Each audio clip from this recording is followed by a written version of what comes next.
So, welcome back to the podcast. This is take 2. This is the third time that we've done this. Everybody clap. Welcome back to the podcast. This is episode 8. I think it's 8. I think it's 8. Yeah, I think it's pretty sure it's 8. We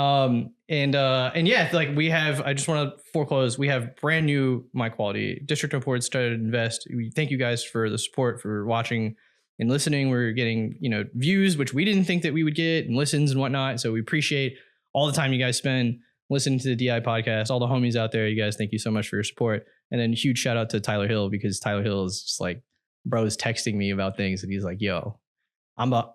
Does he want to? We love Tyler. I've asked. Yeah. I've asked. I think he should. I really think he should. Yeah, I'm not gonna pressure him though, but he's anybody that supports the channel and is a homie and likes cars and has interesting stuff to talk about. He could probably speak BMWs for days. Bro has a literally LLM style fucking database of like cars in his mind. It's insane, dude. It's insane. Anyway, but yeah, thank you guys so much for me. Of course, I'm one of the hosts, Kawah. I am the 3-turbo Mark 7 guy. I've literally done multiple turbos throughout the week. Because he likes to. Because I fucking hate myself. I have updates for DI's videos, which are coming up because we got a whole bunch of shows that are coming up. So I know we've done not a lot of podcasting or a lot of videos on the actual channel itself. However, quickly to change because I'm no longer building cars. After September. Yeah, I know. Well, we'll see. Anyways, and of course I have our host, Josh. Or what am I supposed to say? Subaru Baja, man. Subaru Baja? Yeah, Subaru Yellow it's Baja. Not really Baja.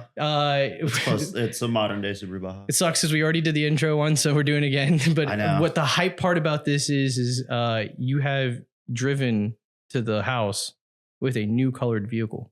Yeah. Wait, this is the first time you brought it here? Yeah, because last time it was still getting wrapped. And I was driving Erica's TC. Oh, yeah. The legendary TC. It still lives. Yeah, I know. 1 billion miles on it. I'm going to go test out the gimbal later and get some footage of that. Yeah, it's super dirty. Yeah, fuck it. I literally have not washed it since I got it back. Fuck yeah. But it's ceramic coated, so I mean... Does dirt show really well on it since it's now a new color? Like, have you said what the color is? No, I mean, dirt, not so much, just because the ceramic coating does do its job. Bugs love. Sure. I park it and it's humid outside, and I shit you not, dude, sunflower. I will walk away for like yellow. I will walk away for like 30 seconds, and I will come back, and there will be like 20 bugs. Yeah. And I told Erica, I was like, maybe it's just because when it was black, you didn't see the bugs on it, but like no, they're definitely attracted to the color. Hell yeah. So and you missed it because we had to start over, but in the original take, Nick lovingly referred to my car as... truck. Well, no, before that, you said it was just NPC traffic. Which, no, it is. Yeah, any Hyundai. I'm totally clipping that. And it's regular traffic. See, I would mostly be inclined to agree, but I look at NPC vehicles as like something that is you just see all the time. Before we go any further, that's true. I don't see many of those. There's a lot of like, and I'm not like a big Hyundai advocate, but like there's a lot of Hyundais that I would look at as not being. We're tangenting, sorry. NPC. Tem card, the technical engineering meeting means that we have to do technical exchange meeting. Before we go any further, because we're gonna go immediately into. I want to jump into NPC cars. That's actually a really good point because I'm going to defend him. I'm going to defend Josh on this. Hell yeah. Which I don't always do. I always give you a lot of shit, but I love you. I put myself in a position to get a lot of shit because I go out of my way. I go out of my way to like build subjectively just stupid things. Yeah. And then I kind of like I just like I do a layup naturally. And then people just see the execution later. Yeah.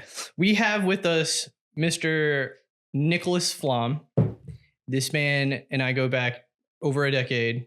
We were degenerates at one point in time when I had my first Mark IV. Now I have a Mark IV again, which is great. And I'm still a degenerate. You, however, family man. Yeah, but business owner. Flamaggio. No, we've had Flamaggio on the channel. Yeah. What'd you think about Flamaggio? I've gone through 2 bottles already. Shit. I'm about to get my 3rd. We got the plug in the house, and he's also a new family man, right? Congratulations. 9 months, yeah. Thank you. That's great. That's still new. Yeah. And feels like it's been a lifetime.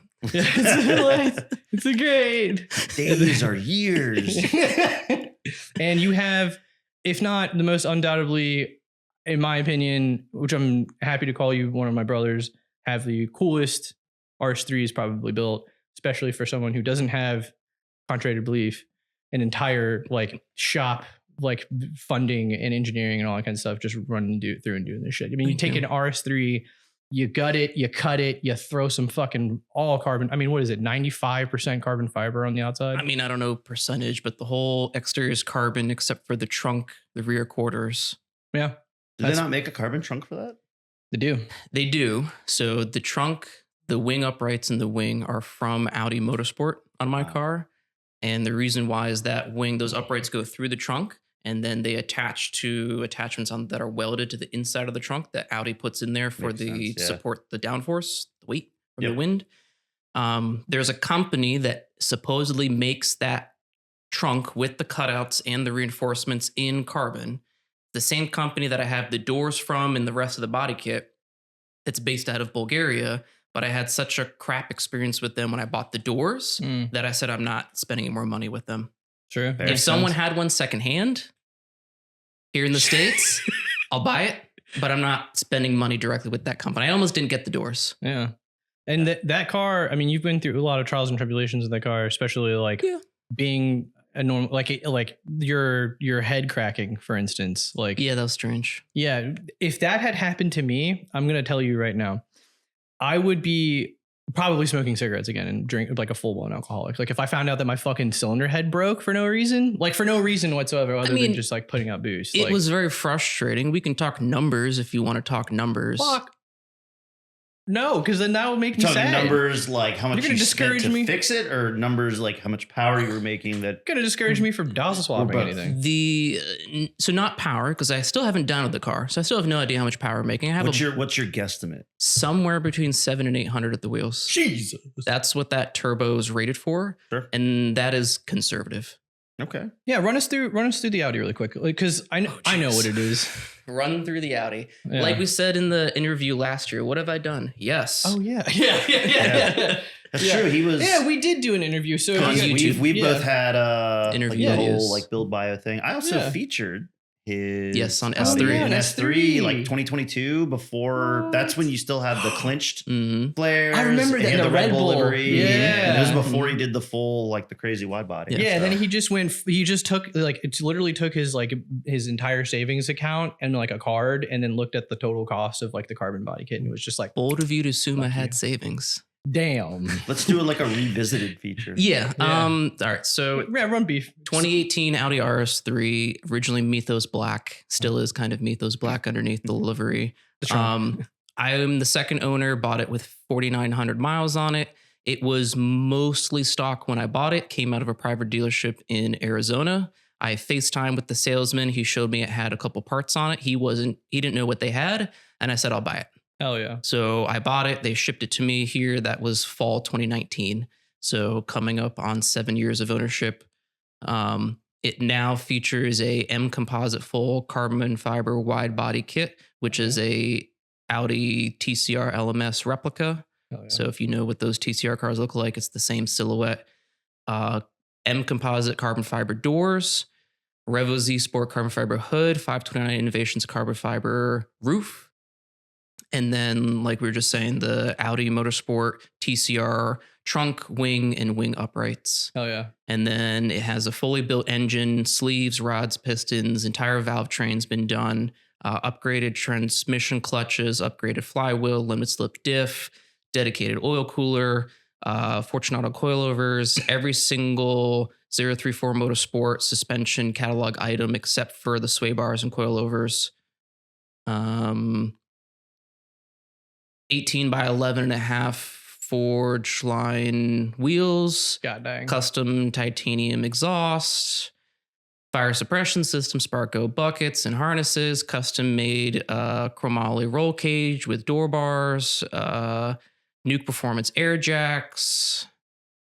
So as he said originally. Yes. And it's still not done. Do you have I don't know if you mentioned this. Do you have Lexan windows for like any of your? Yes, great, good. Yes. So the M Composite doors have Lexan. So the 4 side windows are all Lexan. Yeah.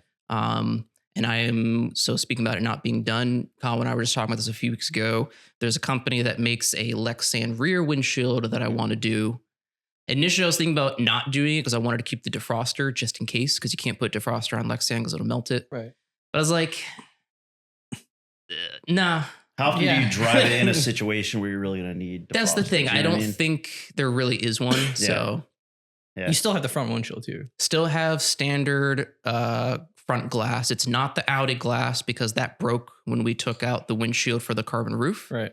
The rear glass did not break, so that got put back in. Yeah. But the racing bodies that I hit the track with, they, for safety, require glass in the front. The rule book says if it came with glass, it must retain glass. Interesting. Okay. You don't need to see behind you anyways, dude. I mean, I Yeah, still keep- have just a keep rear. I pushing. still have 3 mirrors. Nah, bro, look past that. You Well, gotta look past it. You gotta look contrary to past the box. popular belief, I'm not the fastest person on track. So Yeah, not yet. I still have to give point buys. Not yet, dog. that- Oh, really? is Yeah. That other guy Like- in Florida.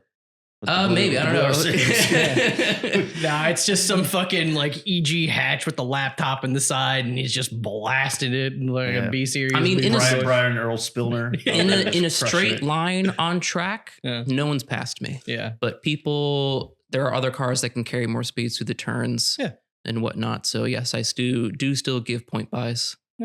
That's fair, man. Do you race in like an unlimited class, or is there like a specific class? Because I look at your car and I don't know a lot about racing, Mhm. but I watch, and we actually talked about them last week. I watch a lot of Gears and Gas. In fact, Yeah. I watched their newest video this morning. Oh, yeah. While I was eating my breakfast. But Ben, well, they're both named Yeah, they're Ben. both Ben. Yeah. Benji. White Ben. Yep. I mean, That's- sorry, how it's- else are you I gonna don't know. differentiate Yeah, them? like, Benji is one of them. like, I don't. But I don't which one remember. is Now that? that you say Benji- Ben Thorne, I remember his last name. Yeah. but I forgot. Benji's the Asian one. He is But, such a good dude. Anyways, yeah. Anyways, but no, Ben Thorne with Mhm, his EK hatch. Yep. You know, I've kind of watched it Oh yeah. evolve Yep. and everything, and he talks about kind of the different. Once it hits a different stage, now he's in this class, and I'm pretty sure now because he's got that crazy wide body that he's testing. He was doing testing at Summit Point like a couple weeks ago, Mhm. but I'm pretty sure his is an unlimited class or something. I don't know. So before we get into the class breakdown, is essentially is what that is. Yeah. To clarify, because some people out there that do track events have a problem with the terminology. Racing. Racing versus tracking. Okay, I don't know the difference. I know. so- I know. Some people get really defensive on this, so I'm Okay. going to clarify. I technically do not race.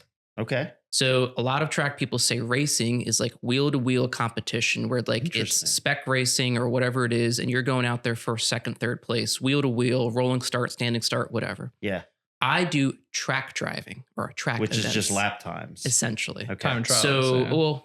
So I'm still in HPDE Okay. with NASA Mid-Atlantic. High performance Driving education, I think, Okay. Yeah. or driving experience, depends on who you ask. Okay. I would have thought driving events, but yeah. Sure, yeah, Yeah. whatever floats Yeah. your boat. Yeah. So I'm still technically in DE2. Mhm. I did pass the test for DE3 last year, but never actually did an event in DE3 because my car broke. Yay. We'll get All to right, that. pause. What is DE like DE 1, 2? What does that mean? So they have DE 1, 2, 3, and 4. 1 being the entry level, 4 being the highest, where it's essentially like instructors only. It's Okay. open passing 100% everywhere on the track. As you become more confident behind the wheel and you can demonstrate you know how to handle certain situations on the track, you also get a check ride with an instructor. You take a written test as well to know like flags in certain situations and whatnot. You graduate from 1 to 2, 2 to 3, etc. This is super interesting. Yeah. This is like a whole new world to me. Well, 'Cause- it's like because it's safety reasons, right? Yeah. Like you gotta make sure if you're in a corner in a straight or whatever that you're keeping that person and yourself safe. So Yep. you guys makes don't fuck sense. up. So the DE like 1, 2, 3, 4, Mhm. that is purely based off of you like the driver's Driver ability. experience and ability, not the car. 100%. So you could have like someone with like a fully track prepped My car. crate. Well, yeah. And they could be like DE1. Yep. Yeah. But then you could also have on the flip side of that, you could have someone out there with like a bone stock Miata with like In DE4. 100%. some Yeah. like gnarly tires and like upgraded coilovers Yeah. in DE4. Okay. And that's they're interesting. they're putting down lap times that are Yeah. insane. Yeah. You know what I mean? That's Like, cool. That was me because my car wasn't quite the way it is, but I was in DE1. Everyone Sure. starts in DE1. Yeah, no, that makes sense. So- That's It's really cool. Color me enlightened. The That's way cool. you started was it was me, you, Kevin, and I think it was Jeff. Before we Cornell. tangent, can I finish answering Yeah, this go question? ahead. So the way my car is built, so I'm still in DE2, I'll go to DE3. When you graduate from 3 to 4, you don't have to go to 4. You can go from 3, once you're eligible to go to 4, you can go into competition, Okay. essentially. So whether that's actual time trials, which is what I'm attempting to do or want to do, or whether that's wheel-to-wheel racing. If you're wheel-to-wheel racing, you then have to go get your competition license. Which makes sense because then you're because at that point you're not only worrying about hurting yourself, but you're worrying about the safety of other people around Right. you. Is there anything above 4, or is No. that kind of the ceiling? 4 is the ceiling. Okay. So like I said, 4 is normally, they call it the instructor class because Sure. normally instructors are like the only ones going out. And it's, like I said, it's 100% open. So open track, open passing, anywhere, it's on you, essentially. Is your goal to get to 4? No, my goal is to do time attack or time trials. Okay. So in terms of how my car is built, based on the NASA classing rule book, I can fall either into TT, which is time trials. So it's TTU for unlimited, which is Okay. essentially no rules except for basic safety, Yep. or TTGT, Grand Touring, or Okay. Gran Turismo. I don't know what it stands for technically, which is a relatively newer class that they created. It's still within the TT family, but it's essentially a step down from you. So you could have formula cars, open wheel cars out there. Mhm. TTGT is meant to be production-based vehicles. Okay. So it either started life as a production car or it is a production-based car, such as like a GT car. But there's no tire limitations, horsepower Nope. limitations. Nope. Wow. Okay, so 100%. you would, It's literally you just would fit in GT. run like- what you Yes. brung. So Yeah. GT is what I was initially planning for you, but I was like, there's a guy in the region. He's got a retired LMP car. I can't compete with an LMP car. Yeah. Welcome Not with that to attitude. welcome to Nova, DC Capital Region, right? Yeah. People got too much Oh, yeah. money. Yeah. Yeah, very much so. So yeah, so I was like, all right, well, I was still gonna go out there and just go have fun. Sure. But I was like, all right, well, now they have this GT class. Now I'll be more competitive in Yeah. that class. So once I'm done with HPDE, I will go into TTGT. Okay.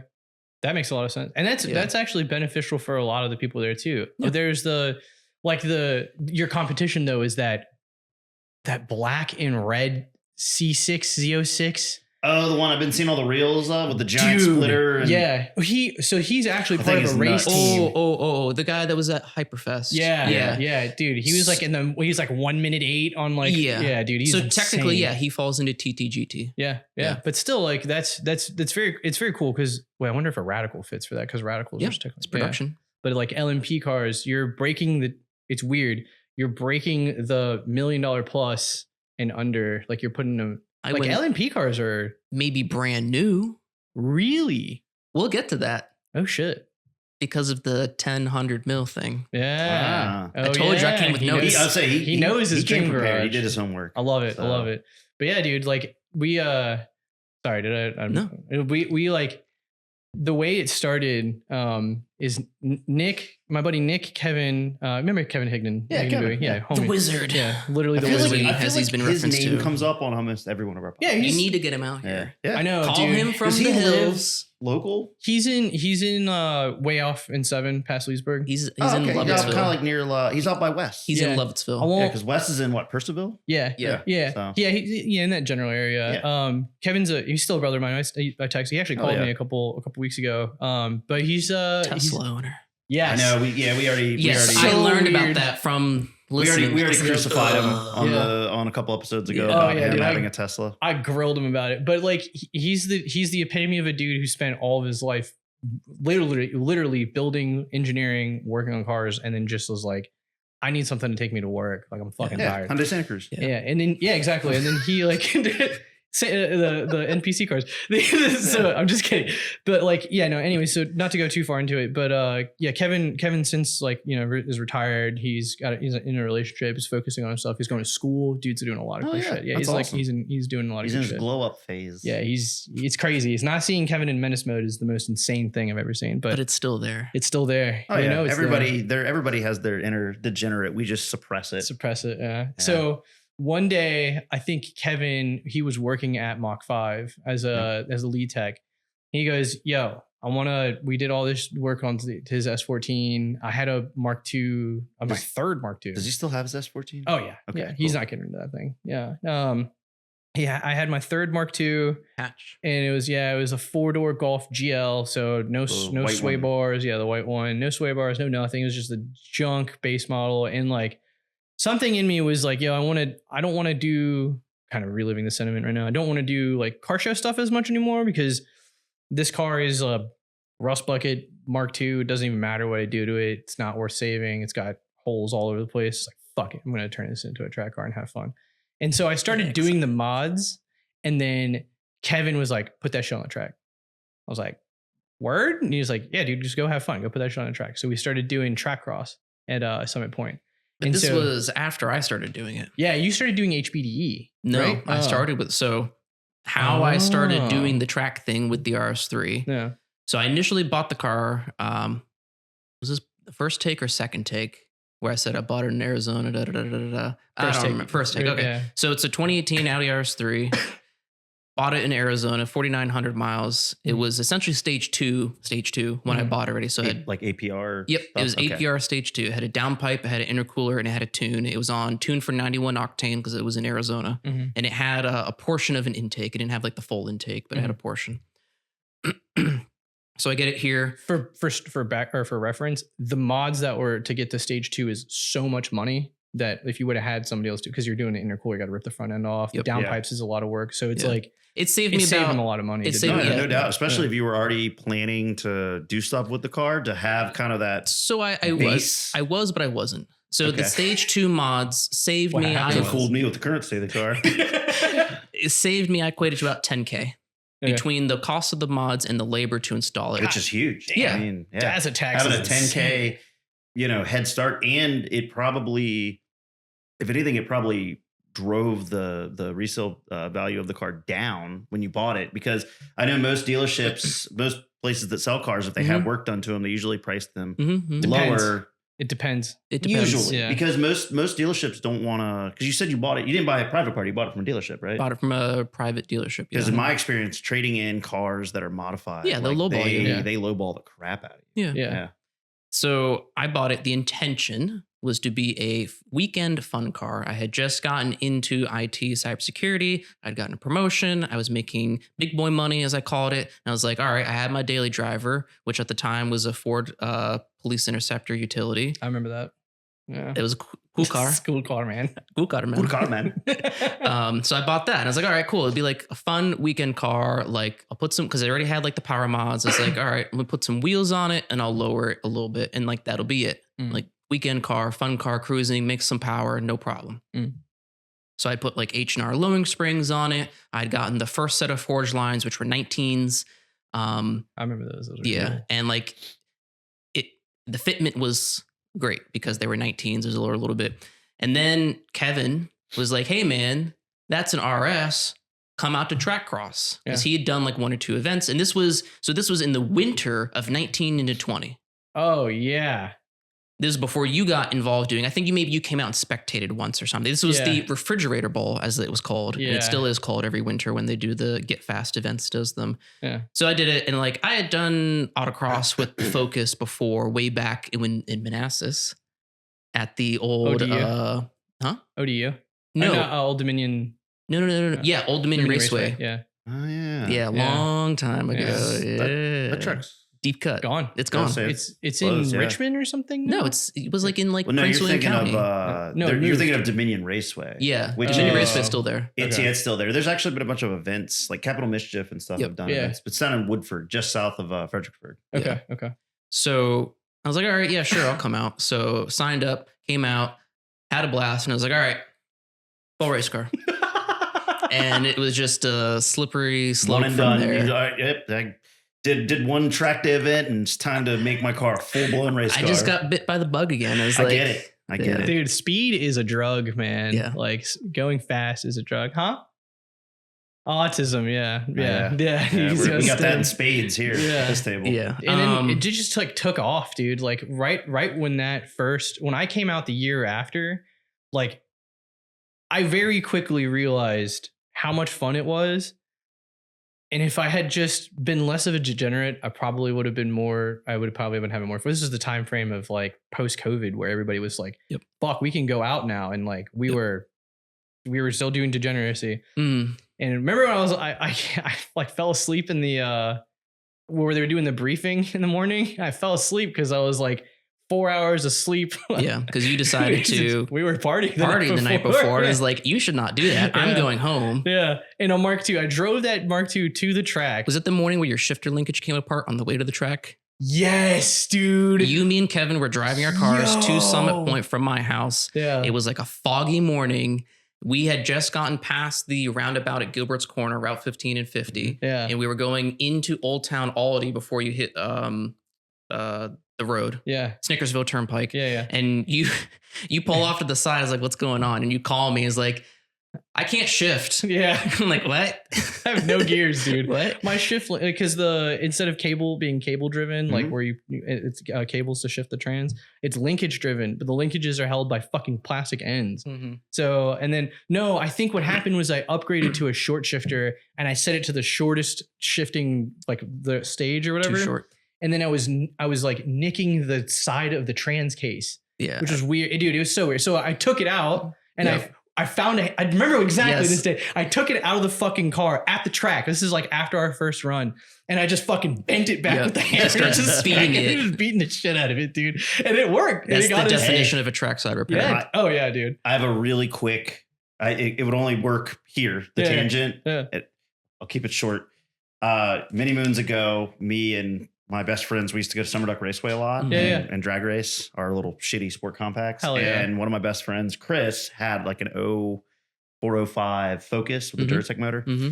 And he broke something similar, but reverse worked. And so we're in Summer Duck. Doing it in reverse. And we were doing like an evening test and tune night. So it's now like nighttime. It's like 9-10 o'clock when the track's closing. And our friend Brandon lived in whatever's across the highway from Summer Duck, not Catlett, Goldvein. He lived in Goldvein. Okay. And anyway, long story short, we were all together, and so we drove. One of us drove in front of him, and one of us drove behind him. It was my buddy Jeff driving, and then me with our flashers on. And Chris drove from Summer Duck Raceway in reverse.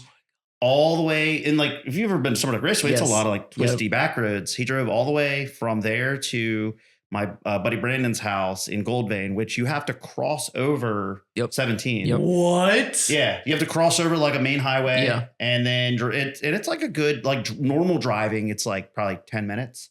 So in reverse, it was double that. at least double that. Yeah. At 10 o'clock at night and made it there. And my buddy Brandon, his dad was a mechanic and has a big shop, and we were able to like fix it there.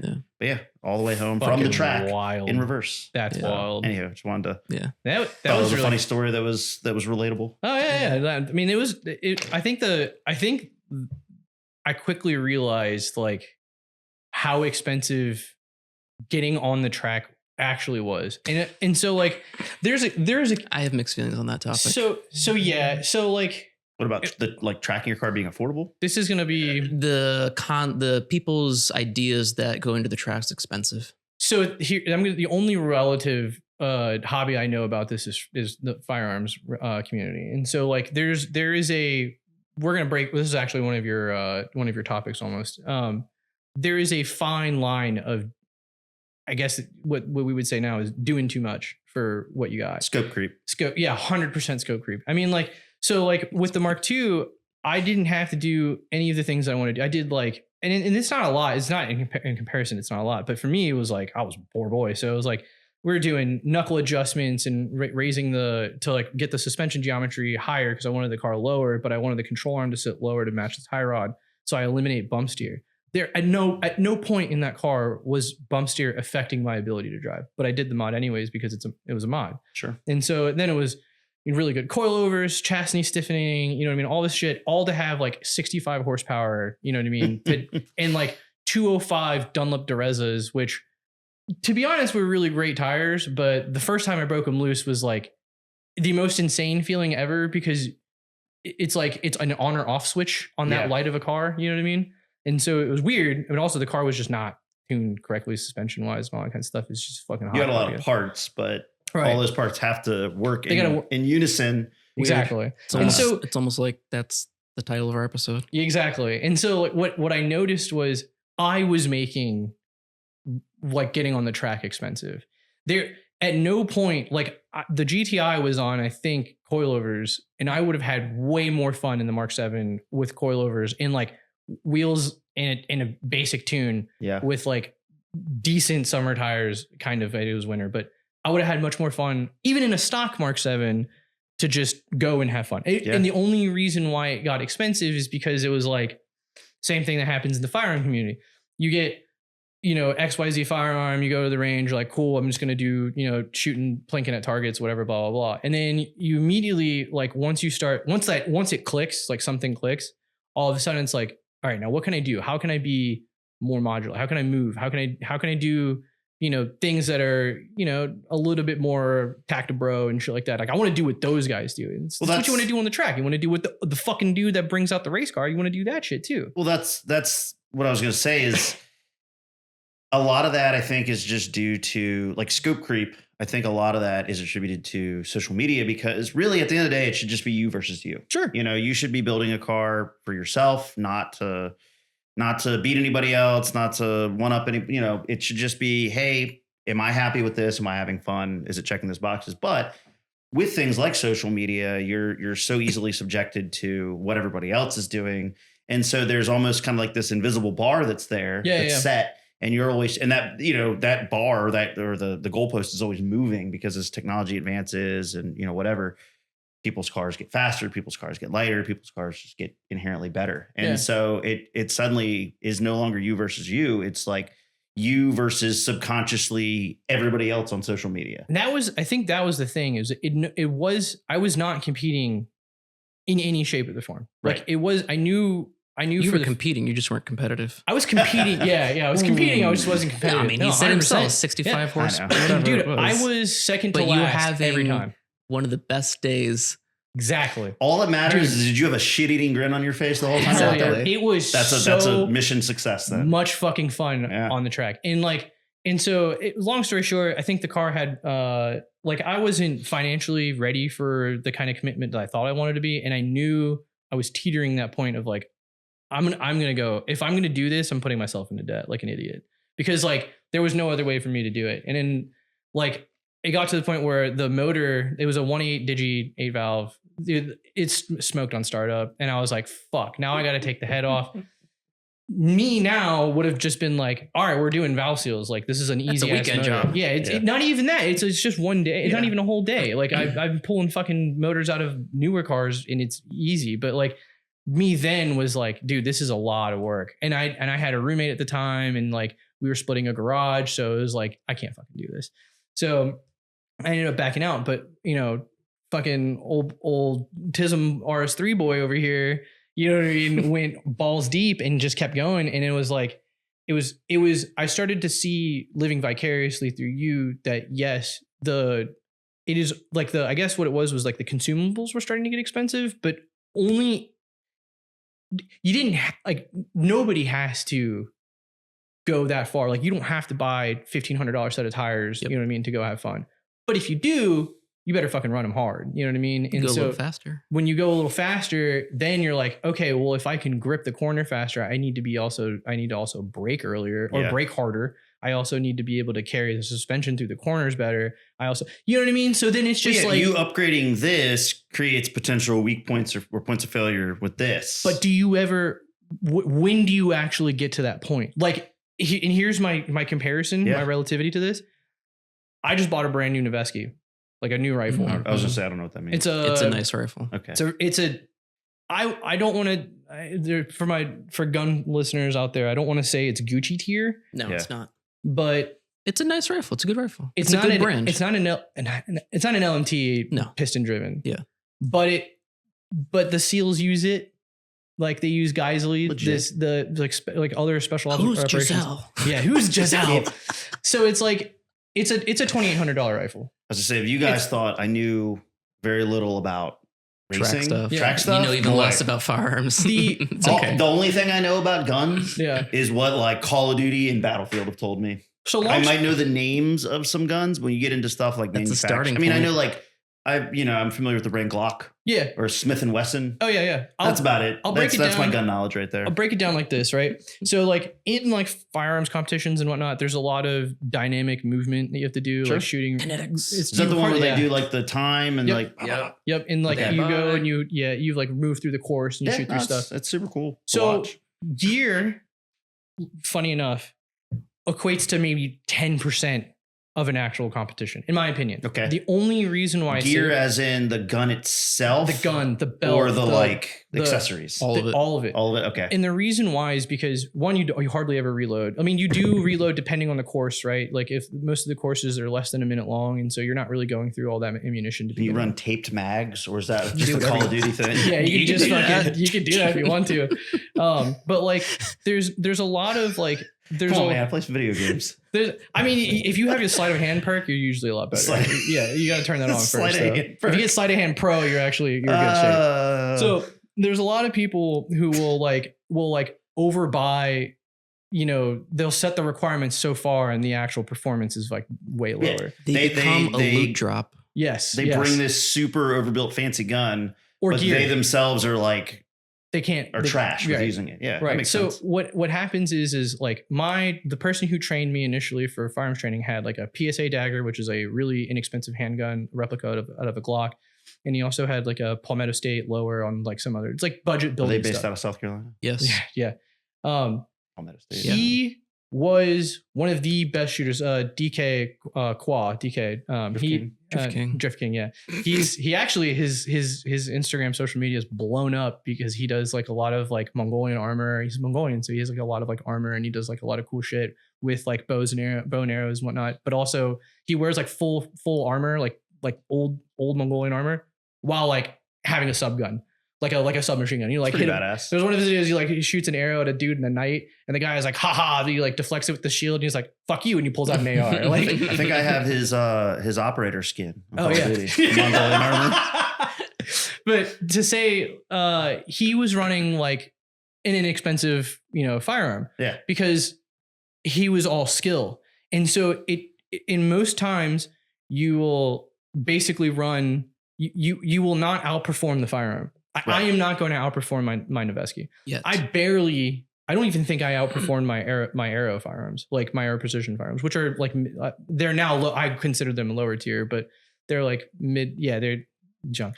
They're like mid to lower tier. You know what I mean? But like I barely was outperforming that when I was actively training and whatnot. I was barely outperforming my first generation handgun, M&P handgun.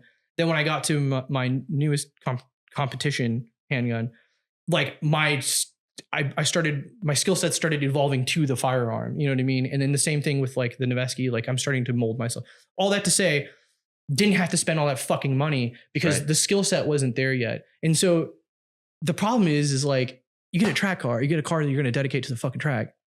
Make it look like a fucking track car. You know what I mean? Yeah, you gotta look the part. Not even just look the part, but it also has to fucking suck. Like you get in the car, there's no fucking AC, there's no heat, no sound deadening, no sound deadening. You can't. Everything rattles. You gotta have to do that. You have just a dashboard, and this is relative to you. You have just a dashboard. You have one fucking speaker that's playing like early 2000s Florida. It's just a JBL pill speaker that's just clipped to something on your dash. It's not actually part of the car's audio system. I actually tried that. So then this is a really good segue or bring it back. Bring it back. Yeah. This is a good segue question for you. Sure.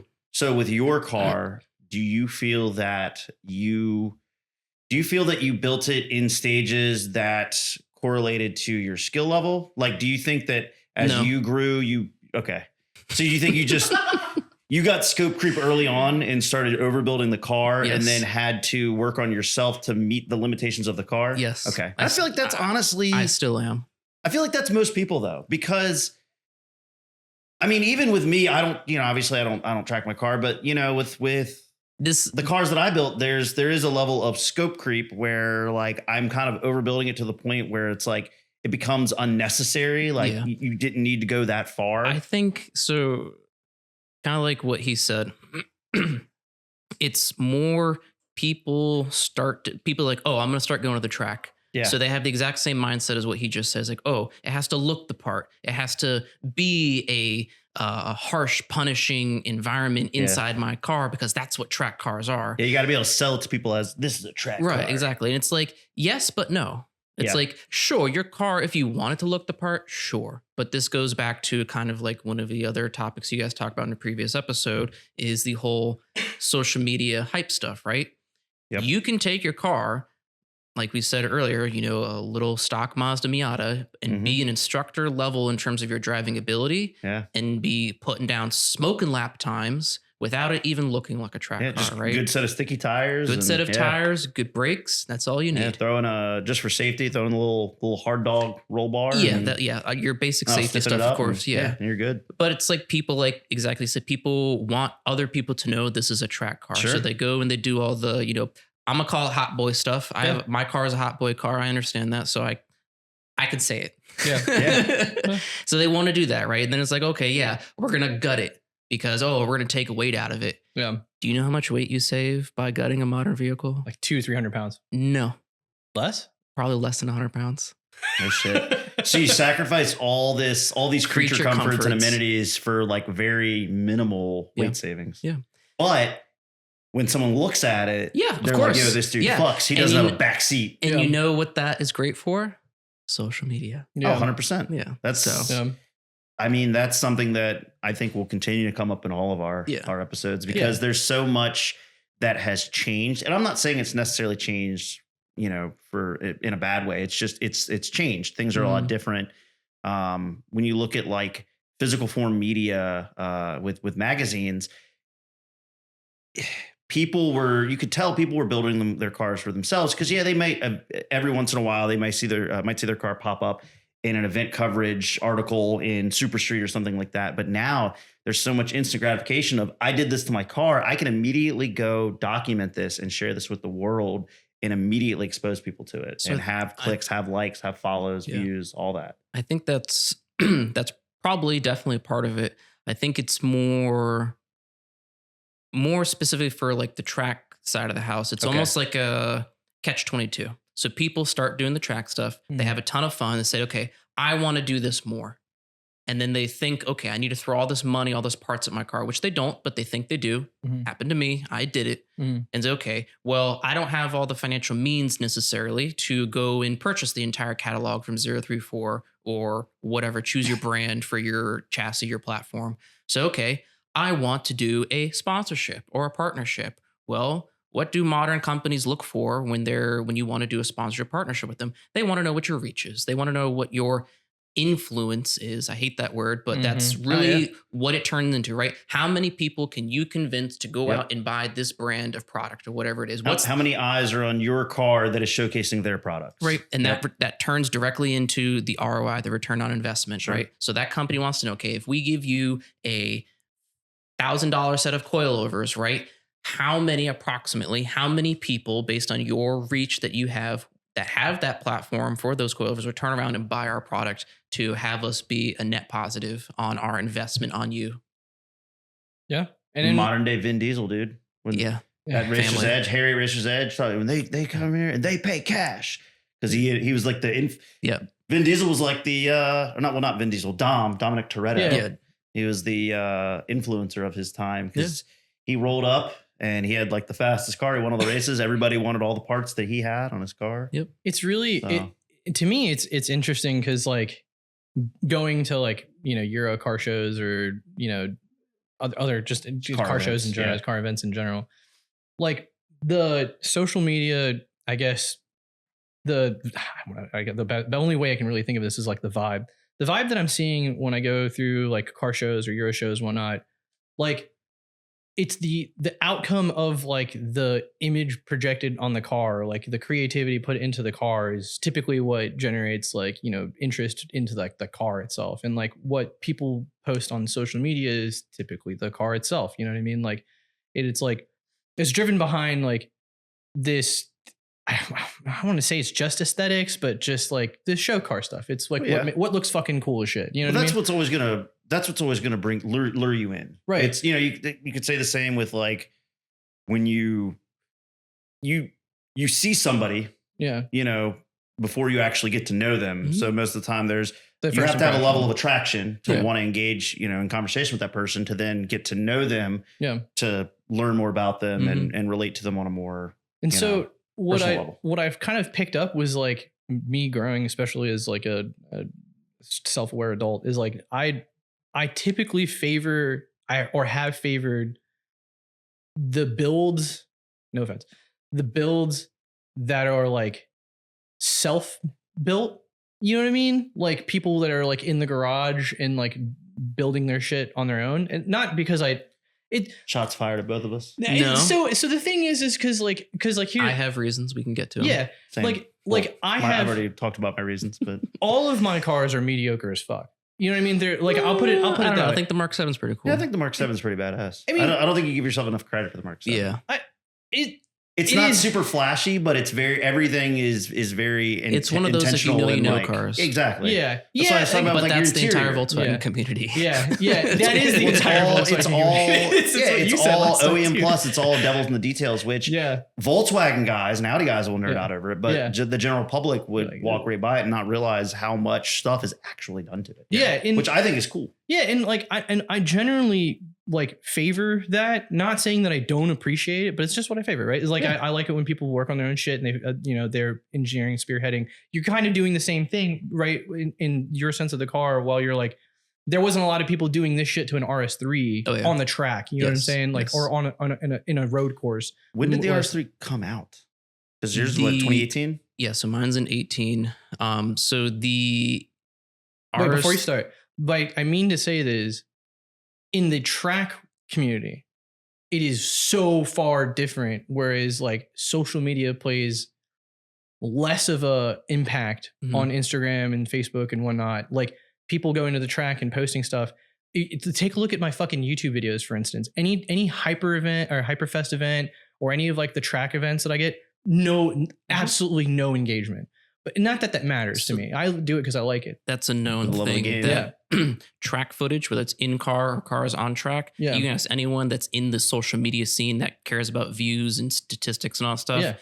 Track footage doesn't perform. And a lot of my footage wasn't even track unless footage. It's like a crash or something super dramatic. Yeah. But even then, people are just going to skip to that. They want to watch it. Yep. They want to see the aftermath. Yeah. And that's it. And that's what most of our videos were. Is just track. It was just like, it was paddock coverage essentially. You know what I mean? And so, and like the builds are shit that you'll never fucking see on the road. Yeah. But like, it just doesn't appeal. Doesn't perform. Yeah. It doesn't perform.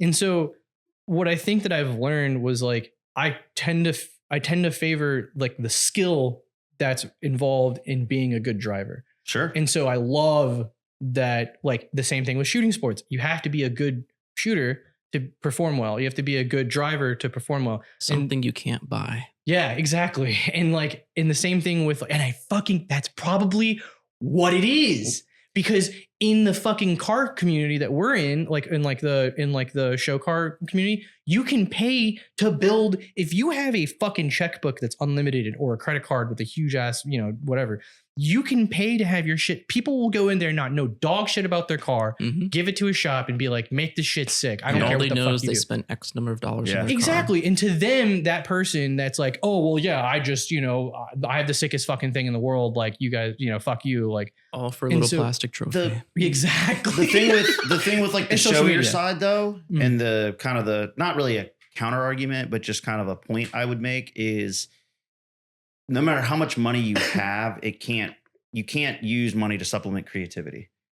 And so you could spend the most money and like, I'm not trying to talk shit on like T37s and Workmeisters and stuff, but I'm sorry, they're great wheels, but you go to a car show and like millions of them, 75% of the cars have them. Right. And there's nothing wrong with them. They're great wheels. They're, they look nice. They come in good, specs and sizes, whatever. I get it. But like my argument would be, okay, I could spend theoretically less money and have something that's subjectively a lot more creative and unique. A little more and niche. It's not just a sea of sameness of it. And so that's kind of my counter to that is, you can go to anybody with an open checkbook and say, hey, build something crazy. And if you're kind of hands off and the shop is most likely just going to produce something that's kind of cookie cutter, because they're not going to build something that's super one-off unique unless you tell them to. Yep. They're just going to go and buy parts that are tried, true, and trusted, that are popular. And then you're going to end up with a car that's probably going to look like 75% of the other cars at that show. Because it's safe.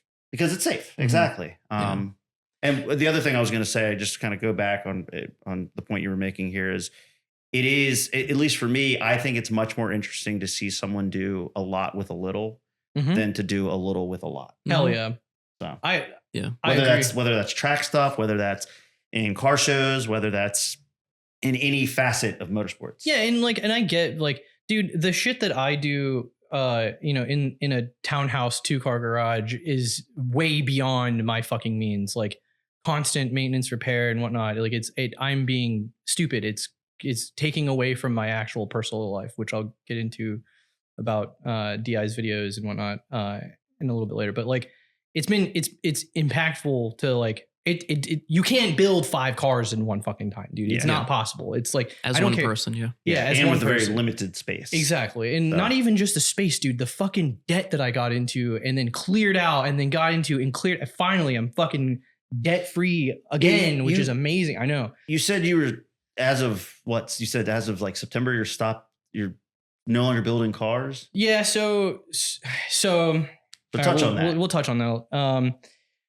I got into DI's media primarily because I wanted to film cool car shit. I wanted to get into cinematics. Max Snyder, you've seen him in the early videos of DI stuff.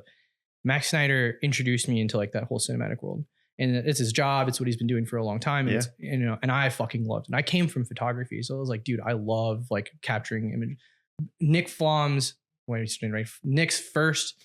Nick's video that I did for his interview for his build biography was the first time that I was like, all right, I'm going to step into a little bit of creativity. I want to do something a little bit different. And I love that. And it was the early stages of what I want. But that was it. It was once I did that, once I did yours, it's I want to keep going. I want to learn how to do more cinematics. I want to learn how to do that. And a lot of some of the views or the videos I was putting out was build videos because that's all I had time for. And then the amount of time it took for me, when we were doing the Mark II and the B5, it was easy because it was just one car at a time. And then the Flex had turbo failure, and then the Flex was having additional issues in terms of maintenance. And then the Mark 7 had its first turbo failure in December, or whenever that freeze was in January, I think. And then it had another failure. The Mark 4 went down, the Mark 7 went down, the Flex went down. Everything was just going back and forth and going down. And the Mark 2 or the B5 was always in the garage as my project, but it was taking up the garage. So I swap a fucking turbo in the driveway on jack stands while the car's on the lift in the garage. And the lift, and then the Flex, the same thing too. I'm doing I'm doing fuel injectors in a fucking driveway, You're dude. Spreading yourself too thin. Yeah, bro. And and it's I'm working my 9 to 5. I'm coming home. I'm working until 9, 10 o'clock at night. 5 to 9. Yeah, my 5 to 9. Yeah, I am working fucking late as shit, early as shit. And then but it got to a point where it was just building was I couldn't film anymore. I couldn't film the actual build videos. It takes time to film. People don't understand that. Dude. Just to set up one shot to be able to go oh, we're going to do this part now. And here's the part. And thanks you to this part, this company. Set up all your tripod. And then you got to figure out the angle when you're in the wheel well, putting whatever thing is okay, they can't see what I'm doing here. This is not going to film well. It takes time. And people are always a lot of the people are dude, just pump content. And I was I get easier it, said than done. But that's true. But the video content that I've always wanted to produce, I always wanted to make it look like it. I have to like it. At the end of the day, I have to like it. You want to produce something that you like that you would watch. Someone else produced it. It's my fucking name. It's not even about the name. It's just I just want it to be enjoyable. I want it to be cinematic and have emotion and all kinds of stuff. You don't want to produce slop. Exactly. Yeah. It's a passion project. Right, you want that to be reflected in the content that you share. You're not just trying to pump out volume. You're trying to pump out relatable quality. Right, exactly. And so then it became where I had that Meredith and I were commuting together in one car for a month. You know what I mean? Because everything else was broken. And it was just, dude, it was painful. And so I haven't seen I haven't seen you in a long time. You know what I mean? And I get to see you once a month or every 2 weeks because, we do the podcast, which is amazing because that's my time to Sure. talk to other humans. But that's work for you. I know. And it's not as bad anymore because but it was work. And so Meredith and I were sitting and like, I had just gotten my bonus. I just cleared my debt again. And I'm like, dude, we need to revisit. Hi, baby. No. We need to revisit what we're doing with DI. Like we have to understand that if like people are saying you got to pump content, that's if we want to blow up like that.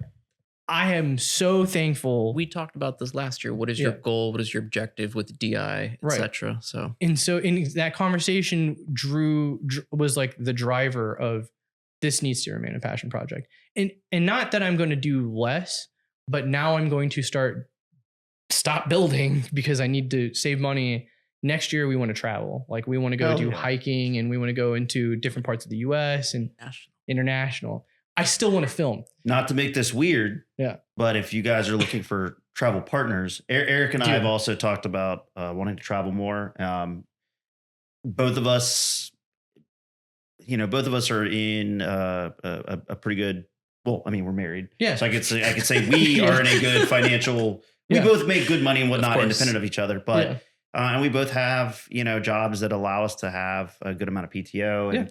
We don't really take advantage of that. We do a couple little whatever trips, but like we don't do a lot of like international traveling, which when I say travel, I mean, I'm not saying like, oh yeah, I'm going to go to the Outer Banks, like, which is cool. And we do that. We have gone once this year. We're actually going again next month, but, we want to do some like international traveling. So just sorry, not the tangent, but if you guys are looking for some travel buddies and it makes sense for us, logistically, and we both would love to do more traveling. The thing that I guess my summary for it all was like going to car shows was really fun for me prior to filming, and then it became work. Yeah. So, which I loved. I'm at this like weird mindset where like I'm literally up at 7:00 on weekends working until like yesterday. I was up at 7 in the garage by 7:30.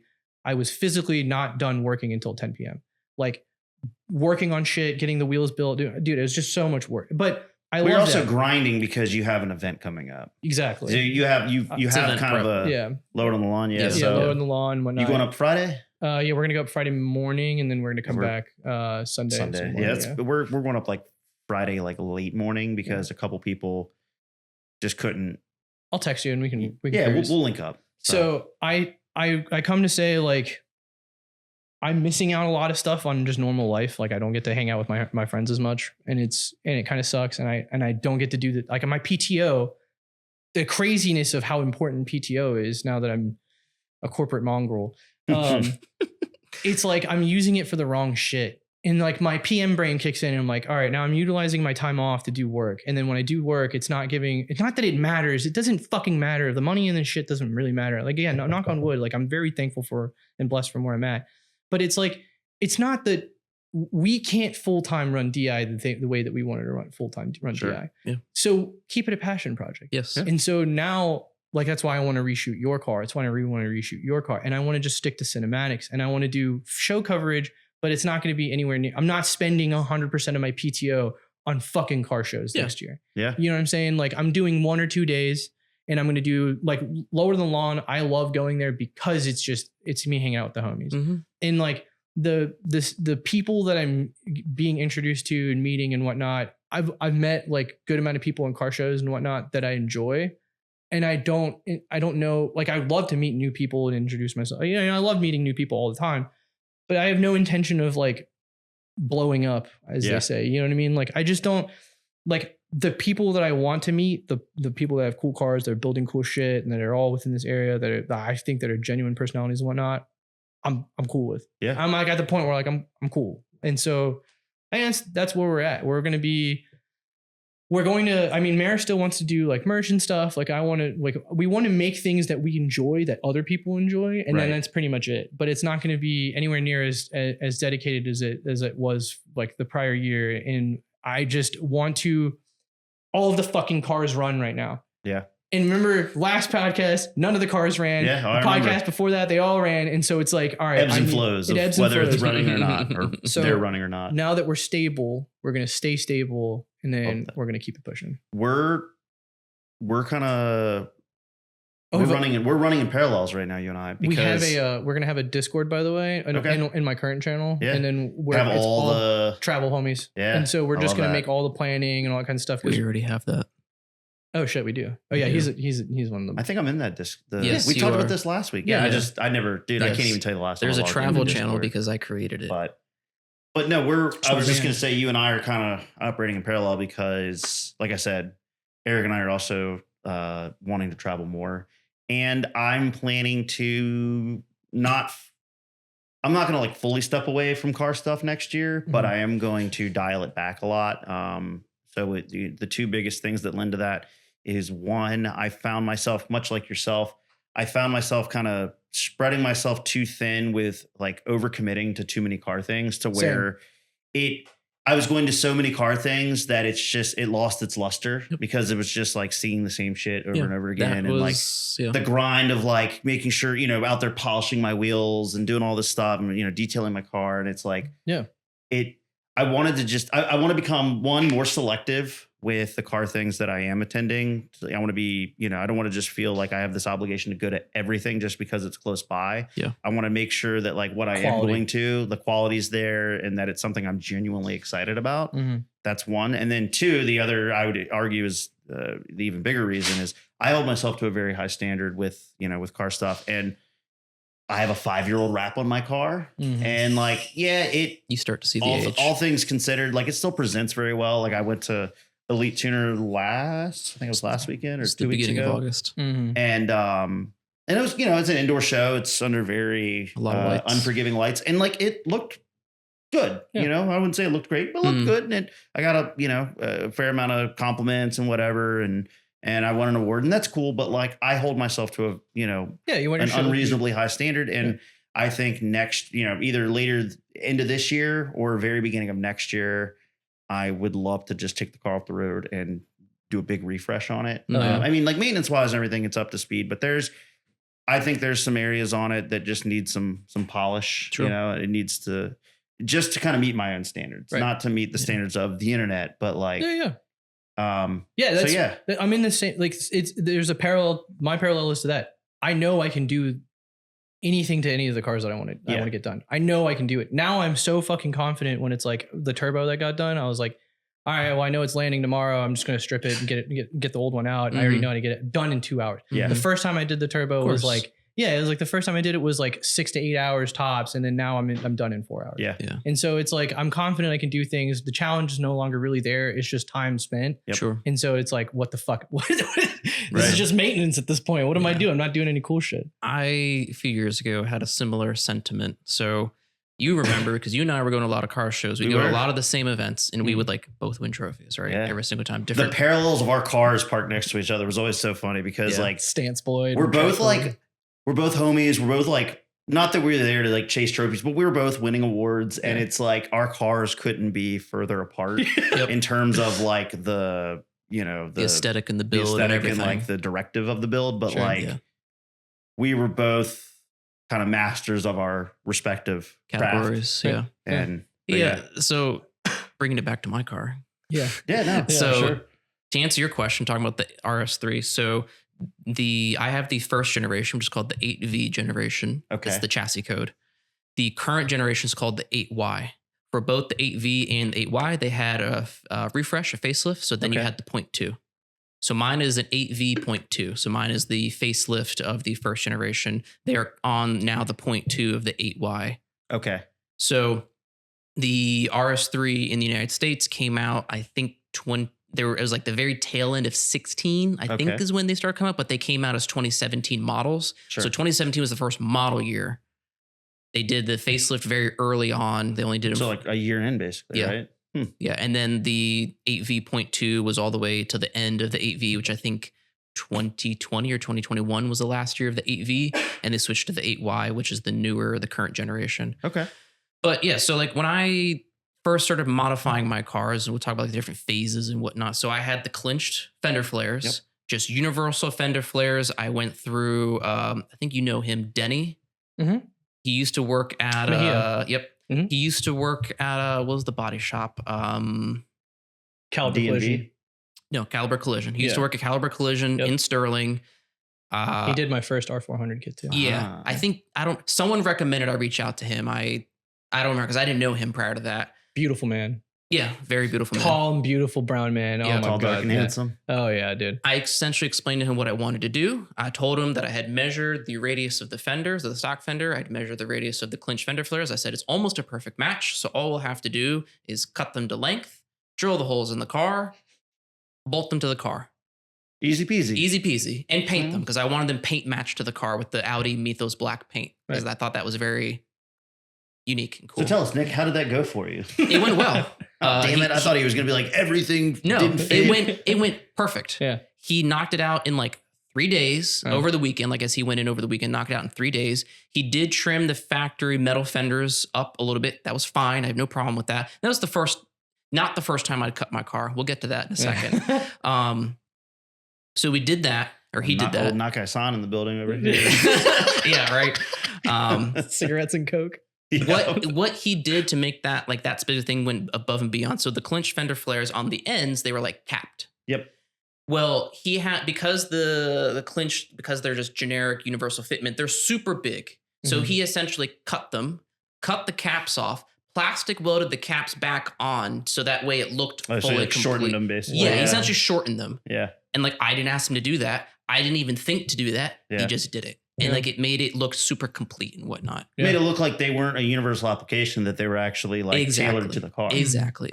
So so that was kind of like one of the first major visual changes other than the wheels, because I already had the first set of forge lines at that point. Then at the New Concepts house, which I know you've talked about before, so we're not going to rehash that, but at the New Concepts house, I think it was you, Nate, Kevin, and I think it was Matt Bowman. The 4 or 5 of us, one weekend, I drove the car over to the New Concepts house, we put it on the lift, and we installed that Revo Z carbon fiber kit. Yeah, the lip. Yeah. So it was the front lip, the rear diffuser, and the side skirts. The hood I had put on with the help of Jeff Hay at my old townhouse that I lived at. Shout out to Jeffy boy. Shout out to Jeff. Enjoy the sunshine, man. I know. Actually pulling up pictures of your... Yeah. So that was cool. So I had like the fender flares, I had the carbon fiber accents, and that kit also included the trunk wing, the Revo Z Sport trunk wing. That was the first time I drilled into my car. I did it 100% by myself. Hell yeah. First time I'd ever installed a spoiler or wing before. So I was like, all right, like I've seen people do this on YouTube. I was like, all right, so essentially I know the width of the wing. I know the width of the attachment points, and like it's all 3 pieces, right? So you have the 2 uprights and you had the wing. So sorry, I guess, 3 pieces. So I was like, all right, so I'm going to measure the width of the attachment points in the wing. I'm going to measure that on my trunk. So I was like, okay, I know I need to be in approximately this area. I put painter's tape down. So from there, I set the mounts on the trunk, marked it with Sharpie, right? And then I just took my drill and I drilled a hole through my trunk. Easy peasy. Through the painter's tape, yeah. And measure twice, cut once. It's just really, really it's just basic math. Yeah. Not even math, just measuring. Geometry. First time go. I failed geometry twice in high school. Well, true story. Motherfucker don't know That a was square. not my flavor of TISM, unfortunately. All right. How many sides are in a rectangle? My sides was 4. how many sides are in a Come on, cube? dude. Yeah, how many sides are in a cube? Oh gosh. 6. Oh, shit. It's 6. one, It's a 2. dice. It's a dice. Yeah. 6. Cube is a 3D Why shape. was It's true. Why was It's it- it's why was exactly. it- It's a dice. Oh, I don't know Like geometry. figure Damn. out rolling dice. You have Yeah. 6 sides to a die. Yeah, that's easy. Come on. All right. I don't gamble. So going back to the TISM. I play Warhammer now, by the way. What? Yeah. Real talk. Yeah. Bro, I'm like full on just. This guy's just hitting every TISM Yeah, hobby. dude, I'm out here collecting TISM like fucking Pokemon. Man. Achievements. Yeah, I'll show you pictures. My coworker got me into it, and he's You super gotta big show me into where like you're- building. He builds all the dioramas, and we You gotta play show every me. Thursday Yes. at his house, Yes. and I play as the Ratlings. And we're doing Kill Team Okay. because they're What? they're hobbits with sniper rifles. Yes. You play as the Ratlings? They were like. They started telling me, I was like, all right, I want something weird that not a lot of people use. Yes. Me. Yes. And they were like, hey Fucking man, chaos they were like, do you movies. like the Lord of the Rings? No, that's They were like, do you like the Lord of the Rings? I was like, yeah. And they were like, what kind of like, what do you usually play as in like Call of Duty and Battlefield? I was like, oh, I'm a good sniper. They were like, Ratlings. Yep. Yeah. They're like, you're the Ratlings, dude. They're hobbits from sniper rifles. I was like, Wow. brother, I am sold. Yeah. That's fucking dope. And so yeah, I'll show you my I have pictures of my army and Okay. shit. I'll show you later. But yeah, so drove into the trunk, mounted that. So yeah, I had And it was that easy. visual at the time, and it was still black. It was still the Yeah. factory meat was black. Like I said, the fender flares had been painted to match. It looked primo because like black with carbon fiber. Yep. Very Oh, good. it's all cohesive. Yeah, very good, very good. And I was like, all right, well, I was doing track cross, right? So I'd done the refrigerator bowl, then I started moving on like this is now like the spring, summer series or whatever. And they're just regular track cross. Jose, shout out Jose from New Concepts. Buenas. Yep. Yeah. Him and his brother Freddie. He had him. messaged one day. He's like, hey man, they have RS3 in Forza, whichever. I think it was like Forza Motorsport 2 or something. This whatever. was that period. Yes. Oh yeah. So going back to a previous podcast, you're talking about all the liveries, right? It's like, Yeah. like I came into New Concepts, like Ron's car had already been done. Nate's car had already been done. Yeah. And Kevin's Kevin. car had been done. Micah's. Micah's had been done. Well, Micah had actually left New Concepts by the time I came in. This Yeah. was the livery era. Yep. When Yeah. everybody's I came- car had a livery. So Yeah. I came in once everyone's car had already been done. Yeah. So I was like, all right, I have Franz's this cool, E36. Franz's car was done. Yeah. Yeah. You had FOMO because Yeah. they all had liveries Well, and you didn't. I was like, I kind of dogged him and said, I'm actually the one doing all the track events here. It's Yeah. like, other than Kevin, who do every now and again, Yeah. it's like none of y'all are actually taking cars All on the their track. cars looked like race cars that never saw a track. Your car was the only one that was going on a track, but did Yeah. not look like a race To car. be fair, Ron hit the drag strip a couple times. Yeah. Kevin was doing track cross every now and again. Yeah. I don't think Nate ever took the Jag on the track. No, I don't believe so. he drifted the Marquis, Yeah. the Gray Marquis. Yeah. Yeah, Yeah. the And fake taxi. And I Yeah, don't yeah. think Franz ever took the M3 on the track. No. Right. Yeah. So yeah, so I was Yeah. like, all right, like y'all got cool cars. Like I want to be part of the cool car Cool car, club man. too. Yeah. Good God, And- man. But like you said in the previous episode, everyone was just so tired of doing it at this point. Everyone's like, no, Dude. not doing it anymore. My fingers hurt. My fingers are Holy raw. Not doing shit. it I'm anymore. I'm tired, boss. Yeah, I'm tired, boss. Everybody that was rapping had Yeah. fucking raw I do. fingertips. I give dude. you guys so much credit for I've done a little bit of stuff with vinyl here and there. It's so And I'm miserable. like, yeah, no. Like I will happily pay for somebody's services that Yep. you know knows how to do it better than myself because it requires a lot of patience. Yep. Yeah. I think that's paramount. Yeah. Patience and precision. Yeah. And I'm just like, I'm not arts and craftsy like that. Yeah. So Jose reached out to me one day. He's like, hey man, I like the RS3s in Motorsport, Horizon Motorsport 2 or whatever it was. And he's like, do you want me to make a livery for you in the game? It's like, Yeah. yeah, sure. And I don't know if you remember at the time, whenever I would always come hang out, I would always have a Red Bull can. Yeah. Because I loved Red Bull. I still Yeah. do. Yeah. I just don't drink anymore. And I was like, yeah, sure. He's like, all right, like, what do you want? I said, I don't know, just do something cool. Because like I'm not really super creative. Yeah. And he's like, okay. And I said, well, and then take some of the brands of parts that I have and incorporate it in. Because like I don't remember if I had the Sparco seats yet. I don't think I had the Sparco. Maybe I did. I don't remember. Yeah. No, I did have them. I did have the Sparco seats because I had the seats in the roll bar when we went to H2O Yeah. You sold before them the before I car. could fucking buy them. Piece of shit. No, I still have them. The RS3 seats. Oh no. I'm talking about those I had for a long time. Yeah. They're sitting in my garage. Yeah. Wait, you want them for one of your cars? He wanted, Yeah. instead of the S3 seats, he wanted my stock RS3 seats. They're like diamond plated. Yeah, all they're kinds of black shit. with red diamond stitching is what they were. Because my Ah. car was optioned with They're the just red. fancy. Yeah. Yeah. Well, it's an Audi, so I mean, it's it's more upscale, whatever. Yeah. Yeah. It didn't have power seating, but it's Yeah, 'cause the, it's the RS3 for some reason had manual seats, Yeah. weight savings. Yeah, weight savings. Yeah, it's 20 pounds. So he designed a Red Bull livery for my car with like the bull with like the rising sun thing. Da da da da. I was like, all right, that's cool.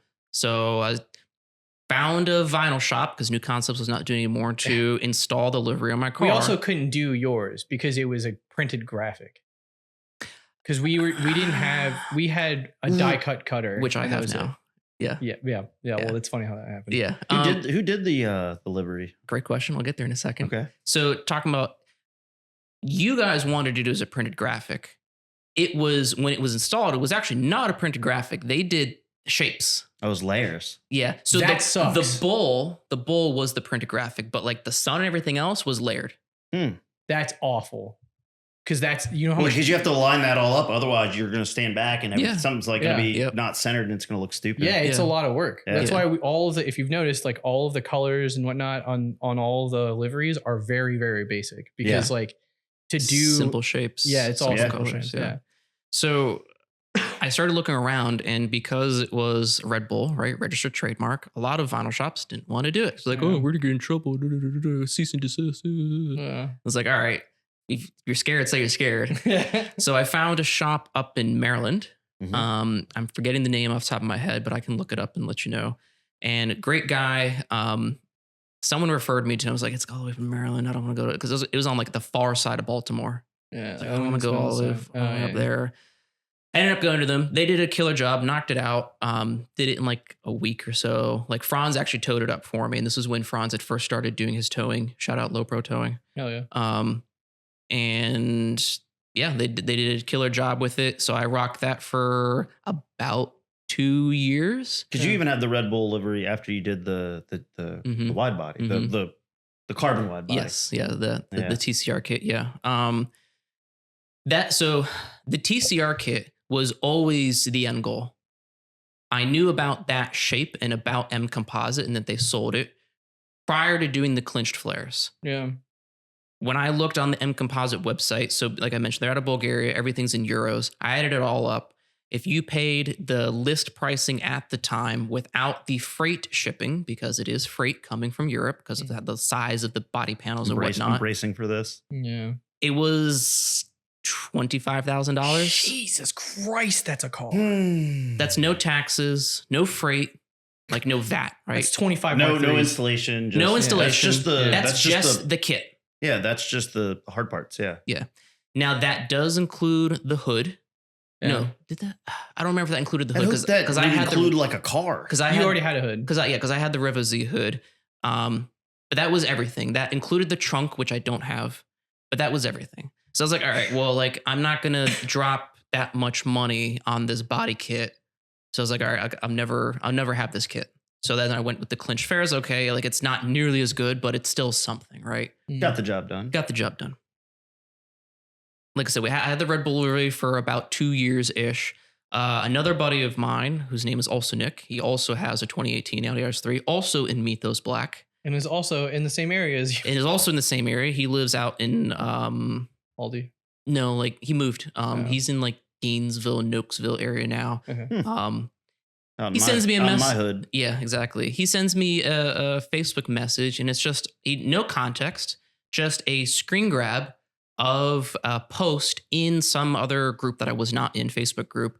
Some guy out of New York selling M Composite, never been installed, brand new body kit. Wow. How So it's much? Pseudo local because it's New York, Pseudo local because it's East Coast. and you don't have to pay It's- for all the freight Freight. from overseas for international shipping. Yep. So that's a I That's don't the stars remember the aligning. exact price. I could go back and look because I have an Excel spreadsheet with all the It costs. was less than less than $25,000. $25,000. Less than There 25,000. you go. Shit. It was less than 10. oh shit. So it was front bumper, rear bumper, side skirts, front fenders, and the rear fender spats, and then the pieces that go on the doors because the rear spats stick out so far. They have like graduated pieces that But no stand trunk up. and no hood because you already had no that. trunk, no hood, no roof, Okay, no doors. but I mean, it was the Okay. majority of the stuff that got Mhm. you there.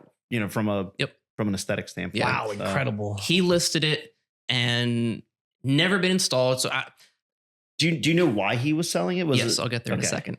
So he never installed it. So I reached out to him. Like, I joined the group, which I had to get approval to join the group and message him and say, hey,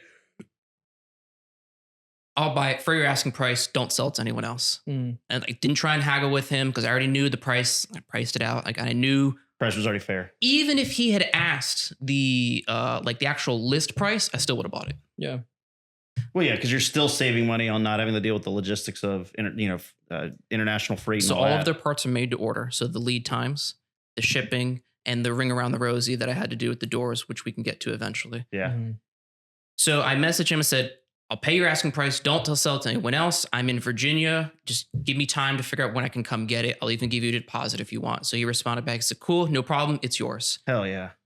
I ended up asking him, why are you selling it? And he's like, oh, like I ordered it, but like I didn't quite understand exactly. I don't know if he was here on like a student visa or something else, but essentially he was moving back to his home country. He was selling his car. He was living like probably right near where Marco lives now, right outside Manhattan in New Jersey, right across the river. Right across the river, see Manhattan from his place. Yeah. I was like, okay, cool. And he sent me some more photos and he said, it's still in like the big pallet shipping box. So you need to bring something that can like carry it. Yeah. I was like, okay, cool. I had the Interceptor utility SUV at the time. My wife had her Highlander. I was like, I don't think like any of those can really fit it. My father-in-law at the time had a Tundra. Nice. Short bed. Tundra is a full cab short bed. Yeah. And I was like, okay. So I asked my father, hey, can I borrow your truck for a day? He said, yeah, no problem. Just put gas in it. No problem. Yeah. So Lauren and I, my wife, we borrow the truck and we drive up one morning up to essentially New York, Manhattan, pull up there. And the guy, like he's in like an apartment. So like the box is like in his parking garage, taking up part of his parking space in his parking garage. He's just holding a crazy carbon fiber wide body kit in a box in a parking garage. Nobody knows. Yeah, nobody. Yeah, exactly. That's wild. Yeah. So like we get there, like I pay the man and it's like, he's like, okay, cool. Bye. I was like, all right, I still gotta like get this in the truck. And he's like, yeah, you got it. I was like, okay. He didn't even want to help you load it. No, I don't blame him. I don't want to deal with a pallet. Everything's dirty from international if shipping. I'm selling a pallet of something doesn't do physical labor, dude. We have video proof. He did do physical labor. I cut my car more. Yeah. So I pay the man, and like Lauren and I are standing there. It's like we're looking at this like it's a pallet, but it's also like a box. Yeah. And like we're looking, it's like this is not going to fit in the bed. And you got all the way there. We got all the way there. It's like this is not going to fit in the bed because the one thing I didn't mention, the Tundra had a bed cover. That's the reason why it wasn't going to fit. Okay. So like it was one of the ones where like it folds. It folds up. But even all the way open. It still takes up space. Yeah. So we're like, this is not going to fit in the bed. It's like, we're here. We have to take this. I've already paid the man. Like, we don't have a choice. Yeah. So we put as much of it in the bed as we can, which was a majority of it. But you gotta think side skirts. These are single piece side skirts. It's the length you of don't a car. think about it. Side skirts are long, They're, right? Yeah, that's probably the length of your longer than wheelbase. this. Yeah, probably longer than this table. Yeah. So I was like, 100%. what the fuck are we gonna do? Do you have side skirts hanging out the windows in your back seat? I forget the exact how we got it, but stuff was not quite hanging out, but like almost. You shoehorned it all in there. Yeah, we made it fit. But yeah, and then the other thing is like, it's a Tundra, full size truck. He had the factory AT tires on there. Driving on the New Jersey Turnpike was not the best drive up in the back. Long story short, I get it. Bring it home. It's like I have this entire kit laid out in my basement in my townhouse, and it's like, cool. Now I need a body shop to put this on my car because this is not fender flares. This and you is can't like, just trust any body shop with something like that. I mean, it's you can, but the kit is carbon fiber, as we said. The kit was not ready to be installed. It was fresh out of the molds. So you got to remove all of like the adhesion promoter and all the other stuff that like they put in the molds, like the release agent and whatnot. It was raw carbon. So like you guys have seen the car. The car now is all the carbon is gloss cleared. just cleared. Yeah. Do you know how much work had to go in to make? I can only I imagine. think I remember you telling me about that. So we'll skip a little bit. I found Vincente Molina from Extraordinaries Customs and Collision out of Sterling. Yep. Funny enough, right down the street from Mach 5. So small world type of thing, right where Kevin used to work. And he also lives near me. So I reach out to him and say, hey, man, like you were recommended to me by whomever. I forget who it was. Me. Oh, was it? Yeah. Oh, okay. Yeah. Thank you. Yeah. And I said, hey, you were recommended to me. I have this carbon fiber wide body kit. the reason why is because he finished Marco's kit. Yes, that's right. He did Yep. Marco's wide body. Yep. But Marco's is not carbon. We'll get there. Right. And I said, I had this carbon fiber wide body kit. You did Marco's car, which is also a wide body kit. Do you have interest in doing this kit? Because I understand it's a big undertaking. Like, Right. I didn't even know at the time how much of an undertaking it was, but I understood it was a big undertaking. And he said, let me swing by on my way home from work one day. I'll look at the parts, we'll look at the car, and I'll let you know. I said, okay. Mm. So he came by, looked at the parts, he saw the conditioner in, he looked at the car, and he'd never worked with carbon before at that shop. I Mhm. think he'd worked at Carbon because I think he worked at like D&V or something prior to starting his own thing. So he'd had a little bit of carbon experience before. And he has a team. It's not just him. He has like 2, 3, or 4 guys that work for him. And he came by, he looked at it, he's like, yeah, we can do it. Like, okay. Yeah. So we scheduled it, took the car to him. And funny enough, without all the carbon pieces in the box in the shipping container would not fit in one of the SUVs, no problem. I forget whether we took the Highlander or we took the Police Interceptor. It just fit. So you borrowed the truck basically For no reason. For no reason. Love that. So, so then they had to prep the whole body because it's raw carbon. Mhm. So I'm sure there's tons of imperfections in raw carbon fiber. So you had to like sand everything down. And then is it regular clear coat or is it like a gel? So, because when I try to sand like my wing and I did the underside, it's not fucking paint. Yeah. So it is something other than clear coat. Yeah. It's a gel. Yeah. Fuck. So I should also clarify, all of M Composites parts are handmade. So they're not perfect by any means. They have a lot of imperfections in them from pulling the resin through because it's vacuum sealed, right? They don't do autoclave because they're not that big of an organization. It's just vacuum sealed, right? So if you guys don't know vacuum sealed real quick, everything goes into a bag. It's literally vacuum sealed. So they have like an edge perimeter. You feed the resin in through one direction, you pull your vacuum from the opposite direction. And as you're pulling the vacuum, you are pulling that resin through the entire mold until it gets to the end. And then you let it sit and it hardens. Once it's done, you pull it all out. You have to like cut the edges sometimes and whatnot. And then from there, that's your part. So depending on what you want to do with it, like I said, I opted for gloss clear coat versus like a matte or versus painting it. My thought was, I have this carbon fiber wide body kit. I want everyone to know it's carbon fiber. Well, some people like in like the larger YouTube series, like, no, I'm going to paint it. If it's like just the hood or something, I get it. But when you have like a full carbon like body, basically, I would absolutely want to like flex that to the world. I did that. So yeah, no, I think clearing it is 100% the right choice, the right move to make. Yeah. So I opted for the gloss clear. So essentially what they had to do. So like in terms of like prepping the panels, right? So like I said, you got to remove all of like the adhesion promoter and the release agent and whatnot off of it. So you're just sanding carbon fiber at that point. Then, and I think the doors were in a worse condition than the rest of the kit because it's all made to order essentially. There was from pulling the resin through. I don't know how or why this happens because I'm not a carbon fiber guru, but essentially you have like pinholes in like every single panel. It's like, well, you can't just paint over that. Well, I mean, you can, but your clear coat's going to go into the pinholes. So essentially they would have to lay down a layer of clear.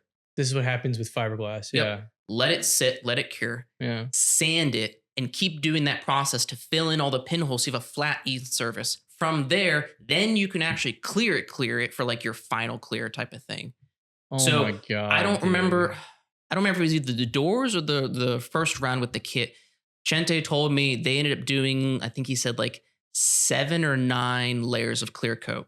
Just to get all the holes filling filled. the pinholes and doing like the final layer of clear. And like each one of those, like I said, you're spraying it, you gotta let it dry and cure, then you gotta sand it. And like different layers of grit of sanding, right? So much time, yeah. dude. And so, yeah, I'm paying for all this as a regular paying customer. Yeah. So it's like, what were your expectations? So obviously you pull the trigger and you go into wide body mode, you do everything. You're like, all right, I'm going hard on this, track build, whatever you want to call it, right? At what point did you just look at it and be like, yo, I need to chill the fuck out? Did you even get to that point? Or are you even at that point? Yeah. I'm not there. This motherfucker said, I got an open fucking wallet, son. No, I mean, all right. So if you're talking about like the financial aspect of it, every single major phase hurt from purchasing the kit, paying for the labor. Yeah. So Chente had the car for, I don't know, 6-9 months. I don't remember exactly when he was doing the kit install. Cause I remember I dropped it off. I dropped it off, I want to say mid-spring. Yeah. And then it was ready, the reveal, if you remember, you weren't there, but you remember Dubs at the Lake, Dubs at the Gap, excuse me. Yeah. 2023. Yeah. And then or 3. think it was 2023. I think it was. So like I told Chente, like, cause like when I dropped it off with him, like we didn't have like it'll be done by X date. It'll be done when it's done because they'd never done it before. As we found out, we were missing some hardware brackets, which we had to source from NGP. These were like the actual Audi Sport brackets for actual TCR cars. Cause like certain things like, okay, we know this goes here. How does it attach? Right. Yeah. So I have friends and contacts at NGP because NGP had done a fair amount of work on the car, a bunch of the mods and maintenance and whatnot to that point. They even had one. They had a front wheel drive. We'll get there in a second. So NGP had a TCR car because they were doing TCR racing. It was the NGP car. It had the NGP blue and silver and black livery on it. They ended up, So at this time, NGP was not doing the TCR parts sales. It was still being done through a company called Patriot Race Engineering out of Ashburn, Virginia. Okay. I had found them. I found that they were the ones doing it. I reached out to them. I said, hey, I don't have a TCR car, but I need some parts. Explained to them the whole thing with the body kit, what I was doing with a factory production Street RS3, putting a TCR body kit on it, that I was tracking the car. The main guy that ran the place, John, he was like, cool, not selling you anything because of their agreement, the Patriot Race Engineering, because they were the TCR parts distribution for North America. So that's Audis, Volkswagens, and Seat and Cupra. Which just recently started selling their TCR cars here in the States. They're like, we can only sell the parts because they're non-DOT approved parts. We can only sell you parts if you have a TCR car and you have to provide proof that you own the car. I was like, okay, cool. I understand. Talked to a second guy, Tristan Hubert, however you say his last name. He drove the NGP TCR car. He was also a, stakeholder in Patriot Race Engineering because I don't know his official role. Also reached out to him. He was aware of my car. He knew kind of what I was doing. And I explained to him, said, I just need some mounting brackets, man. I'm not trying to buy any like powertrain related components or any suspension components, I said, I just need some brackets so I can put this kit on my car. Met with him in person, met with John in person at their office in Ashburn at Patriot Race office, which small world is now where Phoenix Detailing is based out of. Shout out Danny Chicas. Hey. It's literally the exact same space. That's fucking hilarious. So they're no more. We'll get there. Okay. Dang. That's a common theme. We'll get there. So met with them in person, explained to them what I was doing, brought the car by because this was no, actually I didn't bring the car by. They had seen photos of the car because like the build was in progress. Like my car had missing body panels because Chente and his crew were working their magic. And they said, okay. So we essentially came to a unwritten informal agreement that they would sell me non-powertrain and non-suspension parts. Okay. Because of the liability between their agreement with Audi North America. Or it's just brackets, bro. Like, right, exactly. So they sold me the mounting brackets that I needed to be able to mount the kit to my car. The next issue with Chente is like, okay, great. I don't know where some of these parts go, like where the mounts go, So then I reach out to NGP and I talked to John over at NGP, two different Johns. They both are John, but two different Johns. Talked to John at NGP, explaining what I was trying to do. Told him that I had some parts from Patriot Race. And he's like, and I was like, you still got a TCR car too at your shop in Manassas? He's like, yeah, we do. I said, can I bring my shop guy, like the body shop guy over and like we could swing by and like he can actually like look over the car? And he's like, yeah, sure. So that's tight. So one day, Chente and I went over to NGP in Manassas, met up with John. John took us into the basement. And I think at the time they had 2 or 3 8V TCR cars that they were storing there. Neither one were the NGP car because the NGP car at that time had already been sold. Yeah. Just other customer cars. I think the Audi of Wilmington or Audi of Delaware, whatever car, the white one, that was there. Okay. And so Chente got to essentially like look over the entire car and like understand how Audi does it. Like where they mounted everything, how everything goes, the fitment, the finish, all that type of stuff. So the Chente is like took photos and everything. So now he's got all this engineering it. Not really reverse engineering, just more reference. That's reverse engineering. Okay. Yeah. So he has all those references. Okay, cool. So thank him for his time. And Chente goes back and now knows how the car has to go together. Fucking sweet, dude. So and then you had then you went more power. Yeah. So that was like that version, we'll call it. So I still had the Red Bull livery with the M Composite wide body kit. Why? Why what? Why did you get more power? I'm more power, baby. Because I want to go fast. like the amount of time and effort. I'm gonna take a stab. All right, I'm gonna start doing some hot shit. I'm gonna take some stabs. Hot takes or you pulled a Kawah buying a Noveski and you ain't even fucking grandmaster yes. yet. So we touched on this briefly when you were refilling your water or whatever. Yeah. So yes, I fell into the trap of just throwing parts and throwing money at the car and having this amazing, stay humble, amazing build. Sorry. But I didn't have the driving ability to be able to really take advantage of like the aero and like the tires. And like at this point, I already had the suspension and whatnot, or I had like the 034 parts. So I had like all the adjustable control arms and all that jazz. Like I'm still running a factory alignment. Which is to this insane. day because I don't know what to do to dial it in because there are one other person in the US that has this wide body kit that tracks their car. And he's also had a lot of issues as the guy down in Florida. Follow the GTIs. It's not the same. What are you talking about? It's the same exact suspension.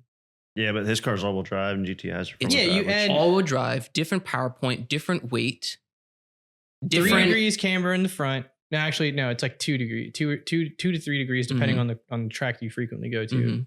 And then your rear toe in is just a little because it's all-wheel drive. And then like 0.2 or 1 or some shit like that. Do you want my 3000 GT's suspension specs? Yeah, let's send it. That'll definitely get you where you need to be. But like, so like you go, you dump a shit ton of money into this, into like the whole car. I mean, we're not going to go into the pricing for it just yet. I'm waiting for you to do that. Imagine if something fucking happens. Insurance.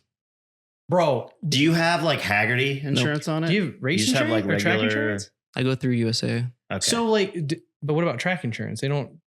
And do you have like a We custom talked about policy? track Do you have a insurance. custom shit. Oh yeah. Do you have I a custom remember. policy where you set the desire? Really? Really? Do you know how expensive that is? I know. Yes. I've been thinking about getting, I just have regular insurance on, and I'm like at the point where, because parts for my car, they're just unobtainium. They just, because the car's old enough and it was niche enough that you just can't get stuff for it. Yeah. And so like, I'm always so concerned that if something happens to that car, I'm not going to be able to replace stuff. Yeah. Because so I'm like, I want to like kind of custom tailor a policy to set the amount, going off market values and stuff like that. And just kind of taking into account the amount of money I've invested into it. I'm willing to pay a little bit more just to have that piece of What mind. I'm getting at is like, dude, I think how are you going to run that car as hard as you should?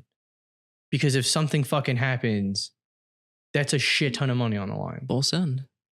I like it. All right, then you have no excuse. You need to pull up. You're not going to do wheel to wheel though, are you? No. Okay. So at least because like wheel to wheel, I feel like Yeah.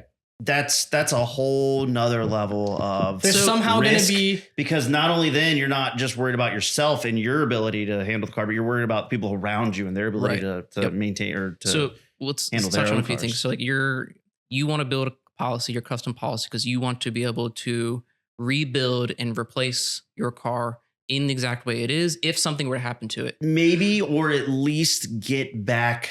Obviously, I know with modified cars, you never get back what you put into it, but at least get back some semblance of that, or at least a fraction of that, and not just completely lose my ass on the car. Of course. I already accept that I've lost my ass on the car. Because if I were to even try and sell it right now, you know how underwater. 100%. Right. So yeah, I'm way beyond that. Okay. So if something were to happen to my car, he's going to buy my powertrain. 100%. I'm not going to break even, but if I can sell him the powertrain for the value that it is, assuming it's not messed up, $5,000. because I'm not going to rebuild the car. If I right now have an off and the car, gets written off. Yeah. Okay. New chassis. Buy something else. I just accepted, like the moment I drilled into my car when I mounted that trunk spoiler, that was like, okay, like I'm no longer getting my money back. Where you cut your fenders. Yeah. Well, I didn't do that. Denny did that, but the moment you had your fenders cut. Yeah. Yeah. So do you plan on running that shit hard as hell? I mean, I already do. When I'm on the track, I do. You can go. There's. I see that you let off. Okay, so Jesus. Talking about insurance, so I have a standard USAA policy. Sure. USAA doesn't know the modifications. Don't tell USAA. So USA thinks it's a Bone regular, stock yeah, RS3. 100% Bone bone stock stock, bone RS3. stock, bone stock. Came just like that. Bone stock. Livery and all.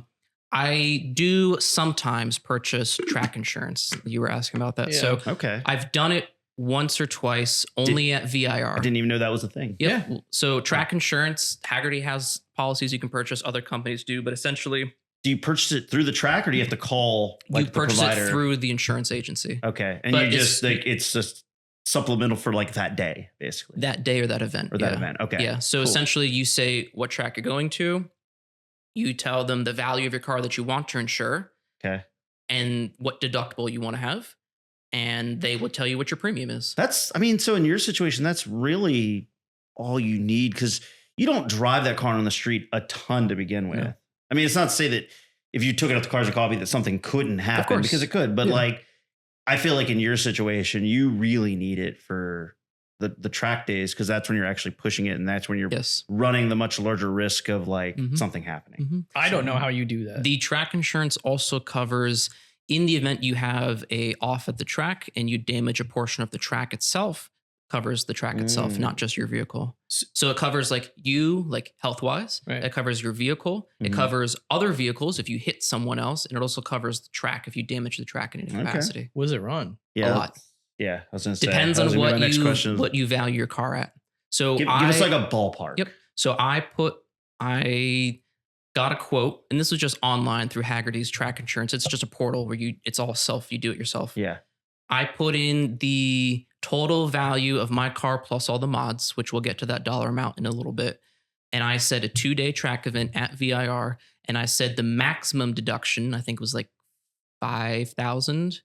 I don't know. I said the maximum deduction, whatever it was. For a 2-day track event, my premium to cover me for that dollar amount for those 2 days was $5,000. Fuck. Jesus Christ.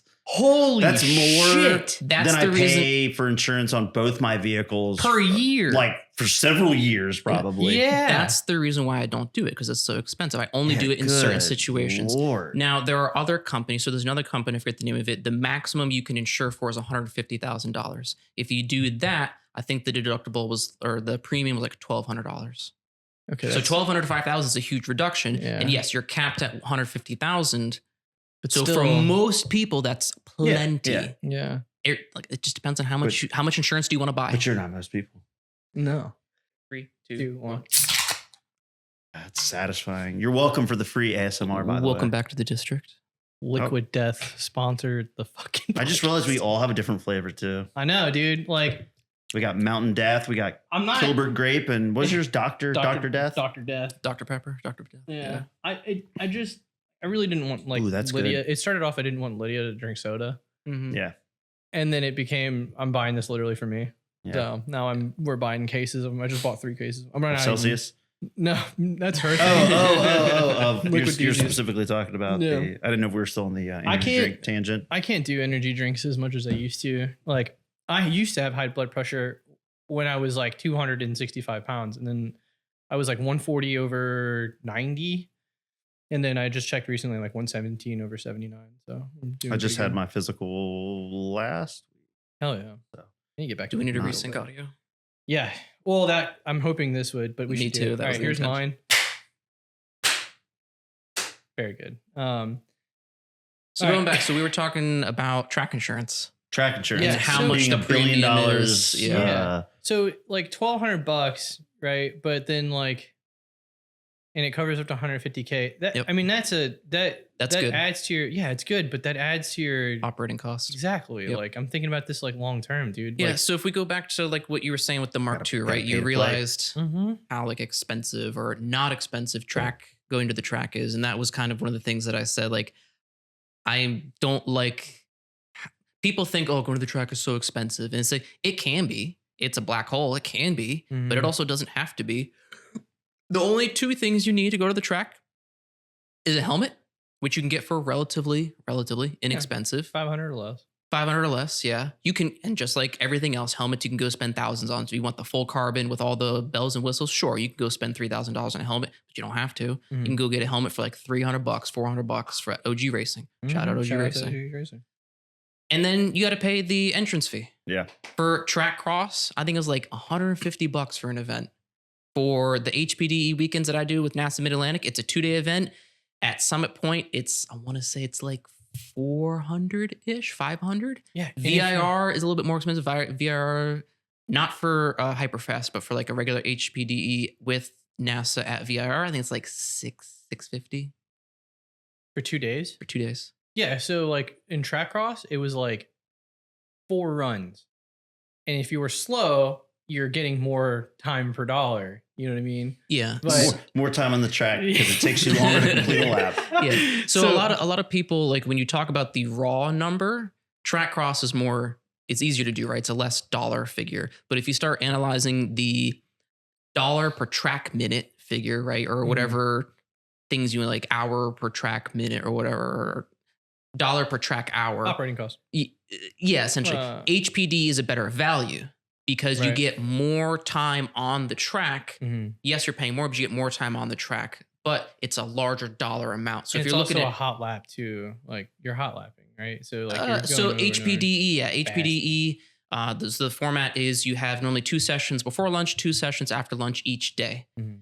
For HPDE 1 and most of 2, you have an instructor with you. So you'll go out to the like the hot pits, or excuse me, the cold staging lane. Mhm. I'm thinking specifically Summit Point because like that's where I have the most experience. So you go out to like the staging lanes. You'll park out there. Your instructor will meet you there. You'll both get in the car. You have your mic system, helmet to helmet mics, and you'll get all strapped in. The other session that's going before you will come in. The track will be cleared. Make sure no one else is out there, and then your session will go. And like you pull out onto the track, depending on if it's your first session of the day, second session, or whatever. Sometimes they'll send you out under a green flag, which means go, go, go. Sometimes they'll say, okay, you're going to do like one like warm up lap, and then you get the green flag. So it kind of just depends. And you're going out, your HPD sessions are anywhere from 20 to 30 minutes per session. Dude, that's a lot of fucking abuse It is. too. People don't realize, like, you see like Formula One drivers they're always doing like all these workouts on, and that's partially because of the G loads you're exposed to in Formula One because of the downforce. But Right.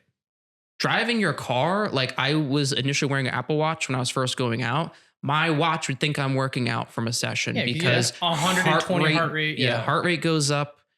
You're super focused. Like a lot of the times you're sweating because you have to have like your windows open for safety. Yeah. Don't run with your AC on. I did that once. It was a mistake. All that parasitic loss. No, it's the extra heat in the engine bay. Yeah. Oh, yeah. Yeah. 'Cause the That's condensers interesting, yeah. Yeah, and then also it's more consumable cost, right? You're running your brakes hot, you're running your car harder. I mean, you're- yeah. So yes, in any tracking, any spirited driving, we'll just phrase it that way, right? track cross is real light. Like Yes. So You know what I mean? in comparison, track cross versus HPDE, yes, your consumables for track cross are going to be lower because you have less track time. Mhm. Track cross is normally a standing start, so you could potentially have a launch, right? So if your car has like launch control, you want to launch it, whatever, yeah, you're gonna have those additional consumables. Yeah, tires, brakes, fuels, those are the standard consumables, operating costs, no matter what spirited driving you're doing on a track or not. Sure. Right. So, Dude, and it's all just it's a slippery slope. So like you can go out, like I said, you just need your helmet and registration cost. Depending on what you're doing, if you're doing track costs, cool. No problem. Helmet, registration costs, go out there, learn your car a little bit, learn the track, get bit by the bug. From there, upgrade to HPDE, start going out with an instructor. You'll be in each of the HPD levels as long as the organization body thinks you need to be. It's not like, okay, you go and do 2 events in HPDE 1 and then you will move to HPDE 2. No, you're in HPDE 1 for as long as you need to be before your instructor signs off saying you are ready to test for HPDE 2. Then you do the ride along with the instructor, you take the written test, and if you pass both of those, you move to 2. Same thing, 2 to 3, and then 3 to 4. So I think like the Mark 7 will eventually make its way back onto track cross, but I need to do a compression check because I'm getting a little bit of oil in the intake, which is not good. Blow by. I'm hoping it's a PCV because I did go back to stock PCV. I mean, Do you have a catch can? Aftermarket catch can? No, I had a catch can. I went 034's. No, it was Integrated Engineering's catch can, and I stupidly didn't fucking empty it out before winter, and that's why my turbo blew because the catch can froze and all the gases had to find the oil pressure had to go somewhere. It picked the turbo. How did it freeze? Oil doesn't freeze. A lot of water in there. Mm. I drained it like twice. Why do you have water in your catch can? Condensation from the heat from the summer. Mm. So we went that far from summer. Dude, I didn't drain it at all. And so like the part that froze, like when I pulled it out, it was like the at the bottom, it was at the bottom, obviously. But when I thawed it out, I had to set it in the fucking, like I unscrewed the top and I set it into like this metal can. And it was just fucking shit tons of water in it. And then that, because it was filled high enough or something like that, the lines to the catch can, the bottom parts of the lines were all like half frosted. So it froze all the way to the PCV. Sounds like maybe, I mean, I'm not an engineer, but it sounds like maybe the design was not, because normally like my catch can, That's what I thought. It enters into the catch can at the top, not anywhere lower. That's usually how. Yeah. most So catch if cans you're are. saying that it's these lower, were two ports were on the sides. it can be on the side. It's not coming from the It just top. needs to be- It just needs to be at the top of Yeah. it. Sounds like it was a bad, that's a good incorrect point. design. And so the water and Sounds like you need to hit up our friends at 034 and get a new catch can. MQ. Oh, GTI is really just. Are you need gonna a good plug PCV. all your sponsors throughout this video? I do have yeah. obligations. Yeah, yeah.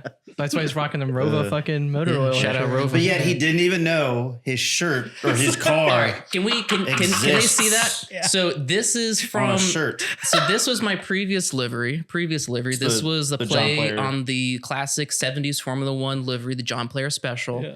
This shirt is from last year, 2025 Science of Cars event, which I did not get to attend because I my won Best car was Wheels. broken. Congratulations. Oh, They yeah. used my car, which is fine. I'm humbled and honored that Wait, they put my car on a They t-shirt. straight up didn't even ask Didn't you. even fucking Didn't tell you ask anything. me, Didn't which tell is him. fine. I didn't even know. Josh walked in with this shirt this morning and I said, "Oh, what shirt is that? That's my car." He's like, "Oh, this is for the side." I mean, it says at the top, "This is Science of Yeah, Cars." I was one like, of the- "Oh, I didn't even know they used my car." I was like, this is the perfect opportunity. We're talking about you and your car. I was like, I'm gonna wear the most lore accurate shirt that I Yeah. have. So like, Yeah. oh, this is amazing. All of my Flom Motorsports shirts fucking faded, by the way. Your shirt quality is dog All shit. right. Well, good thing I don't sell merch anymore. They're so. all my shop shirts now. Good. Yeah, I mean, yeah. But your My car's on a black shirt one now. faded away. What? My car's on a shirt now. Congratulations. Yeah. That's awesome. I'll show you a picture later. Okay. But they did reach out to You're me. gonna put me on a They shirt. used it to promote. There's the it's. I just almost just said Itsubishi. It's the Mitsubishi. Bob Baby Beats Jesus boy. Christ. Mitsubishi. Mitsubishi. No, there was the East Coast Mitsubishi Owners Day. It was up in Jersey. Sure. And they reached out to me and asked if they were cool with me using a picture of my car on the shirt and the stickers for this year. And it was on like my car was on like their little like registration slips, and so I didn't go. He says, "Hello, sir." I didn't go. Weird. Common theme. But Car's getting used on shirts and not but no, going to they the- they actually, I haven't gotten it yet. He just emailed me the other day, but he's sending me like a care package with Hell like yeah. a shirt. That's and, awesome. Like, some like stickers. Just trying to be cool like you, man. Hey, Have man, my- you know, have my car on a shirt like you, dude. It's goals. I'm this close to selling my car. Are you serious? No, you're not. If someone came and offered me a price, yeah, sell it. I've been saying that for a year or so now. Traded you a 20 2006 No trades. Scion TC. No trades. 210,000 miles on it. No lots of trades. rust. No Flipping trades. trans. Nope. And like $5,000 cash on top. No, I'm good. You couldn't pay me to That's a say solid that. I know. I'm just. That's a solid deal. I'm just. I mean, I'm just joshing you. are you gonna do more track events next year? Yeah. So What's your goal? Like, what you're trying to get into? Time trial. TTGT? Yeah, TTG. Yeah. I've been saying that. I mean, this has been a 2-year work in progress. So since I've started doing track events with NASA, because my car keeps breaking. Yeah. Common Glass fucking cannon. theme. Glass cannon. Glass cannon build. I mean, it's not. I wouldn't classify it as a glass cannon. I think I've summarized it saying these are growing pains. No, it's dumb shit, bro. It's not even growing. It's just literally dumb shit. Which is growing pains. I guess. Like, so That's a lot. Yeah, it's trial and error. here's my hot take. Okay, we can do this. We have a gang of homies that I trust very heavily. Mhm. Okay, we got somebody who will find a place to store something. We just fucking sell all of our dumb shit. Maybe, I don't know, or we just pull some cash together. Fucking, we build a cheap, no bullshit, have fun fucking track car. And then whoever wants to go goes, load it up onto whoever's trailer, go got a take it trailer. to, yeah, you got a trailer and then Mayor's getting a fuck. Mary's bit by the diesel bug now. Thank you very much. You fucking And Jay and our holy shit. Who else? I called him Brillium. Oh, I don't know Mike why. Brill. Mike Yeah. Brill. Mike Brill from Altered Components. Shout out Mike Brill. Yeah, the and homie. Josh. Oh yeah, and huge shout out to fucking Josh because Hannibus. Hannibus, Altered Components. Altered He listens Components. to the podcast. I feel like religiously, he's a another bald fuck. person that we've talked about almost every episode at some point. 'Cause he's we like- should have him on. Yeah, I plan on it. He just lives in He's a bumfuck. wealth of He- knowledge. when it yeah. comes He's got to a ton of experience and Yeah. shit too. But like, anything dude, mechanical. you know what would be so much easier? We did Running a because you can shitbox. run the same fucking car Running a shitbox. at an HPD event. Run an American shitbox. That's what I'm saying. Say American? Oh, what's your- American. A late what 90s, do you early think? 2000s Hold on. Chrysler Sebring? No. So this is a great Dodge segue. Sirius? that's too far into the shit box. This is a Plymouth Breeze? Hold on. This is a great segue into what I mentioned prior to starting recording. I have a opportunity for you. My brother still has his 2007 Ford Focus ZX3 SE. Which are phenomenal little track builds when you do them right. So it's the 2-door hatch, yeah. the 2-liter Duratec engine, Oh my God. factory 5-speed manual. Oh my god. It's his original car from high school. He still owns it. He still drives it. He works from home. He lived in DC for a while, so the body's beat to hell. I hit it with my Focus way back in the day. It was Focus on Focus Crime. Damn. It never got fixed. Were you The not focusing? interior Oh, started go to ahead. fall apart a little bit. Did you say you weren't focused when you crashed into Yep. it? But I was focused when it happened or afterwards. I hate all this. And it only has like 70, 80,000 miles on it. Holy shit. He does like the maintenance, like he gets the, like mechanically it's maintained, but like What's he want? it's only worth like $3,000, $5,000. Dude, we just Low got ball it. shit out of $1,000. $1,000 right now. So, Put some coilovers, some tires, some brakes. well, so you can either do an HPDE build or whatever, like a track build, right? Yeah. Ford with the Focus, specifically the Escort, but a little bit of the Focus, has really strong rally roots. Mm-hmm. Yes. Yeah. Yes. Yes. Yeah. Every So- day, yes. You know how fucking bad I want to go do rally, dude. I literally spend so much time. You know how everybody does sim racing on Mhm. fucking Assetto Corsa, dude? I literally did WRC, all the fucking WRCs on a wheel throughout COVID. I went top fucking 60 in the world in Finland, in one of the other fucking Finland and somewhere else. I legit spend so much time, and not just fucking WRC, the 2 class or whatever the fucking 1600 cc's are. And then I went to the 2 liters, and then I literally, the guy would be like fucking right 2 over crest, and I would just like pre-corner, just position the nose into the fucking corner before the corner came, and just and then fucking dude. And then Tyler Hill would go, like, you'd be like, you'd watch me play and you'd be like, hey, you should do adjustments to this and transfer weight. And then like, I'm like, what the fuck does this motherfucker mean to transfer weight? And then I do exactly what he says. And then everything we're doing rally. Travis Pastrana, count your days. Well, I'm fucking, I will. Days are numbered. So with my friends and connections in the Focus community, right? I remember all the brands. It would probably be a little bit of difficulty of like, do they still make the parts and whatnot for that car? Focal right? Jet. Focal Jet. That I was a was big on. one, I was on yeah. FJ. Yeah. Oh shit. With my Focus, yeah. And so, yeah. And now I keep joking with a brother saying I'm going to buy the Focus and he and I are going to rally it, right? Yeah. Now, Lauren has forbade me from getting another project car. Second track car. Right, second track car. But as long as I'm not contributing financially, I can still You participate. could be, what's your name, you know? Yeah, little- Flom as a Motorsports, co-driver, Flom yeah. DI. What? Wait, then what's your contribution? The I lead. I sourced it. Yeah, he's the lead. I have the trailer. I help with the Yeah, logistics. there you go. That's drug dealing. He's a consultant Yeah. in the project. That's drug dealing. Yeah, never get high on your own supply. Consultant. Jesus Christ. No, that's stacked. Shout out EJ So- Stacked. Yeah. My buddy that had the Focus, the one I told you about that Mhm. drove home from the track in reverse, he had a 05 Focus, the 2-liter Duratec Yep. hatchback. Yep. And guess what? In addition to taking it to the drag strip at least once, guess what he used to do with it all Rally. the time? Really? He did rallycross. Yeah. So yeah. He So did at Summit Point. Yep. I was Let's saying, fucking Summit go. Point has Did it a a bunch. rally cross course Yeah. there. I'm in. So you do basic stuff, right? You put in seats and harnesses. You put a roll bar in it. You put different tires on, some little like AT And you tires. literally need stock suspension. I mean, you because- can do it with stock suspension. Yeah. If you want to put coilovers on, like some long travels or something, but like just to get your foot in the door, like front wheel drive, stock. That's like the lowest class for like rally driving. Yeah.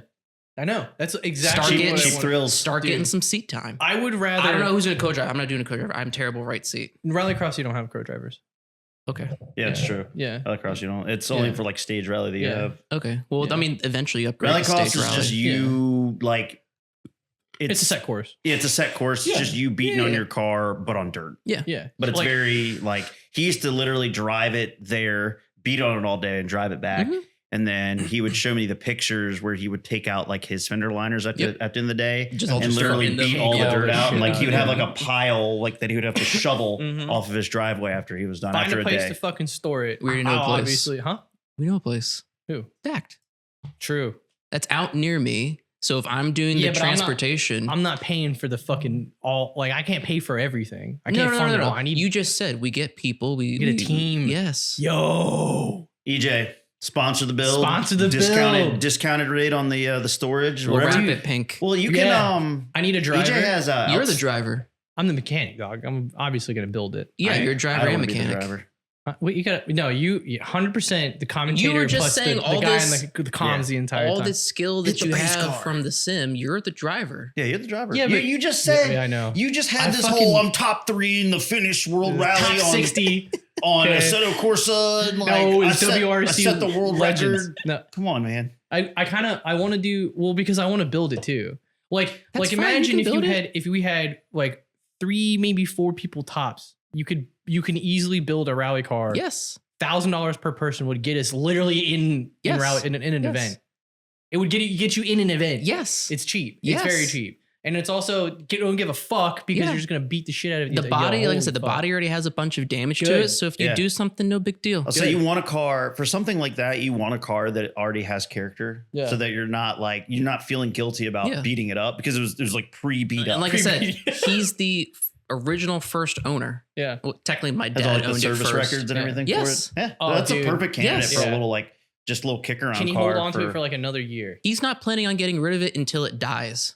Perfect. So either He's gonna be Oh, be yeah. on the car. the livery is just gonna Like be. it's We're gonna cat. make the car look like him. Yeah. So like Yeah, 100%. nuts for mutts. I'm or totally mutts for in. nuts, whatever. Dude, The I'm- rear wiper blade is the The tail tail. thing. Yeah. I was talking to her just the other day. We were just talking about this earlier. How I don't want to fucking do any other more car builds. And I Nope. want to be like, I'm building a fucking rally car.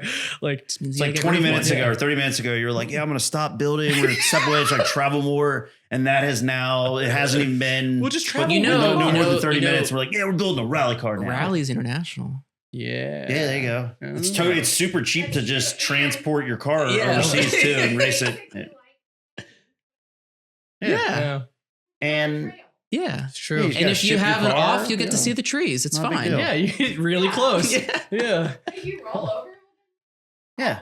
Yeah. Yeah. If you wreck your car and then you get to hike back to, back to the pits. Yeah. Yeah. Exactly. I'd love to do that. And honestly, like, it feels like it'd be something that I would commit to. That, and I wanted to do drifting for a while too, but like, Drifting gets expensive because of tires.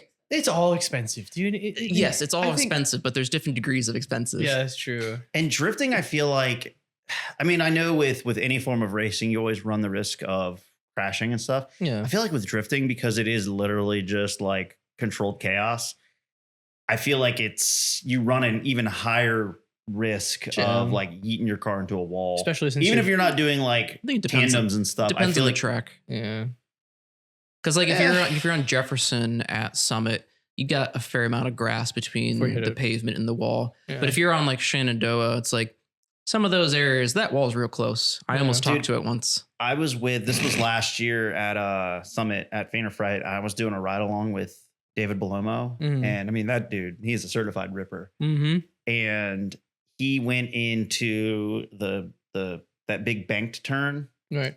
The carousel? The carousel, there you go. On He went into Shenandoah. the carousel like at I ripped my full exhaust tilt. on that car. And I was, riding with him, and he debeated a tire Oof. at speed in carousel. Yeah. And he kept it together, and The angle of the carousel, it replicates the carousel from Nürburgring. yeah, he debeated the like right rear tire in the Mhm. carousel. From the angle, and like obviously doing a ride along in a drift car is already a very visceral experience. Sure. But when you have something like a catastrophic failure like that, you're That's just not like catastrophic. well, That's every day. Yeah.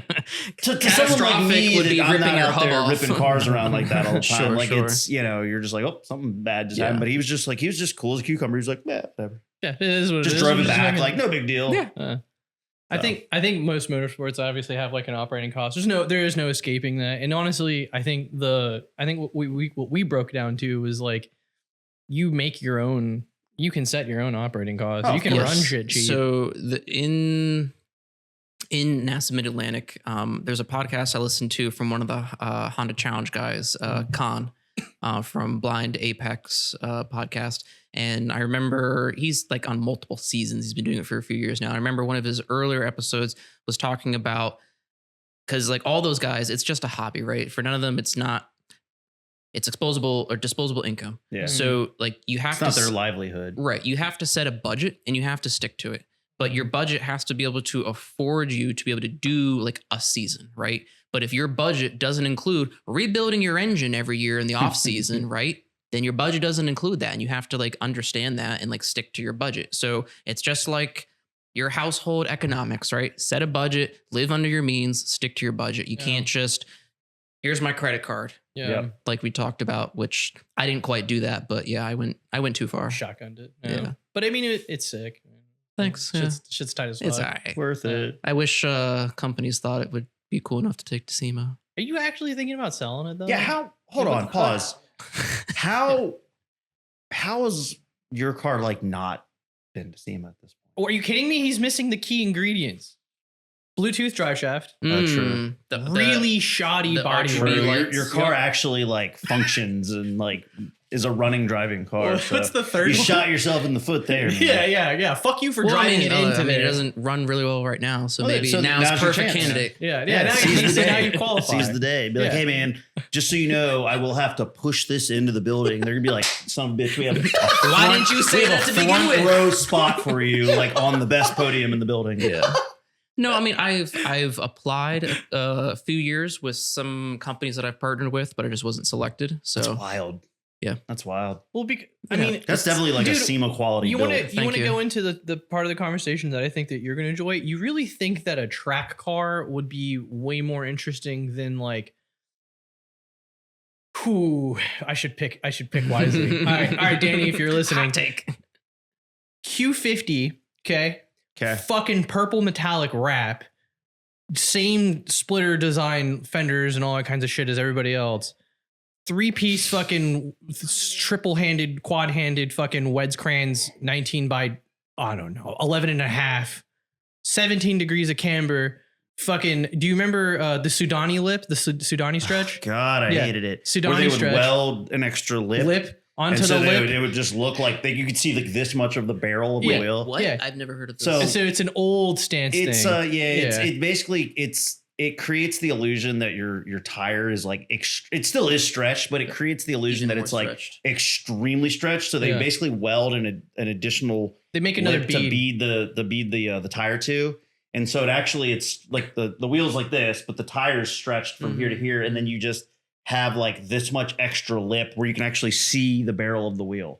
It's like Yeah. a Japanese style thing, and like Okay. I don't know. But it like, looks stupid. but It's like- very subjective. But like, if you think about it, like, okay, so I don't know why you did this, and because to me it was hella weird, pandering to like the Instagram social media. You know, Yeah. remember the fucking the popularity contest, the ECS tuning fucking vote Yes. thing. Yes. I remember they did that. it, That was yeah. like a year ago, right? Yeah. Yeah, it was last year. So that he's so You don't know sitting why watching. I entered in that? Not that. Well, yeah, yeah. So, but my point is that the people that were, this is no disrespect to anybody in Nah. particular. You know what I'm about to say? Fuck them kids. I already knew where to go with this because I've just thrown my 3000 GT in the hat. Was like, oh, Yeah. share your car, picture your car, and We'll do Well, like a thing where they pitch you against and they vote. like Dude, I bracket. lost to like a fucking like a newer Accord on like some shit ass wheels with like chrome tint. Like you think It's a about like popularity the amount contest. of it's a popularity it's the same thing as like fucking high school like the whatever the MySpace top president 8. top 8 or the presidency runnings for like Yeah. the high school politics. It's just all popularity 100%. Brand for that too. It's not actually going off like the quality of the car. It's like off of how many friends you people have. and followers. People you know how many followers you have. So like no offense, but Nick, you None don't taken. you don't have like the same popularity as the 21-year-old TikTok kid because that kid is like he was born iPad baby, you know what I mean? Like this is the shit that I'm going to do, you know what I mean? The older you are, the less of your entire also peers look at his are on look social at his media. head. There's no broccoli up there. So, I mean, right. Yeah. So you 100%, realize y'all are playing checkers. I was playing chess. Okay. I was not doing it for the popularity contest. I was doing it to get my name out there more because there's no such thing as bad publicity.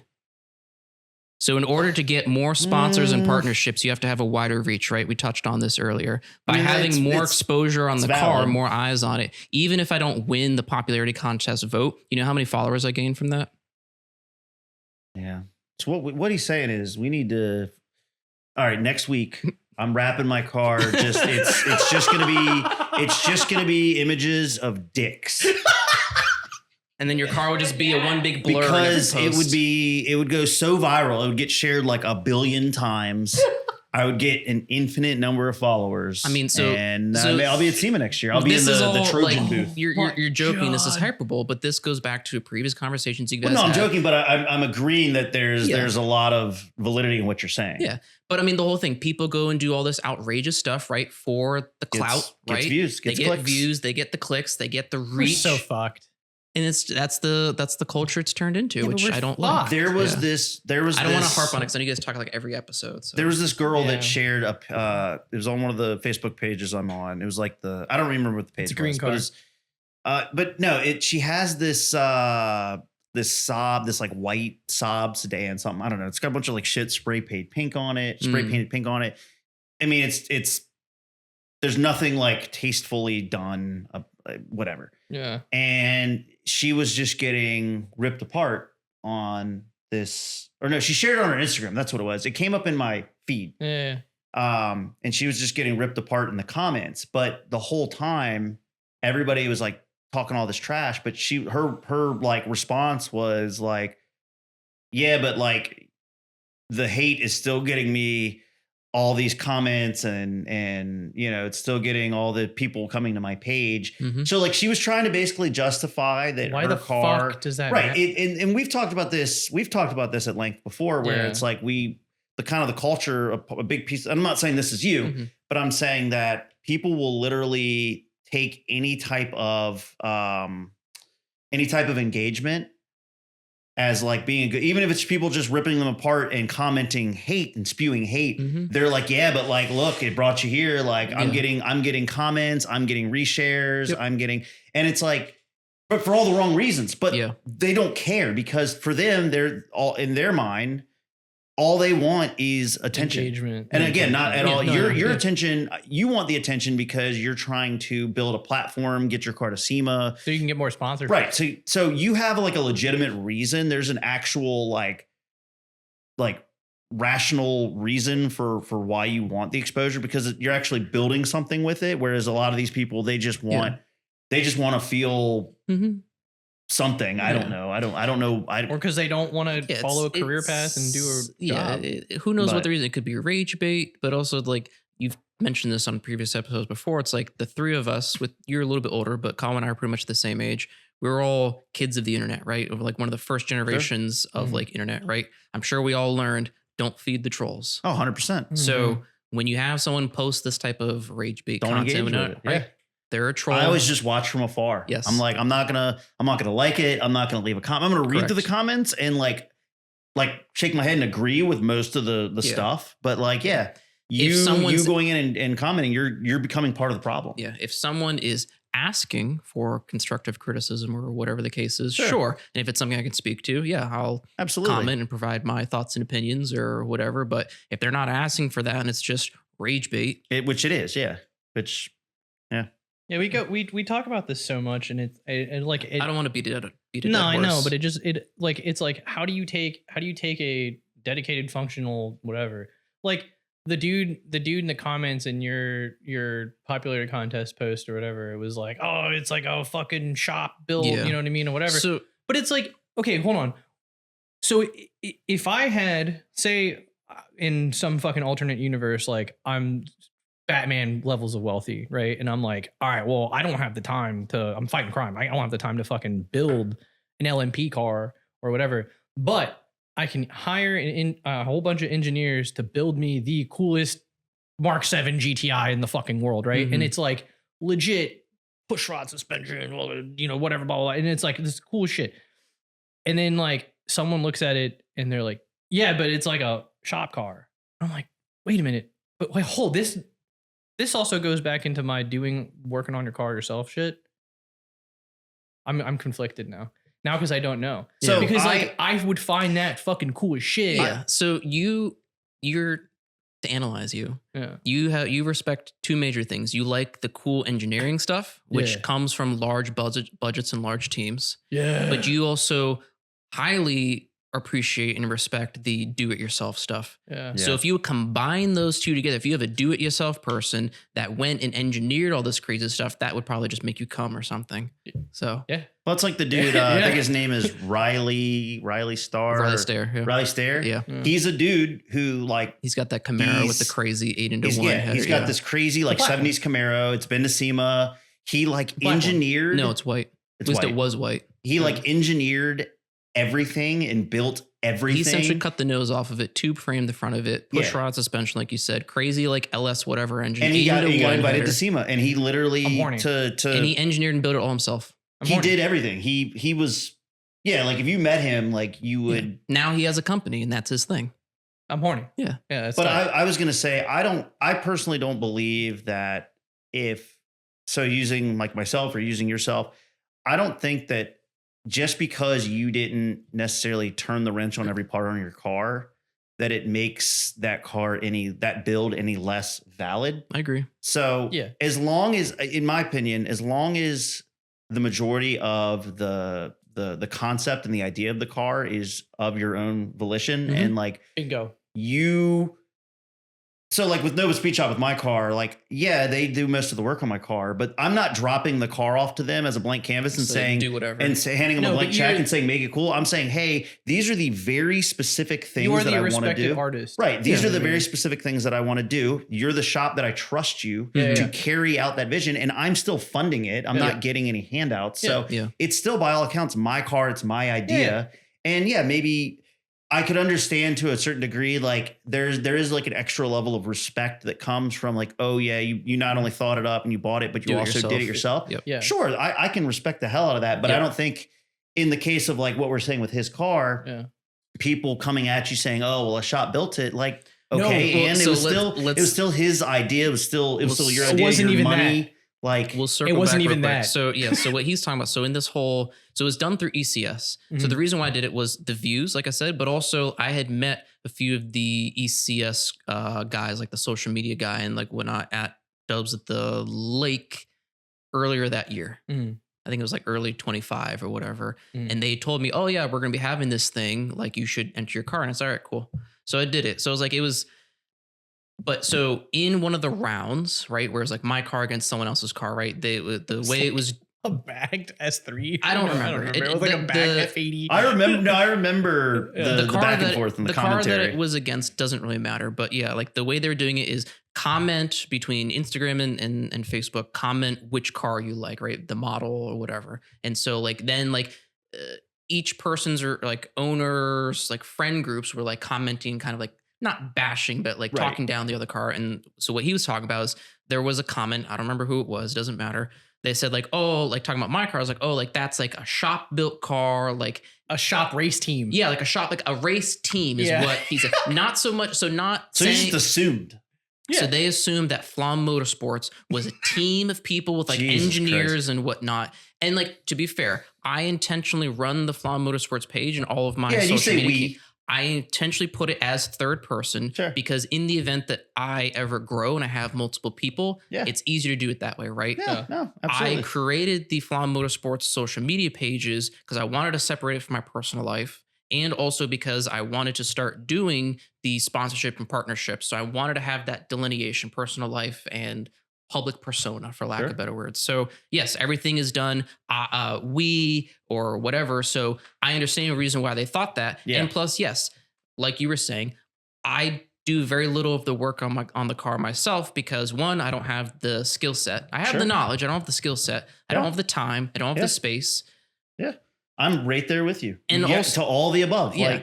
And now, since I've started doing track events more than show events, the speeds in which I'm going on track, I can't afford to mess something up myself and have a failure on track when I'm going at speed. You would rather pay somebody else that is their bread and butter. That's their forte. Yep. And so for me, like I don't track my car, but I mean, there's, with like, I have really aggressive wheel tire fitment and if it's not done exactly right, there can be, I would just blow my quarter panels out and like total my car. So I trust somebody else that they do the suspension tuning and the alignment. They do that all day, every day. Yeah. And so I don't mind spending the money to have them do it the correct way where I can go down the road and I'm not second guessing myself going, oh man, did I do this right? Did I do that right? And I'm just driving on pins and needles. I'd rather pay the money to have somebody that I know can do it right and just have that peace of mind. I think there's nothing wrong with that. Yeah, I think it was just funny. It was like, dude fucking funded the entire full thing on believe himself. that you were like a whole race team. The fact that person made that comment was like, yes, what I have been trying to do, they validated it. Yeah. So, yes, like I've been trying to portray this as a group versus an individual, and it worked. You technically got what you wanted, but it just came with double fold. It came, it was because I won, and I got like the followers, and negative connotations that resulted. But it's just weird. It was like kids don't appreciate tasteful shit. Let's not say kids. We don't know how old this person was. Motherfucker was probably. Let's give him the benefit. TikTok broccoli head kid, 100%. Look, all right. Look, if you are, comments said here do not. If you are still, it doesn't even matter what Flom Motorsports hates TikTok broccoli head kids.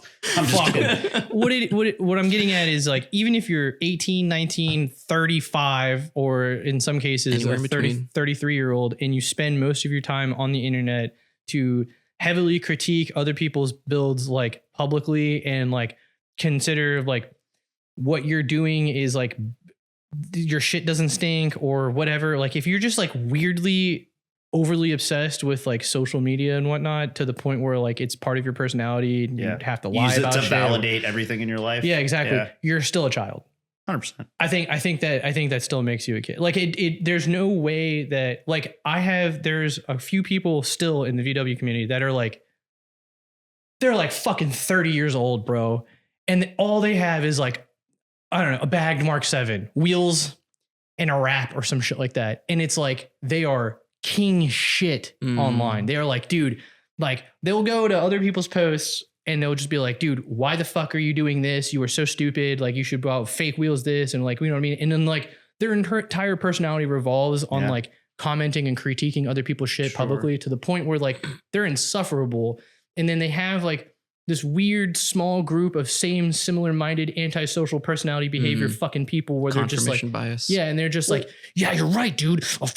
I gotta have like these fucking BBS LMs and certain specifications to this car, and they're like, why would you even put those modifications on your vehicle? You're so stupid. And they just like they like horny attention grab themselves, and they're like, social media is not real life. They're treating it as though it is. They go to their 9 to 5 at a fucking like, I don't know. Bullshit job. They were at a bullshit one of the last remaining Radio Shacks. Yeah, exactly. And then they come selling home resistors all day, and they're so fucking insufferable that they're saying like they've done nothing to like the community. They've done nothing to support the community except for going to shows.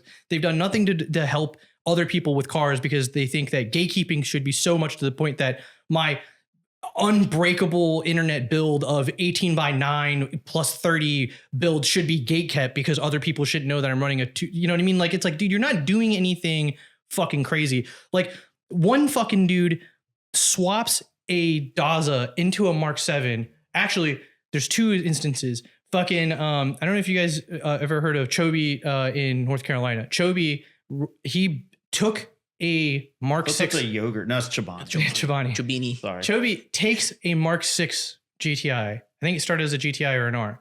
And he puts he puts a VR6 in it. Okay. And he makes it his own version of an R. And then basically he's like, yeah, the R stopped at the Mark 5 because like, you know, they pulled the 3.2 out and put it 2.02. He takes every single documented piece of evidence that he did for swapping Makes it available. Swapping a VR6, making it all-wheel drive, doing everything to make a car, and then he publicizes it for free. Yeah. That's game-changing. Yeah. There's a dude that's doing actually giving back to the community. Exactly, because it's building a car and then it's like there's no fucking gatekeeping. Like I'm literally supporting people that want to do this shit. He spearheaded it. He got a lot of acknowledgement for being that person. But that's a person that I would appreciate rather than this weird, like still stuck in the dapper era. Say their name. Fuckheads. No, there's one kid that I'm thinking about right now. He doesn't even live here. There's one kid I'm thinking about right now. And it irks me because he's just like, it's like this weird, like collaborate of like post dapper era kids that never changed. And they're like, cause I come from like the hardcore scene in Northern Virginia. And I love like the hardcore scene. I love the people that was in there when I was a kid. It was a lot of fun. You know what I mean? But like you get older and you're like, dude, I gotta like tend to a family. I gotta be responsible. I gotta grow up. I can't be a hardcore kid anymore. I can't go out and like throw hands in a pit or like in your white socks, you know, but like I leave that shit behind because I have to grow up. Like I can't just go get into random fist fights with people. Yeah. I go to jail, lose my job. Yeah. But they're like stuck, like you perpetually. Become a contributing member to society, and those people do not grow up. Yeah, and they're insufferable. Like just don't be around them. No, I'm not. But what I'm saying is like what enables people to think that is an acceptable form of life? Like how do you do that and then just like go home and sleep? Like it's fucking weird. Those are the same people that, and I've actually, I don't really have like a specific example. And even if I did, I wouldn't use a specific example because I'm not trying to slander anybody here. Sure. But I've literally bared witness to this numerous times where you see somebody on Instagram, like you said, that's kind of like a failure to launch type of person. That they're not really contributing anything like to the car community. They, whatever. And they have like a gajillion, they have 30,000 followers. And like, it's like every post they make, it's like people just fucking just sucking them off and think, oh, your car's so fucking sick, bro, whatever. And then you see them at a car show and they're just like standing there by themselves. Yeah. They have like no actual friends there. They have all these like, surface level friends on social media. Yeah. Oh, because I got this illegible windshield banner and we're a crew and it's all these like fake friends basically that they all just hype each other up on social media, but they're scattered all around. They're not like a real car club where they all actually get together and do anything. Yeah. And then they go to an actual car show and it's like you almost feel sorry for them because they just come across as like a giant fucking loser. Yeah. Because they literally, again, I made this comment a moment ago, like social media is not real life. Like interactions, like actual face-to-face human interactions with like real people, like that's so much more wholesome and worthwhile than just like hyping. I mean, yeah, like hype your boys up on social media. I like anybody I have in the car community, we all have our internet friends. And maybe if we're so lucky, we get to see quote unquote internet friends. Yeah. Once or twice a year, but these people they only have internet friends. Right. And then when they go to a car show, like they literally just stand around by themselves and like it's miserable. So night and day from like the engagement they get on a post versus the engagement they get in real life. It's like, holy shit, bro. It's like literally like Batman and Bruce Wayne split personality. Yeah. It's wild. It's like the kids that get influenced by it are the ones that are like, oh dude, like I love your shit. And you know what I mean? And then it's like, all right, then you have like this 35-year-old dude who's still pandering to like the young generation and is feeding off of that. And then like now they're just the people that are like going to actually talk to them are like still young kids. Mm-hmm. And then that just looks weird. Mm-hmm. Like the dude who graduated from high school is still hanging out with people from high school. It's like, bro, what the fuck are you doing? Like you're still stuck in your weird high school immature, like Dude, I don't He's know. in his Reminds me of Cavalier the- Z24 on his Motegis. With a monster. Belushi meme. He's got the skateboard. How you doing, Yeah. fellow How you kids? do? Hey, he's fellow hanging out kids? in the pickup line at high school, you Yeah. know, where the people are there to pick up their kids. And Doesn't even go he's got here. he's got his white Oakleys and he's leaning up on his Cavalier Z24, like, what's up, girl? Yeah. Huh? Yeah, it could be. Yeah, I think it's almost grooming. And then so like the younger generation thinks that that's the cool shit because they're like, oh well, he's got 40,000 followers or 40,000 followers or whatever. And so now I want to be just like that guy when I grow up. And it's like, dog, nah, that is not that. Those aren't the people that I want to enable my fucking car experience. You know what I mean? But 100%. anyways, all right, Let's bring it back. yeah, I'm gonna bring it back. Flom. We have another question I on got the topic. Yeah, we do. We Okay. got. Well, I know you. No, No, he we said can- the we can- time looking at restraint's time. not real. We can keep it pushing. Everything's for a made little up. longer. Points don't matter. Well, obviously, we got to do the 10, 100 million. That's easy. Yeah, But Dream that's Garage. easy. We can do Dream I Garage. wanted to bring up a Close. topic. We're talking about Yeah. the main topic here has been motorsports and stuff, Mhm. and I just wanted to get everybody's. What are your like top 3 favorite? I would say either race cars or race car liveries. Because one thing in motorsports, you can probably attest to this better than anybody here. One thing that's always synonymous in motorsports is having like a really cool livery, a really cool course. eye-catching design. Yep. You know, growing up, I've never participated in motorsports, but I've observed and watched a lot of motorsports. I've played a lot of video games where I pick cars based off how cool they look. So I have a really definitive top 3. Sure. And I can certainly lead us in, but Yeah. I wanted to hear what your guys. So we're saying Top threes. livery or car? Because those kind Either of, or. in my mind's, are two I separate would say things. it's fluid and whichever you choose. Okay. Because one of them that I'm going to name is definitely more the livery than the car. Okay. One of them is definitely more the car than the livery. Sure. And then one of them is just a very weird one that I will go over. But Okay.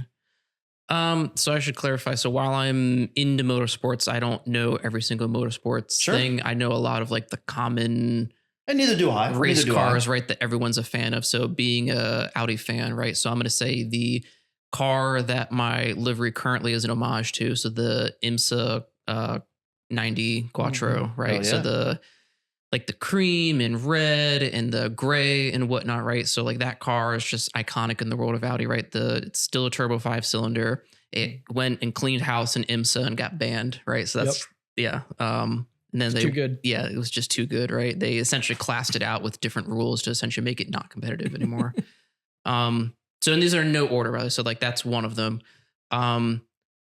Still in, I mean, all 3 of these are Audis. So the third or second one is, I want to say it was like 2007-ish when Audi was doing the Le Mans racing, like American Le Mans series, but also Le Mans, like 24 Hours of Le Mans. They had the V10 diesel, like I think it was like the R8 TDI or whatever. I know exactly what you're talking about. So not like the R8, the like open wheel race car. Yeah. Yep. It was just like a silver and like a little bit of red on there. So like the livery wasn't anything super special. It was very Audi, but just like the fact that they went out with the diesel and cleaned house, right? And another reason why I have a diesel daily, so go diesel, is like, if you look at like the statistics, right? Because diesel is generally more efficient than regular gasoline or race fuel or whatever. So the number of fuel stops that car had to make compared to everyone else, like in endurance racing, you win in the pits. So the fact that they didn't have to pit as often because they didn't have to just go in and get fuel because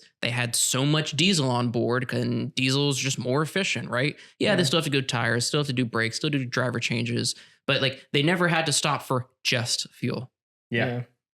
So that's badass. Yeah. And I love the lore of that. I mean, it's like you said, the livery is very like subtle and understated, but I mean, because that livery is on a car that has a very like iconic lore and history, I think subsequently makes it really cool. Yeah. So, and then also I'd say probably for third one, if we're only doing 3, the like Group B Audi S1 E2. Okay. Ooh. Like the white and yellow with like the giant front spoiler, the giant rear spoiler, shortened wheelbase, and like that's where you get like your iconic like 5-cylinder sound and whatnot. Like Pikes Peak, like it did that back in the like 80s, I want to say, back of course when it was still gravel. And like it was a rally monster, right? Group B racing was like iconic before everyone started dying, and then they just decided to ban it. So, oh yeah.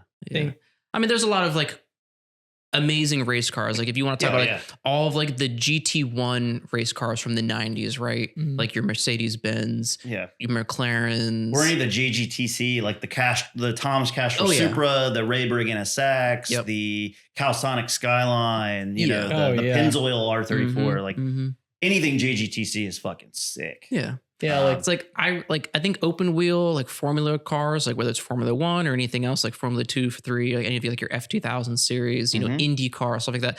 That's all very cool because they go very fast. They had the iconic V8 and V10 engines, like that super high pitched whine and whatnot.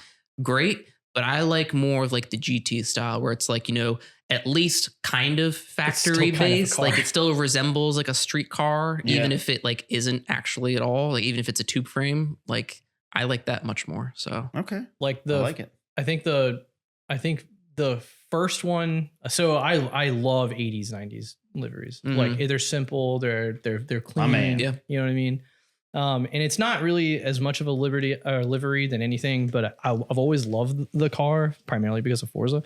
But the Mercedes-Benz Sauber C9 and the C11, like goated cars. Those are like similar to the GT1. Yep. Yeah. They're prototypes. They're fast as hell. It's just silver. You know what I mean? I like silver. Yeah. With the painted on star because you can't put the actual thing out because it weighs too much. And like it did first in Le Mans. It did really well. It did podium in Le Mans for a few times. And then it got replaced with the C11. And I think that it was just like, I mean, it's a Swiss team. I don't know. They probably didn't. It got very expensive. It got very expensive very fast. So racing is very expensive. Yeah, but that car it was just raw. I loved it because it was simple. It was very fast. It looked cool as shit. And then at the same, like the second runner up to that is the orange and green rotary. The Mazda 77B. The 77. The one that just caught on Renown fire. or whatever. Yeah. It says like has the big Renown word on the front. Yeah. So like those are like my top like 80s. They're very simple. They're very clean. If I was to pick like an actual car livery, this is gonna be weird. Spoon. The Spoon's sick. No, the yellow and blue. It's classic. It's JDM. Have you seen my Santa Cruz? Yeah, true. And for the record, no, I didn't try to make it look like a Spoon, but I mean that Spoon popularized the yellow and blue colorway, and I've always liked yellow and blue together. I think they're very opposite ends of the actual color spectrum. Shade of blue. Yeah. Right. Yeah. That's well, Spoon uses a very light blue color. Yeah. Mine's more of like a mag blue. Sure. Yeah. I love, and then the second runner for like for that era too, right? Because this is more 90s, early 2000s, or 2000s, early 2000s. Spoon, and then also like HKS anything. HKS HKS like is the oil spill, the black, pink, the teal. Chet Lopez. Chet. I was talking to him the other day. He just bought a Miata. I was telling him I was telling him he needs to slam the shit out of it. And he was like, absolutely not. And I was like, but his R32 is dope. Yeah. Like it pays. He still has the. I think he was talking about changing it up, but I mean, I met him at H2O. Well, actually, I met him formally at Beach Bash a number of years ago. But I would say I've was going back to what we were talking about a minute ago. I was internet friends with him back in the H2O days, and I used to see his Skyline when he would bring it to H2O every year. Oh yeah, I've only seen it once. Yeah, but last livery I'd probably ever go with, and it's more recent, and I don't think they actually use it anymore. But it's the BMW art car. That livery for the art That's a good one. Yeah. I mean, every art car is different. So which one? Yeah, that's true. There's like 20 or 30 of them. I think there's like a dozen or so. Oh, that's right. Because they started a long time ago, but then there was like Throughout a long years. period of time where they didn't do it. Yeah, you're right. So we're talking like official art cars because there's been people like, oh, this is an art car. The E92 by far. Oh, the E92 by far is like one of my favorites. I like the red M. I don't know if it was an art car, but the red M1 with like the white circles all over it. So that was I know you talk about it all the time. Mike Burrows, Stantrix, right? His dream car, the M1 GT or GTS or whatever, right? Yeah. That was that car. They had one of those next to a standard M1 at at Ultras. Yes, at Ultras. Because I watched Mike's video. I watched the video too. Where he went to, because Ultras, so that was like a weird offshoot. I want to go to the Ultras that's in Poland. In Poland, yeah. That's like that is my end all be all pipe dream. Not to enter my car, but I just want to go. I just want to soak it all in. It's a multi-day event. I would love to go too, yeah. It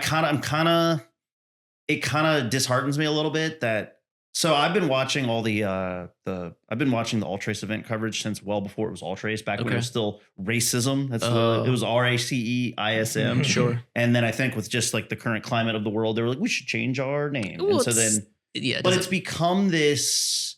Alt Race has, unfortunately, because it's gained a lot of notoriety. It's become a lot more popular.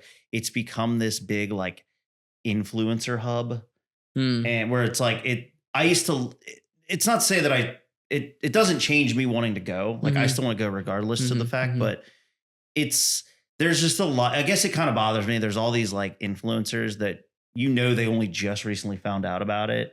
And like now they're like, oh my God, it's the coolest thing ever. And they go. Meanwhile, I'm like, I've been watching the shit for like, I've been wanting to go to Alt Race for probably. This is Josh being a hipster again. I've been wanting to go to Alt Race. Yeah, well, it's.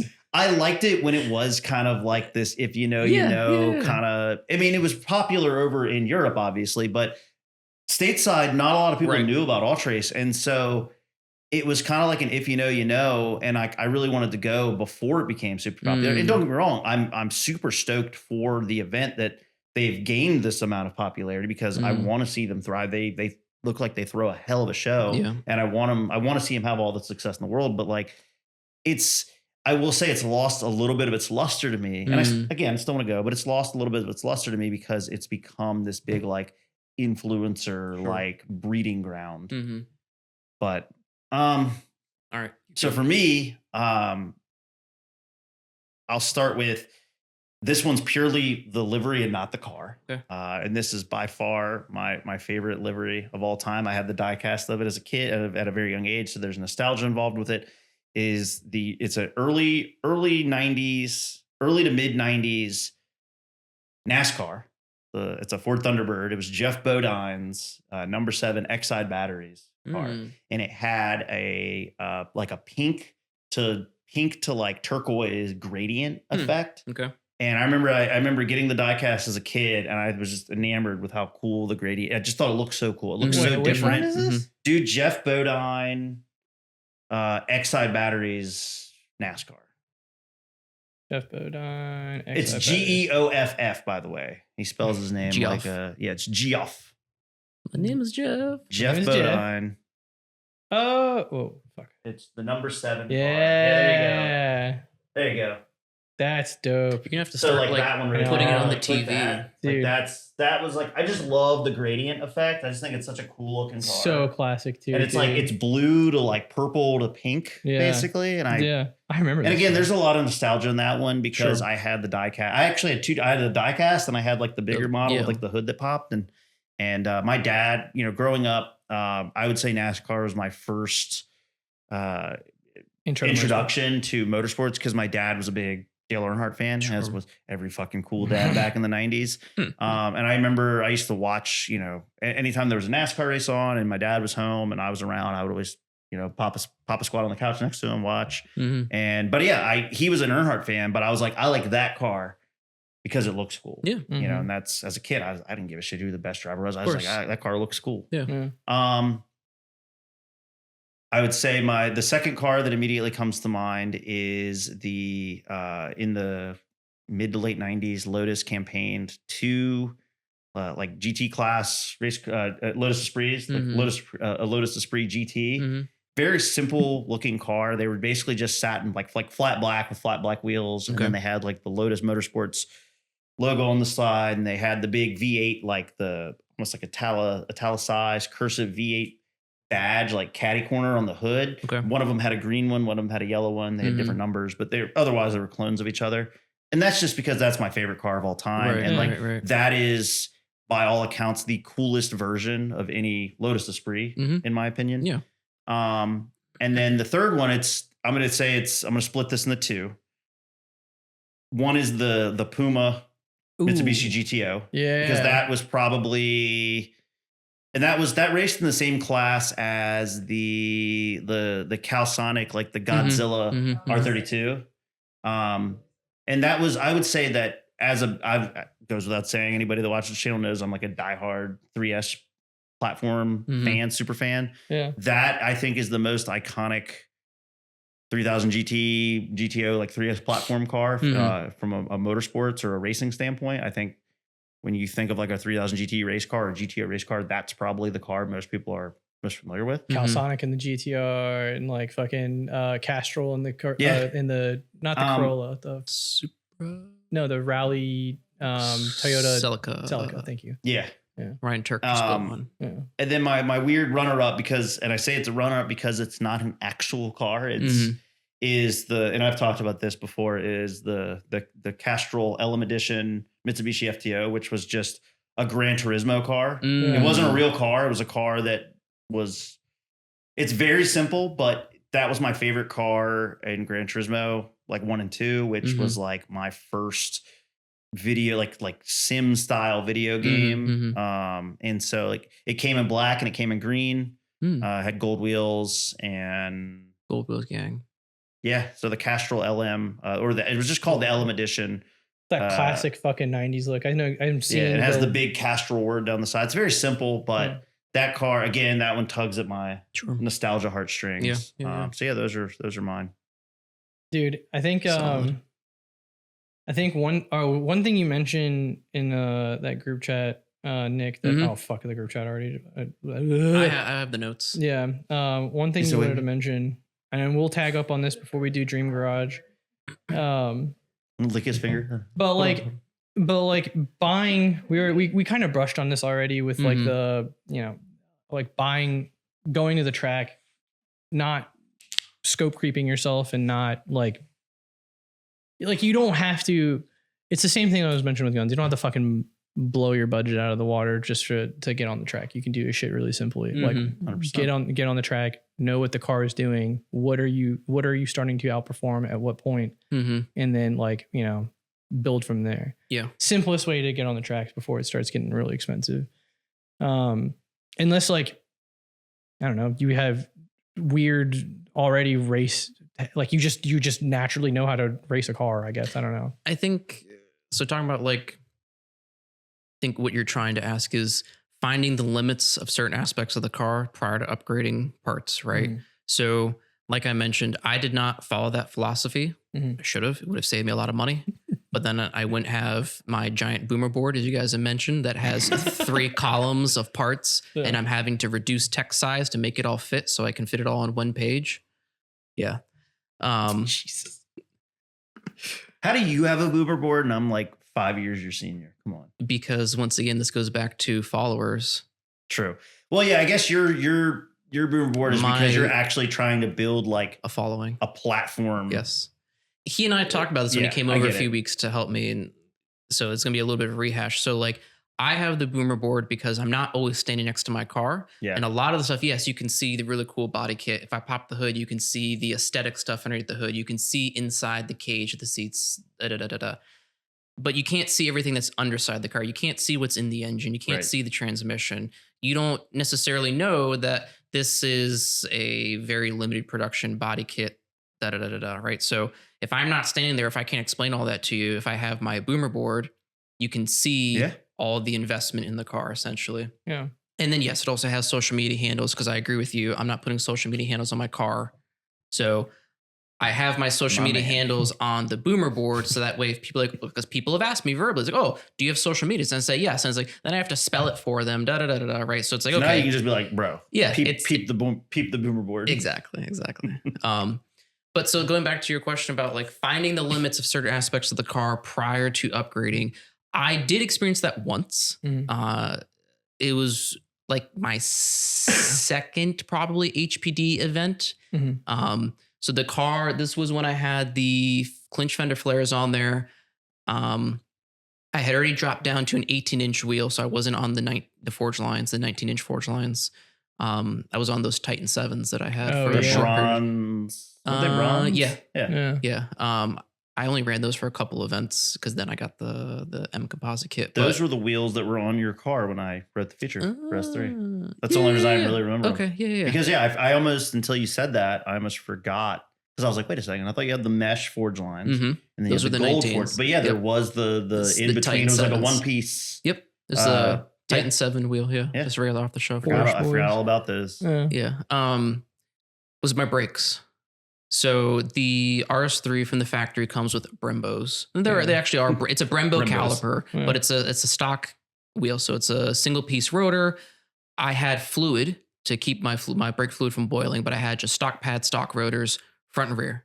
So I essentially had stock brakes except for not true. I also had upgraded brake lines so the lines don't swell. It's like stainless lines, yeah. But the car was already stage 2 E85, so I was pushing like 500, 530 wheel. And I think the car was gutted with the roll bar, like the half cage, the seats and harnesses. So it's like you're very connected because you're in the seat, the bucket seat, you have the harness, right? So you're not moving. So it's like you can really get it, like you can really chuck the car and you can feel how it feels.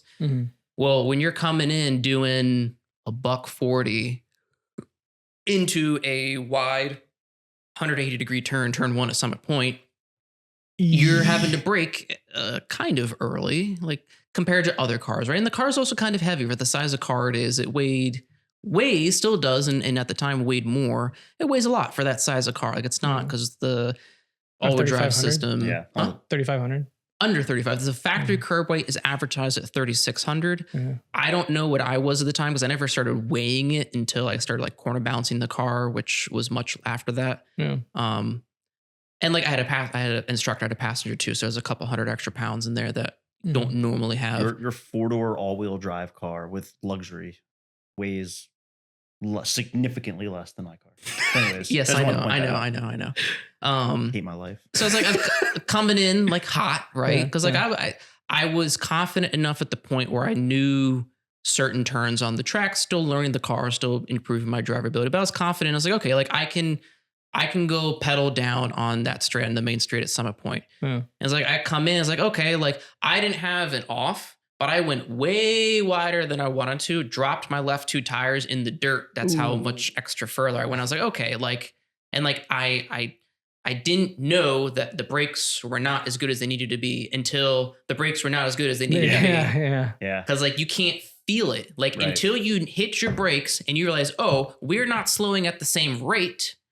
Something is wrong. You don't know, right? There's no signs. I think you bring up a really interesting point, which is you kind of are faced with 2 situations, which is you can either go and push the car to the limit to the point where you're basically risking breaking something because it wasn't where it needed to be. You can't handle it. Where it can't handle it, where you have an off-road excursion, where you drop a tire, you potentially hit a wall, whatever. Or you do the upgrade, you're kind of being proactive on preventing something like that happening, but you run the risk of, you don't know that you needed it. So you run the risk of like overbuilding it and it didn't actually need it. So you're either spending money on the upfront and not, risking the money that you would spend if you dropped the tire, DB'd a tire, graze a wall, whatever. So it's almost kind of like you're damned if you do, you're damned if you don't. You just you want to be over prepared rather than underprepared. You almost got to figure out, do I want to spend the money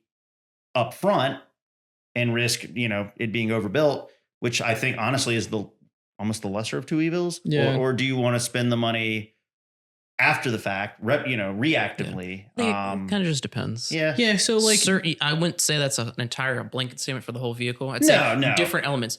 Brakes. So like when people come to me now and ask me like, oh, like I'm thinking about getting into HPD or track events. What do you recommend as first modifications? And I'll say, depending on the car, like I get a lot of information, like full carb vibro wide body. The biggest thing, like it depends on what car you have, right? And like how many events are you going to be doing? Because if you do more events, then it makes sense to invest a little bit more money. But it's like the biggest things is brakes, tires, safety. Right? Because tires allows you to put down more power. You're gonna just have a better time altogether. But if it's a daily, you're trading off like your dailying ability, right? Unless you have a second set of wheels and you're tread wear and it might suck in the rain. Exactly. Brakes, self-explanatory. If you're going fast or if you have a heavy car, you're going to need good brakes. You don't want to cook your brakes because then you're just going to have a bad day. And then safety, and that's essentially just like your helmet. Yeah, it's the same thing with like people wanting to build firearms. It's like, all right, well, I want to go, like, I want to build an AR. Okay, what is it doing? I'm going to use it to shoot at the range. What stuff should I have? Is it an all-around thing, or is it a purpose built Yeah. special? I mean, If it's a plinker, dude, just put a red dot and go. Like, Yeah. like what? And then it's like, no, well then, I kind of want to use it for self-defense. Okay. So then what do you mean self-defense? Like I want to defend myself in this specific area in this specific event. It's like, okay, what the fuck are you building for? Yeah. You know what I mean? Like Just have a gun. Yeah, if like, you're using it for self-defense. the core thing when it comes to, I know how to make this a firearms chat, but the core thing that you need is positive identification, a fucking flashlight. You need something to aim or to show where you're shooting at, a sight of some sort, doesn't matter what it is. And you need a magazine and you need ammunition, and then you need to know how to fucking shoot the thing like secondhand nature. So it's like that should be the staple when it comes to doing anything that you're doing, building for anything. so Once you reach the limit of said thing, the go further. track version of that. So you need the car, you need the safety, Mm-hmm. brakes, tires, helmet, Mhm. and you need the seat time. Yep. Yeah. Seat time is the biggest thing. Just Range like time, going seat to the time. The range. driver mod Mhm. is the biggest mod, Yeah. probably. Bingo. And like I said originally, that's what I'm still working on. Mhm. Like I essentially have overbuilt my car to where, yes, it's fast as fuck, like on Boing. track. Fast as fuck, boy. Yeah. But like it's to the point where the car is now making triple the horsepower that it did from the factory. Jesus. The chassis is not really designed to handle all that. Things are starting to like break. So it's like, it's like, okay, you build with this aspect and this thing breaks. You upgrade that, then this thing breaks. Like I'm not at that point. I'm at the point where the parts I've put in are breaking for different various reasons.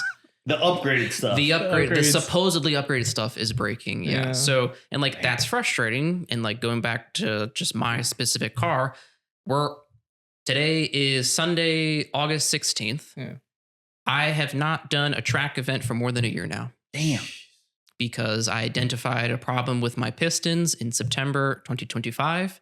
The car did not go to the shop until February 2026, and I just got it back from the shop July 2026 just to find out it has a boost leak.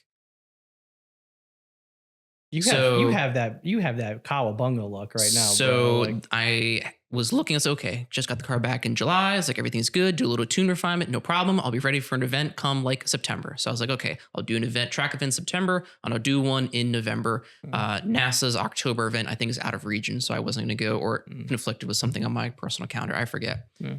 Come to find out, now my company is going to do a company event thing the same weekend in September when that track event is. So I was like, all right, well, I need to prioritize my career, so I'm going to do that. Sure. Not going to sign up for it. Save a little bit of money as well. Yeah. So okay, now my only track potential thing is Fastavis in October. Yep. Which is like Where's that?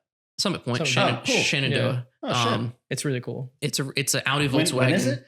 I think it's like the first or second weekend in October. Yeah. Huh. And it's dope, dude. You Yeah. just start off at the come on, just hang. Yeah. that'd So be it's cool. a track event, but Sure. it's a little bit more laid back, right? So I'm not gonna like push it. Plus, like Shenandoah with the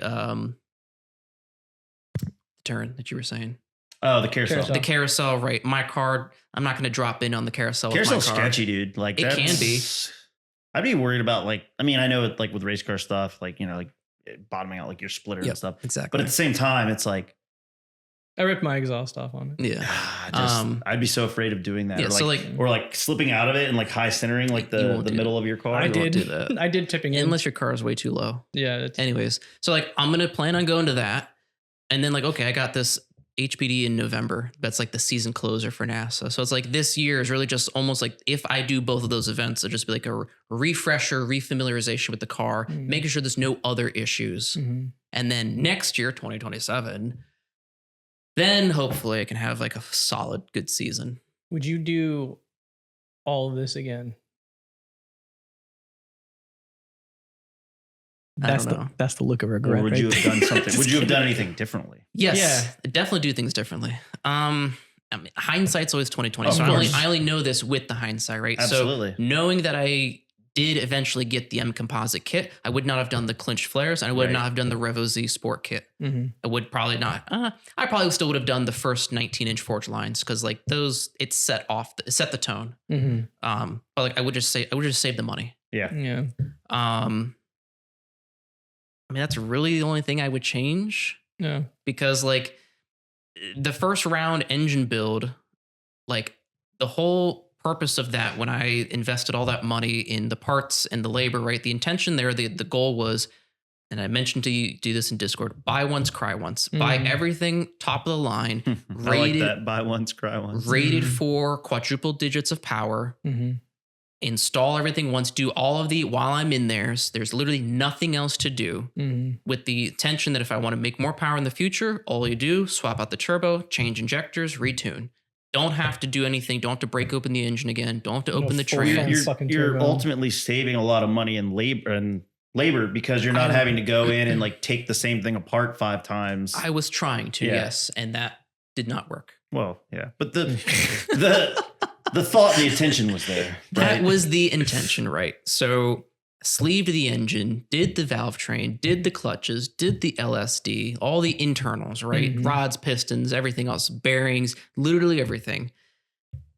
Just so happened that JE had an issue with these pistons, the Ultra Series, the ones that I was running, to the point where it was known in the DAZA community, RS3 and TTRS, that the pistons were developing cracks on the skirts. And some people had pieces of the skirt fall down into the crankshaft, causing catastrophic failure. That sucks. Yeah. And it's like at that point, JE officially never owned it, still hasn't to this day. They've acknowledged that there might be a problem with some of the pistons, but they haven't actually come out and said, yep, there's some a of problem. Our stuff might fail and blow your engine, right? But it's like, you guys know this with like aftermarket tuning or not, right? Your engine parts manufacturers can point to the builder and say, oh, they built it wrong. Your builder can point to the tuner and said they tuned it too spicy. 100%. Spicy person, the tuner can point to either one of those guys. So it's like, unless someone creates a huge lack of accountability, right? So unless someone steps up and says, yep, I fucked up. Which no one's ever going to do. No one wants to put their, no one wants to, basically self-sabotage their own name. Exactly. Exactly. So now I found out so that's the reason why my car went down in September of last year, because I found out about other people in the community having this problem with those pistons. I had those same pistons.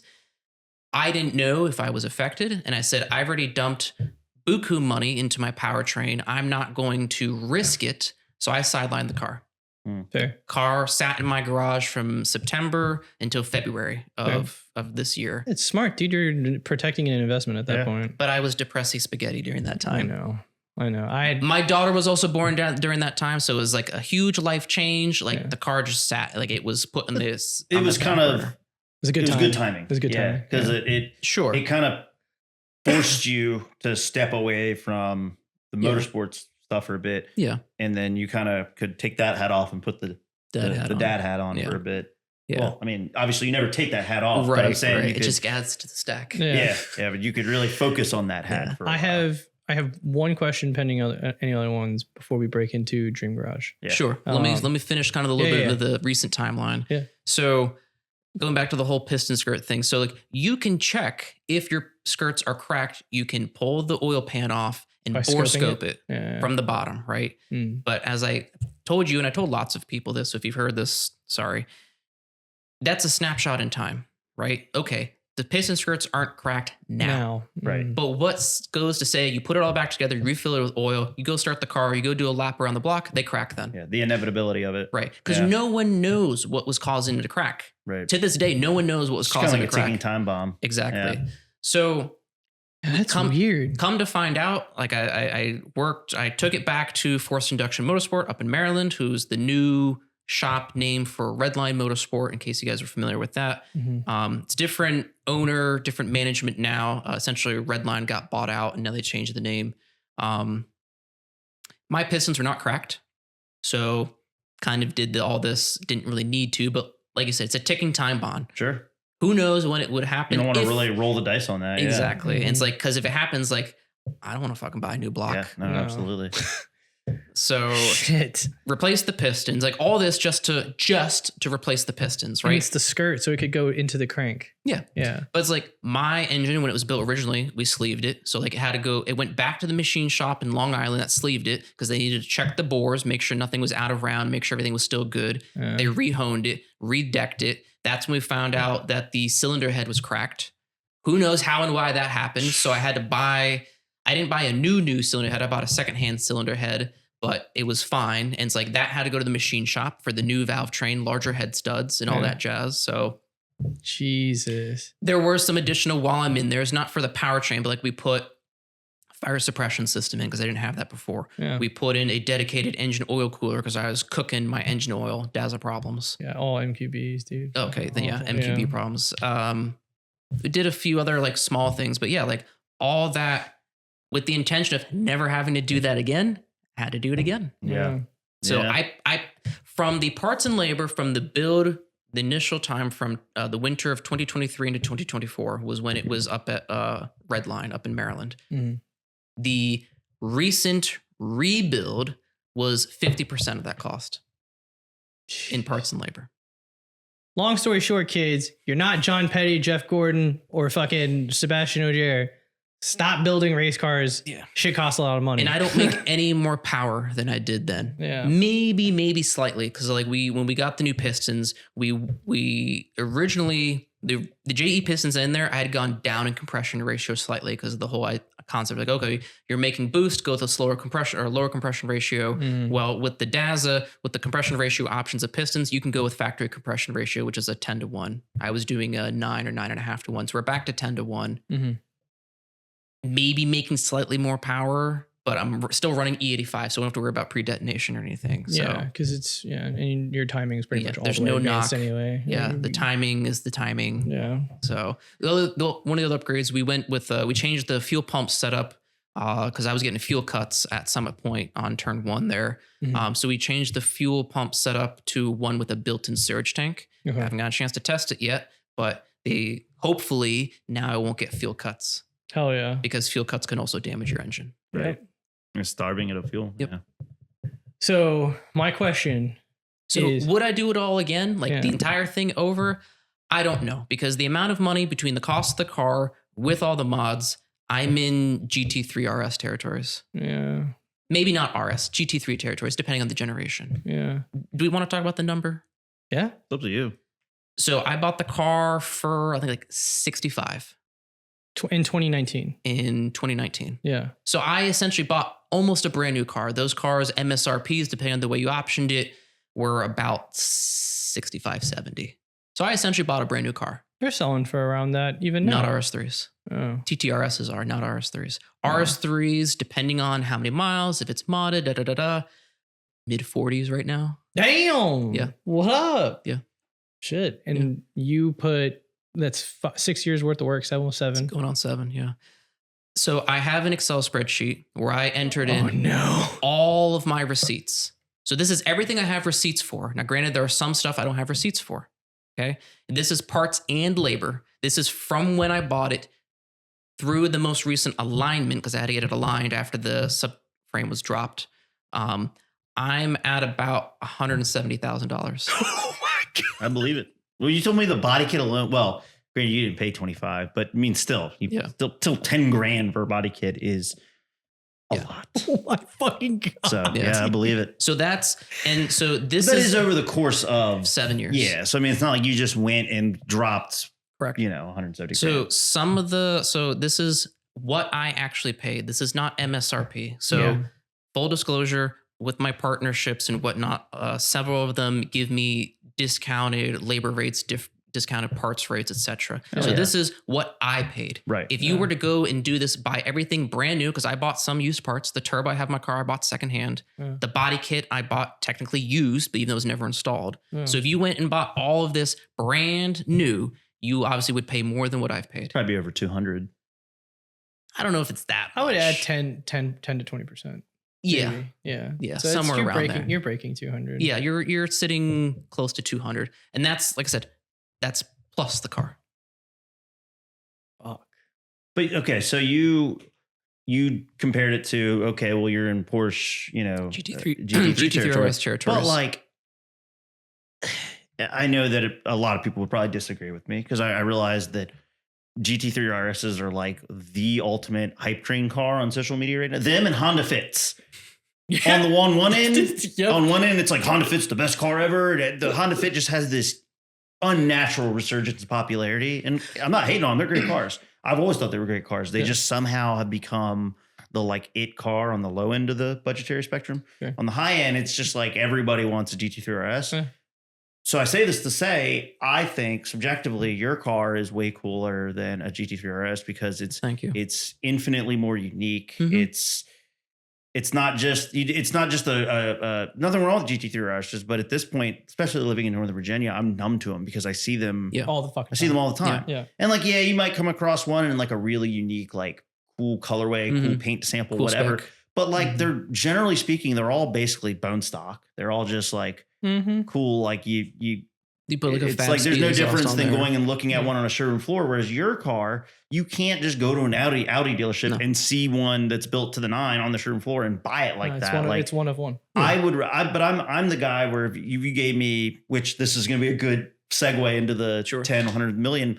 I would rather have a car that was worth a fraction of the price of, in this case, the GT3 RS, and spend the money to make it something that's completely one of one, unique, unapologetically you and your vision, versus just buying a turnkey car that like anybody that had the money could have gone and done. Right, but it's the purpose, right? So it's like that's the that's the tough part to get over. Like I get it. I'm a huge fan of because GT3 RS, you literally out the box, you go out and fucking track the shit out of it, and with it's a tried and true and reliable with the warranty. Yeah, but there's still a cool factor that comes with building something and making it do something it wasn't designed to do at a competitive level. Yeah, I'm 100% on your side. But to that point, I bought, and this is going back to the gun stuff because it's the most relative thing, and also it's in my price range. I bought an out of the box running rifle that I know is going to work. It's going to deliver results, and it's going to be good every single time, all the time. Instead of spending the time and building my own shit, which that's one thing I don't do is I don't build guns. When I just fucking built my SPR AR-15. Yeah, love that thing. Oh yeah. And like I spec'd every single component on that, and I built it myself too. Yeah, and that's infinitely cooler than buying one out of the box. Yeah. However, I just built it in the wrong caliber. Yeah. But if I was going to buy a car dedicated for the fucking track and I had that kind of money, do I care that it's unique? You know what I mean? I mean, yeah, if I'm trying to be competitive. No, yeah. And because I'm with you. Like I'd rather have a more unique car built for the track that could be competitive to, if not better than the GT3 RS, if that's the thing. Yeah. But yeah. Before we get into the 10, 100,000 or 1 million, I want to talk about other stuff. Talking about like selling the car. I gotta pee. Oh, okay. Hold on. Let me pee because I want to be here for this. Sure. I almost walked in with the headset. Do you have any other questions? I know I got my I've just kind of been rolling with what comes to mind. He had some stuff. I think we touched a lot. Yeah, we touched on most things. I mean, we could keep going. There's more stuff, but I don't think we need to. I'm actually gonna pee after him. I love so hold on. I'll tell you something. Since it's a he, right? Yes. Him. This is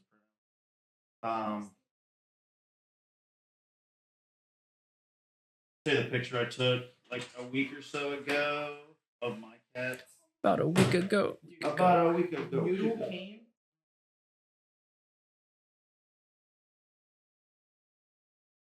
It's a sign of affection in cats.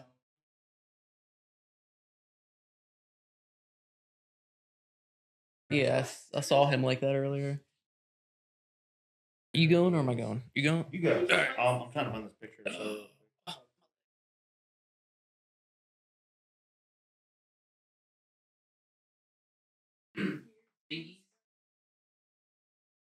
Where is this photo?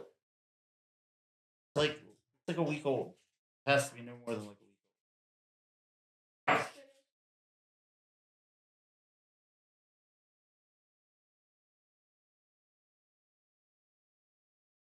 old. Oh yeah, we got it.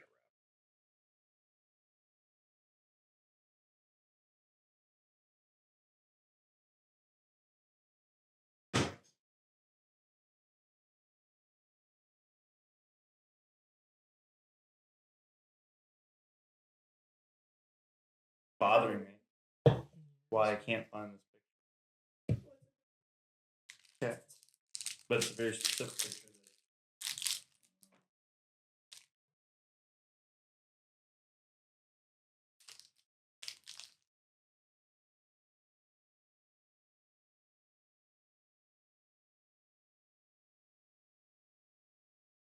This photo just like fits me.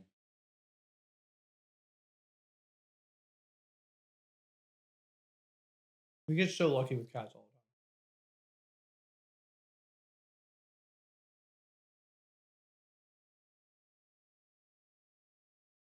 This is not what I was but this is one of my cats. I mean, this is how chill my cats are. And then this is the video from last night. This is a different cat. The other cat. They love belly rubs. That's not what I was trying to show you. What I was trying to show you was when they were both in boxes, and they were having like a box off where they were. One was over here, one was over here. They were both in boxes, and they were just staring at each other from their boxes. Okay, Josh. I'll just show you this picture. Can't find that picture.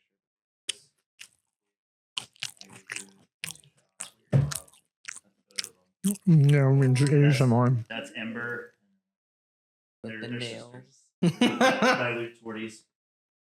They're both ridiculously.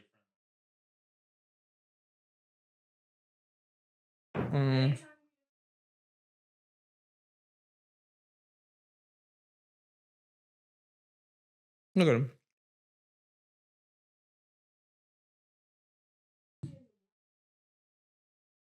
Animals are representations of their owners. They're good if they're good pets. They have good owners. Right, Glord. Mm-hmm. Mm-hmm.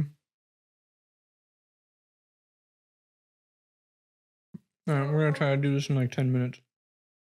Yeah, I mean, I can do it in 10 minutes. That's plenty of time. Annual? I wouldn't call that annual. Oh yeah, Jersey Mike's. Lauren said I'm on my own for lunch, so I'm with it. I got nothing going on today. In a few minutes, we're going to wrap up here soon. Out of the box. The perfect size. Whenever we buy Amazon, we always keep the box for like minimum a week because like right now there's currently three boxes on our upstairs living area just because they love, like last night Chai was laying and she's adamant on chai like chai tea, okay. CHAI. Okay, I thought like chive, like onions. No. You see, this was yesterday. That's Chai in her Amazon box. She loves it. Mm-hmm. They're both Lauren big is box quickly cats. learning that she doesn't need to buy baby toys. She just gives Anastasia a spoon. Oh, there you go. Here, have a spoon. This is amazing. What is this unique invention? Yeah. What is this used for? Pleasure? Leisure? yeah. Yeah. Oh, they start stabbing things. No, I didn't cut. I was still rolling. I'm just gonna cut it in post. All right. All right, so going back to talking about like selling the car. So when the RS3, like when it was sidelined before it got dropped off back in February, like I said, I was like a depressy. I was like, all right, well, I'm gonna fix this and sell it. Yeah, and like that's actually a pretty common thing in the Daza community. Like people dump all this money into their cars, they get them back from being built, and then they immediately sell them. Yeah, and I was like, I don't want to be that guy, but I was like, it really hit me hard. Then I was like, this is just becoming a massive money pit because like I spent all this money on the engine and trans build and whatnot when I was at Redline initially. And I was like, the whole point was to never have to crack this open again. Here I am cracking open the engine again. I'm done with it. Like, yes, it's fun. Yes, it's a very unique build, but it's like, let me get something that's like factory produced. So I was looking into like factory produced rate, like factory GT3s and GT4 cars and whatnot. Not the Porsche GT3, GT4, but like that class of car. Yeah. And I was like, I got some information from NGP because they deal with those cars a little bit as well. And like I started reading like the manuals and whatnot for them. It's like, these have race engines in them. You can't just crank these up. You have to like preheat the oil, once the oil is up to temperature and flowing through it, then you can crank it almost like a true race car, because it really is a true race car. It's like you can't get a plate for them because they have VINs on them that you can't register them through the DMV. So it's like, okay, well, I'd be okay with breaking the law, driving it like from my house to Dulles, right? Yeah, that'd drive be with like one headlight on all the time. exactly. But I was like, no, because like I'm not gonna like risk driving it any further. I can't risk that like with work and whatnot. So it's like, and it's like, there goes the whole point of having the factory street production RS3 that's turned into a race car versus taking a race car and turning it into a street car. Yeah. Yeah. Yeah. And it's no longer achieving both of those goals. It's Correct. like, so, And it's at least legal to do the turning a street car into a race car, whereas turning the race car into a street car, it's more legal. It's at least it's less illegal. gray. It at least it's at least titled with a VIN number Yes. and has a license plate that's Yes. registered in the DMV's database. Whereas Yes. the race car, I would can't do imagine that. you would just put a license plate from one of your other cars, Yep. which is super illegal, Yes. Yeah. Yeah. It's and less you get a illegal, lot more hemmed up. Yeah. So less legal. Yeah. So it's like, but also like talking about selling is like almost anything in my life is always for sale. Everything has a price, of course. of course. So talking about like the investment in the RS3. So I was just running the number just now in my head. So I'm in it for with the car, with the mods. I'm in it for say 230 to 250, right? I'd sell it for 100. If someone came to me and offered me cash, say, I'll buy this car for $100,000 from you, sold. Pick it up tomorrow. Wow. I'll give you all the parts I have for it. I'll give you all of my records for my entire ownership. I'll transfer you all the files, digital files I have for everything. And I'll give you my knowledge support for 6 months. Dude, that's. So if you want to buy a pretty cool car and you got $100,000 lying around, hit me up. Flom Motorsports. That's actually- the same thing with Steve Hermanson. Deal. He's got like over $100,000 in that Z01. Yeah. I mean, that's a full motor build. That's I remember when three-piece he wheels. first got that. And he And was dealing with the mag It ride on hasn't. it. Dropped the Because he valve. like cut the resistors. He Yep. didn't, or he cut the mag ride Yep. sensors, and he didn't. Anyways, Yeah. but yeah, that car hasn't seen the light of day in years. Yeah. At this point, I didn't even know he still he's- had it. I'm glad to hear he still Yeah, has it's it. still in his. He still has it in his garage. He just got a new house, and I'm sure he moved it to his new garage. But he's been talking about. I mean, he would sell it for a huge loss. I think he was saying he was going to sell it for around like 40, 45. Yeah. Of course, but that's like, ideally, he's I would got like way more, more. right? I'd like to get as much for it as I could, But that's right? your policy. To minimize my losses. But I understand, like, you have these RS3s out there that are pushing 12, 13, 1400 horsepower, IROS builds and whatnot. And they're barely getting 70 for them, if that. Because people keep buying these RS3s for cheaper and cheaper and cheaper, because that's just the way the market goes, because people just want to get out of them. So yeah, you can buy a quadruple digit horsepower RS3, specifically RS3, not TTRS, RS3 for the same price as my car was new. TTRSs are more or TTRSs are more Okay. because they stopped making them. less? Oh, true. So they're You got, holding like value. the rare factory. Yep. Yeah, Even though it's the same powertrain. yeah. They weigh less. They're a slightly different wheelbase, but Yeah. the same powertrain. Yeah. Yeah. So it's like, because I was talking with my brother about this back in the wintertime when before the car even got dropped off and it was still just sitting as a brick in my garage. Yeah. And I was like he was asking me, like, what would you get instead? And this, I'm not going to spill the beans, but this gets into the whole dream garage thing. So Yeah, because I was Sure. going to ask what you would do if you got rid of it. What would you race next? great But- segue. Let's go into dream Yeah. garage. Yeah, Josh, you good? Yeah. Cool. No, absolutely. I'm All right. curious to hear So, his, like I said, I have my his notes. cars with the different Yeah. defined budgets. My Yeah. dream garage has been changing. So like I don't know. We'll go. Well, it's, you know what? Yeah. So as you guys know in the podcast, in the district podcast, that we, sorry, the kitty is Toast is biting the just Celsius chomping box. cardboard. Yeah, he's using his hole punchers. So we do Toast. Dream Garage. We give you, Josh usually explains this, so I'm going to butcher it. Actually, Yeah, you go so- ahead. You got to run it. 10 basically 3 price points: 10 grand, 100 grand, $1 million. Within those defined price points, that can include the cost of the car Mhm. and any Mods. choice modifications Yep. you choose to do to it. Yep. What it cannot be is you can't buy $1,000 cars Right. for $100,000. It has to be a car. Yep. And I mean, like with like the $1 million one, like I think people get it in their head where they're like they have to spend the full $1 million. No, Yep. like if it's a $200,000, even if it's $101,000 and you're just outside of the $100,000 price point, that's fine. Yep. If that's what you want, that's what you want. Yep. Whatever you do with the money on the table, that's your own. I think the other thing that prerogative, I remember from the episode with Capital Mischief, with the gentleman's name is Danny. Yep. Thank you. I No, want you're to call good. him a different name every time.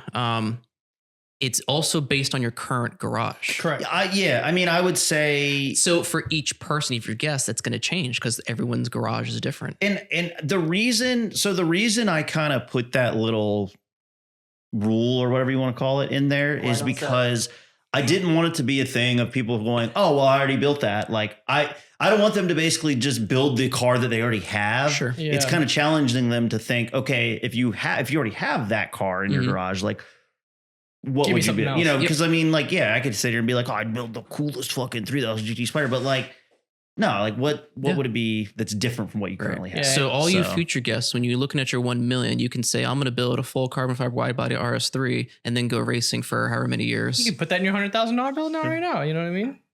No, because if you Well, yeah, needed 'cause you said you'd sell for Yeah, you no, sell I for would $100,000. sell it, but if you the needed next guest, Nick Flom's RS3. but if you needed to build it, it'd have to fall in the top True. tier. Yeah, True, for true, sure, true. for sure. All right. Yeah. So 10K. all right. So before I start into this, He's prepared. I like this. Good. I like this. my current garage, right? So Yeah. I have a 2015 Audi Q7 diesel, Yeah. right? So that's the daily driver. It's my tow car. Yeah. I have the RS3, so 2018 Audi RS3. Mhm. My wife has her 2018 Toyota Highlander. It was her first car that she purchased Mhm. stock. And then she just picked up earlier this year a 2025 Audi SQ7. Mhm. Nice. Thing's tight. Yeah, it's Kevin Lee's old car. Yep. It's got the lowering links on it. It's got wheels and it's got a CTS mid pipe on it. Oh yeah. That's it. Other than that, 100% stock. Yeah. For now. Yeah. Can't wait to ruin my wife's car. Yeah, right. Exactly. I was telling Meredith, I just want to do an intake so you can hear the turbos a little Sure. bit Yeah. and just an off the shelf flash tune like a stage 1. 150 Yeah, just horsepower. kinda wake it up a little bit. Yeah, just wake it up a little lot of bit. it. It'll Optimize the mods that are already on it. Exactly. It'll Yeah. change, like it'll turn off the auto start stop. Like the default will Yeah, be off yeah. instead of on. Like small things like that. Oh. I want to do like the Matrix headlights on it, right? Because that wasn't ever activated in North America. Small things like that, cosmetic stuff. Right. Eventually, a year later, full carbon wide body. You don't have room for a Just daily. snowballs. You know, like I'm interested because you don't have room for a daily. Like, I have a daily. no, exactly. So Yeah. it's like, what would you do for 10K? So I think I'm the first person so I've only listened up to the episode with Capital Mischief. I hadn't listened to all the episodes, so I don't know what everyone else has done. I've only listened to this first few. Absolutely. But from the first few, I'm the first person to do what I'm about to say with the 10K.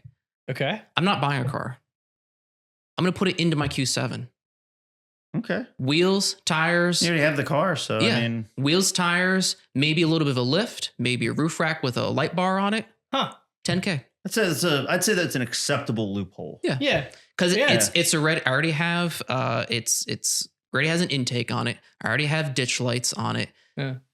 It's already got like a full downpipe and it's tuned and deleted and whatnot because it's a diesel. So like power wise, there's nothing else to do to that car. I mean, you could do a different turbo in it, but Yeah. right now I'm not going to do that. Yeah. So I like think it's just that's- cosmetic stuff. That's Yeah. playing really well into the taking into account your current. Your current garage. Exactly. garage. Because I don't need another daily. And like, even if I did, I'm not buying one for 10K. I know you guys talked about this. The car market sucks. Yeah, it For does. 10K, there's I almost I'm feel not- like we maybe need to finesse those numbers a little bit because No, yeah. I think 10K is a good price point. I mean, maybe up to 15 because that would open a little bit more I'd say doors. 10K, but with slight leniency. It depends on who you talk to with the 10K though. Of course. Because like Phil and whatnot, they were like, yeah, bro, I'm buying like, you know, a B5 or something like Yeah. that. You know what I mean? Well, I could build my my 10K car is extremely achievable because Yeah. I mean you could find the car that I had talked about for like $1,000 fucking dollars Right. because they're throwaway cars. But Right, yeah, right, Right. Like Lawrence Highlander, 2018, 80,000 miles. Yes, Toyotas hold the value. Kelly Blue Book says that car is still worth 20. God damn. So it's like you can't even get a recent 2018, 8 years old at this point, right? You Yeah. can't even get a recent car. yeah. Yeah. So You got to get a 90s Honda, dude. Yeah. Get like a little Yeah. 94 Del Sol. All right. So 100K. 100K. This is the car that I told my brother that I would get if I were to sell the RS3. Okay. And this is not a track car. a approximately 2015 Aston Martin DB9 GT. Gentleman's car. Gentleman's car. How much are they going for? 60. Could I just call you Agent Flom? Sure. All the time. Sure. 20 what year? So the DB9 GT, so specifically the GT, didn't come out until 2014. Okay. And they only made like 100 of them. What makes it the GT? Is it like It's like a a track special package? type? Yeah, kind of. It's more sporty. Okay. And I don't know if I've ever Naturally aspirated V12. Yeah. Get the automatic because I don't know how to drive a manual. God, that's insane. Not true. Okay. My brother's Focus. Oh, your Focus was fucking auto Yeah, too. my Focus was an automatic. My brother's Focus is a manual. So, and like back when I was an automotive technician, I had to pull in cars that were manuals. So I can drive a manual if my life depended on it. Yeah. Would I destroy the clutch? Maybe. Yeah. Would I stall out a few times? For sure. You're like Erica. I'm not saying that as Right. Yeah, I understand. Erica can drive a manual when she had to drive me to the emergency room. Mhm. This was years back after I had I was in a UTV accident. I had a concussion. Go to Bring a Trailer and look at ones that have completed. There's one for sale right now for 101. But yeah, she drove my. I had the S64 at the time. And Mhm. She got us from. We were in Amosville, and she drove me to Fauquier County Hospital in Mhm. Warrenton. Mhm. Probably gave me a second concussion on the way there because Yep. it was a very jerky drive. But I was in no state to drive. I was bleeding out my head. I had I had to get stitches. I had a Mhm. concussion. So yeah. That is interesting. So I know you're looking. Mhm. If the GTs were to go up in price too much, where it no longer is, if it's above 100, I would just get a lower trim.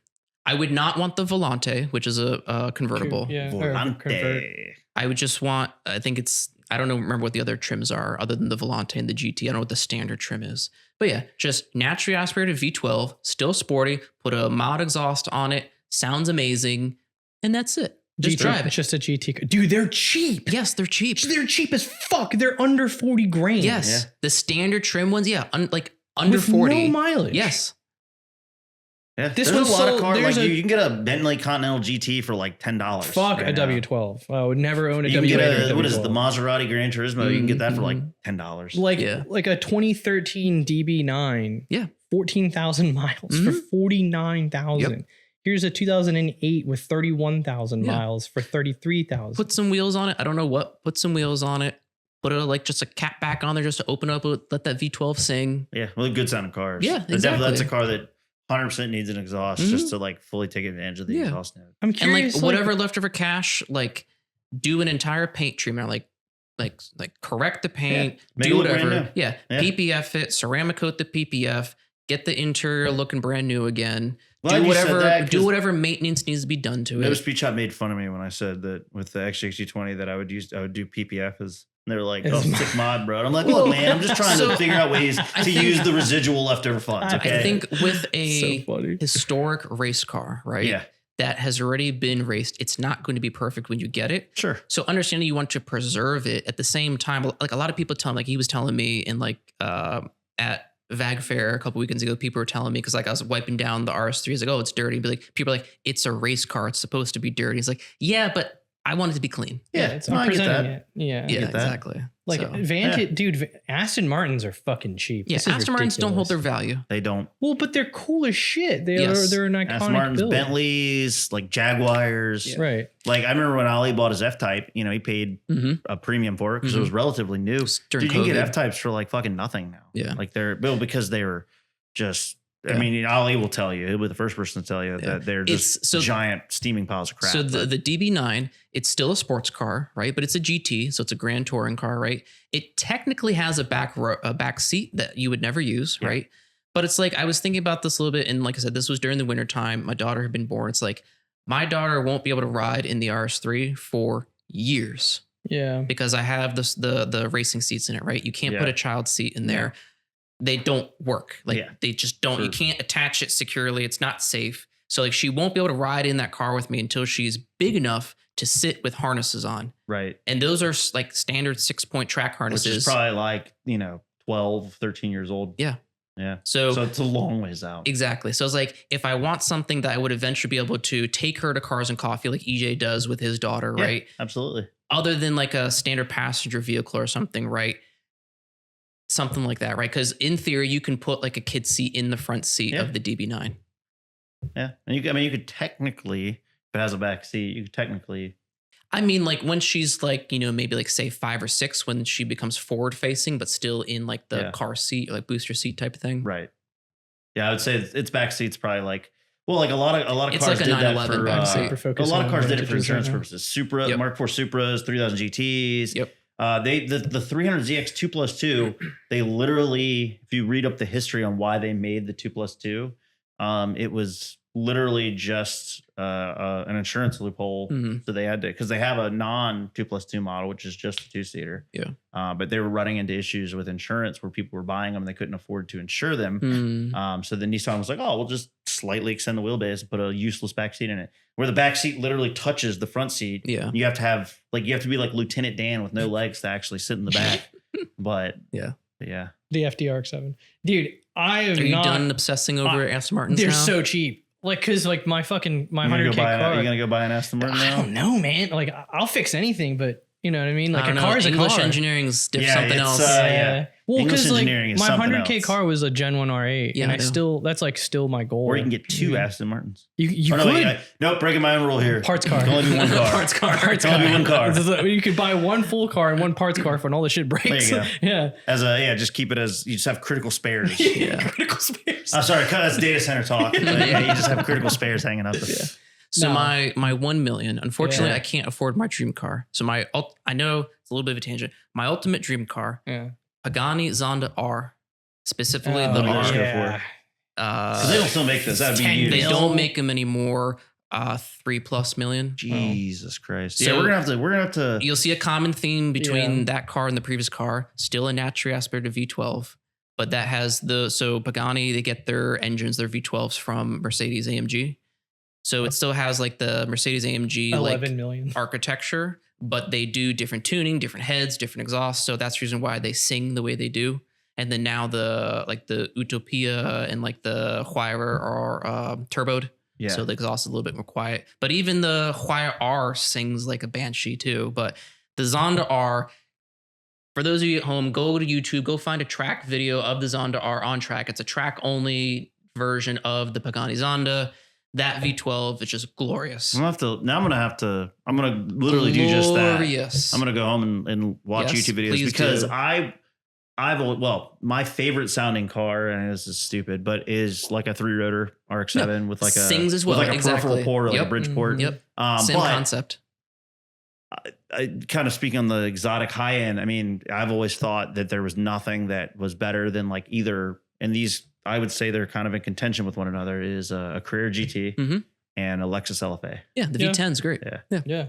So they just, because they sound like literal, like street driven Formula One cars. All attention grabbing sound. You said Zonda R goes for how much? 11? Yeah, like there it's between 8 to That's 11. probably current pricing. I think new they were like 3. Yeah. 3.5. it's- But everything there's a is lot of marked up now. undisclosed sales Of course. We're gonna have to change it to like 10, 250 for unlimited. inflation. Just change it for inflation. Well, yeah, I mean, just for It's been inflation. a year. Well, here's the thing, We've it's been doing like- the podcast it's for a like, year. I mean, I think like we'll have to replace the $1 million one with like what is just your end all be all. Yeah. I think Yeah, because I mean, unfortunately, I mean, Dream car. Just say dream $1 car. million will get a version of a dream car for a lot of people, but not necessarily the end all be all. Yeah. Because I mean, car prices are just. Yeah. I mean, dude, Mark IV 10K, Supras are $200,000 Yeah, now, no which is shit. insane. So 10K, 100K is definitely good because it's like 10K is like, all right, what could I do now? Yeah. Like tomorrow. 10K, 100K, and then like unlimited. Like What could I what's your someone hands you a blank check, like you go buy whatever Yeah. you want. So Mm. if I had it, so the 1 million, the car, it's 2 options. So going back to what I was saying about factory produced race cars, Mhm. I would get an Audi R8 GT3. So Okay. factory, fuck yeah. factory produced GT3 spec. So they have the You GT. get that for under 100? No, No, this is million. the 1 mil. Oh, okay. Oh, duh. So yeah. those go. So the Audi R8 GT3 goes for anywhere between 150 200,000 right now. Yep. Okay. You get a GT4, you can get those for under 100. But I Okay. figured, okay, if I have the 1 million, I get the GT3. Yeah. It's a little bit more of a handful, but it's fine. Hell yeah. So I'd get the GT3. So say 200, I still have 800,000. I'm just gonna go racing. Yeah. I'm gonna use that You can get your $800,000. $5,000 a day insurance. Yeah, There you well, go. yeah. You I could- would. You could buy a new R8 GT2 for $650. You cannot buy them new anymore. Oh yeah, you're right. Audi discontinued It's it. So they 2022. did sell GT2s. There's very few R8 GT2s. Mhm. They have GT3s and GT4s. Okay. Do you guys remember when we went to VIR a couple years ago? There was an R8 GT2 there. Oh, It was the only shit. GT2 that was in that. It was by itself. I didn't even No, think 2 about years it. ago when Yeah. we went and spectated the IMSA race. Yeah. We went with Rovo. Not the white one. It was one that orange. was orange. Yeah. There was the No, summer 2024. 150 units. No, it was Remember- last year. Yeah. It was last year. It I was was last gonna say year. Oh, was it everything early last post-COVID is year? 1 year. Yeah, it was. Oh, it was early. Yeah. Okay. Yeah. So either that and go racing with the remainder, or still R8 based, not intentionally. Mhm. The ABT XGT, ABT. Oh. Pull it up so you know what I'm talking about. Is that the one with the fans that? What am I Wait, thinking? what the of? fuck No, is that's this? something different. He'll pull it up and he'll show you. Those things, they don't sell them anymore. They're completely sold out. They went for $650. So I would still have, It's an 250,000. R8. It's an R8 based, but because it's apt, however you pronounce Yeah. it, it is technically not an R8. They It's the Yes. same thing as like a roof. Yep. Dude, Show him. It's Show not him. a Porsche, but it's basically a Dude. Porsche. Show him. No, look at the side profile of that Ah, fucking yeah. thing. Yeah.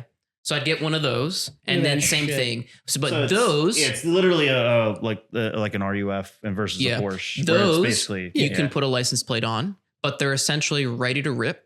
look at that wing. That looks like a fucking Carrera GT. Yeah. You know what it reminds me of? It reminds me of if a Audi R8 had a love child with like a Lotus Exige. Yes. Yeah. Yeah. Like Dude, if that that is is like their hot. that's like their super cool Yep. bastard offspring. Yeah. So power wise, I think they really just supercharge it. They put like one of it's not actually, but essentially they put like a VF engineering supercharger kit on it. So it Yeah. makes like 650 horsepower, which is plenty. Not every car needs 1,000 horsepower internet, No, but look at the hood. but it has scoops, it dude, has like arrow out the wazoo. yeah, no. it's very Nick Flom.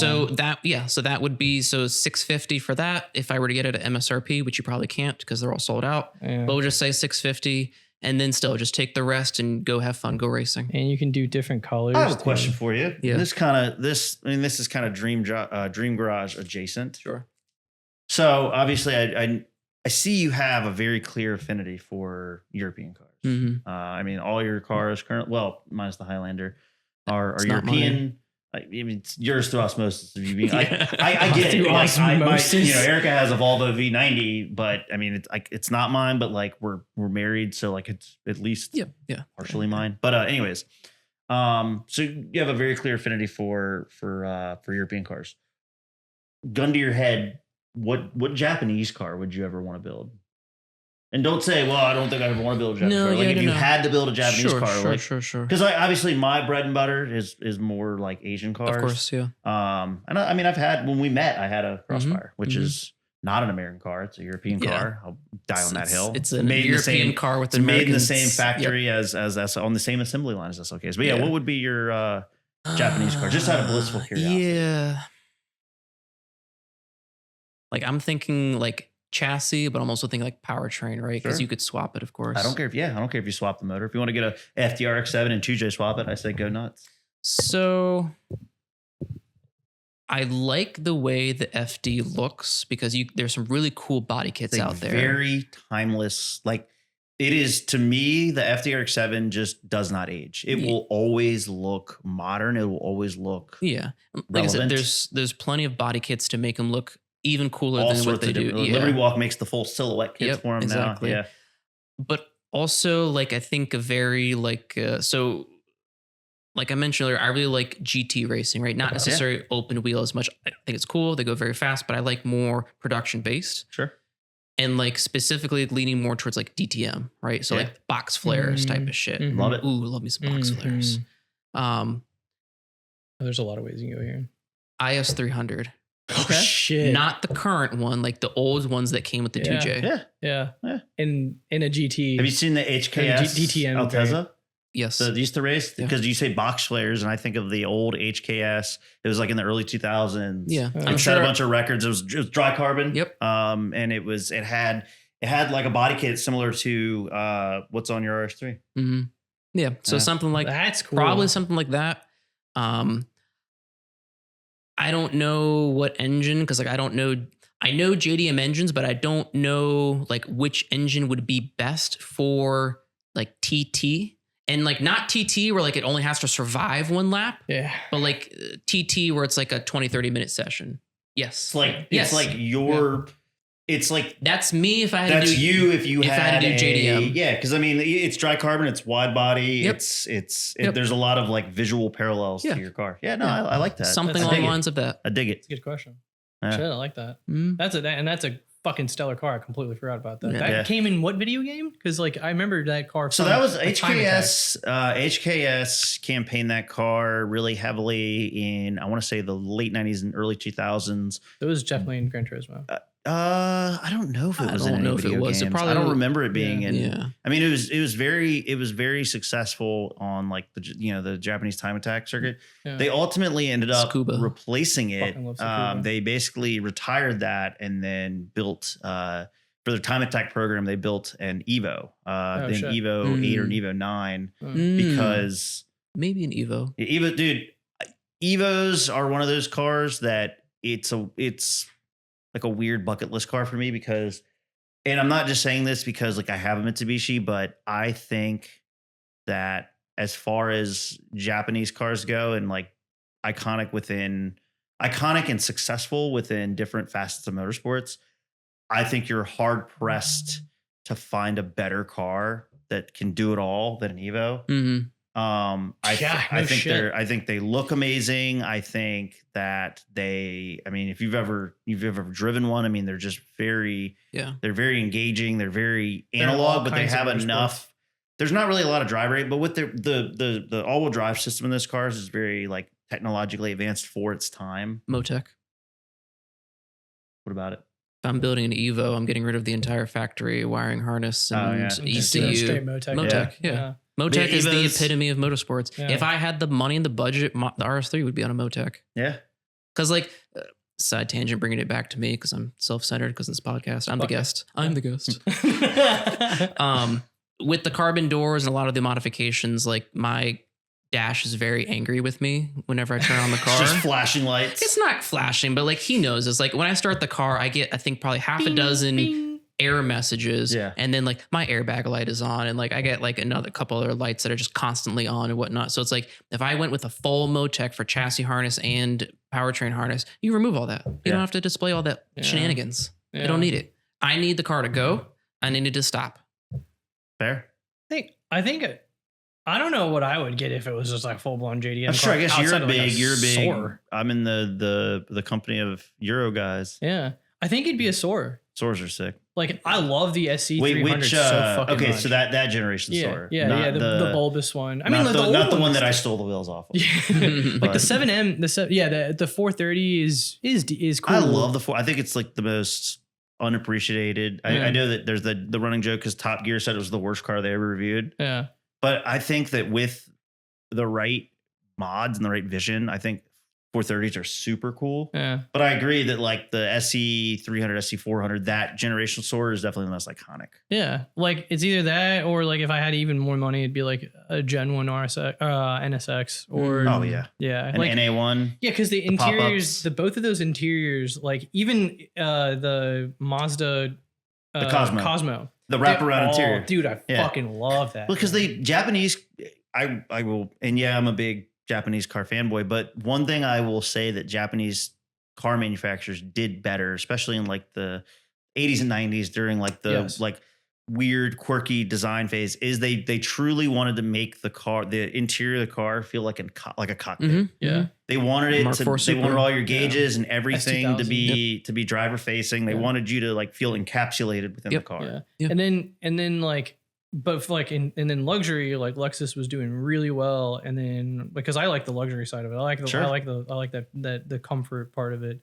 And then like it's a gentleman's sports car. Yeah, exactly. And then like Mercedes-Benz after 2015, when that generation came out, the C217, which is like the S Coupe and the W217 and whatnot, they just blew everything out of the fucking water, dude. There's nothing that beats the luxury interior of a Benz. Like I cannot like love Audi, Volkswagen to death. Yeah. Maybe Porsche. Mercedes has always been that leading leading, period. Yeah. They've led in terms of new technology for the Eurospace. Eurospace has almost always been leading in terms of new innovations. Yeah. So, Hell yeah. new Well, technology. anyways, I think that's landing the plane. Yeah, I think we've did covered a lot of bases. Yeah. I'm glad you didn't do a second tower joke. This was honestly probably one of the most interesting episodes we've had for me personally, just because You learned a lot today. I learned a lot because I've been around motorsport stuff. I've gone to a lot of different events and whatever, but like I've never really partaken in it myself. Sure. So it was very interesting to kind of get a peek behind the curtain from someone like yourself who has the actual experience and has actually built the car kind of purpose built for track applications. So yeah, it was very enlightening. Yeah. I mean, we talk at Cars and Coffee every time we both go, but it's always just surface level personal stuff. Hey, how you been? Yeah. Hey, I put some new shit on my car. Yeah. Cool. Yeah, no, Yeah. absolutely. Yeah. Well, Right on. I got nothing else. You got anything, Josh? I got nothing. You got anything for I the mean, we for could keep folks? going, but let's cut it here. Yeah. Bring me back for the future. Yeah, I know, of course. Like I think we're actually starting to have repeat visits soon. We're And I'm building like, our own like Marvel Cinematic Universe. But we're just gonna have different personalities, and then we got to figure out if we do like more like 4-person pods of what people do we want to bring on together to get opposing views on things. Yeah, you have the topics where it's like you have an individual guest who's like a specialization or whatever, and then you just have like conversation points where you're opposing views or people just have different views, not necessarily opposing. And then I'm not saying opposing in a negative way. Well, I'm I mean, just saying it could be opposing where it's like you think left, I think right type of thing. You think up, I think down. And then it's something where it's just like, oh, like you just have different opinions on it. Ooh, I want to bring Danny in one time with somebody who's completely opposite. Like Nick and Danny in one podcast. That'd actually be insane. But regardless, like, it was a lot of fun talking about, especially your experience in building that car. The car is fucking rad, dude. Thank you. I hope you keep saving your pennies for my powertrain when I wreck eventually. I was gonna say it was like when it happens, dude. I'm gonna be at the track collecting all the parts to put right into the GTI. But yeah, man. Like I appreciate you coming out. Make sure you go to the link into the descriptions to check out the links and look at Flom Motorsports on Instagram, YouTube, and Facebook and all that shit. Come support the channel, obviously do the comments and let me know what you guys want to see. Josh and I read these things and love to hear like the feedback that you guys give. And then outside of that, thanks for tuning back into the podcast or to the district again. And we'll see you on the next one. Yeah, and I was to say, come hang out with us this will probably come out after Load on the Lawn, but come hang out with us at Load on the Lawn next week. Yeah. And if you're watching this after Load on the Lawn, I hope you come hang out. I hope you came and hung out with us at Load on the Lawn. Yeah, Load on the Lawn's gonna be fucking dope. I can't wait to go stoked, filming for that. So he's popping my Load on the Lawn. Cherry. Yeah, finally I went before you started going. I went the 1 year with Ali actually. Yeah, no shit. So It's badass. No, I'm excited. I've always watched the event coverage and seen the pictures, and I've just never made it out there. So this year I said, you enjoy it. Good event. And then Low Show, I'll meet you there. Yep. We're going to be there too. Yep. And but yeah, man. All right. Well, let's wrap this plane up. I'm ready to get going with the day. My coffee's hitting. Now I got to poop. Eat some lunch. Yeah. I'm gonna all right, y'all. grab some food on the way home. Hell yeah. Later.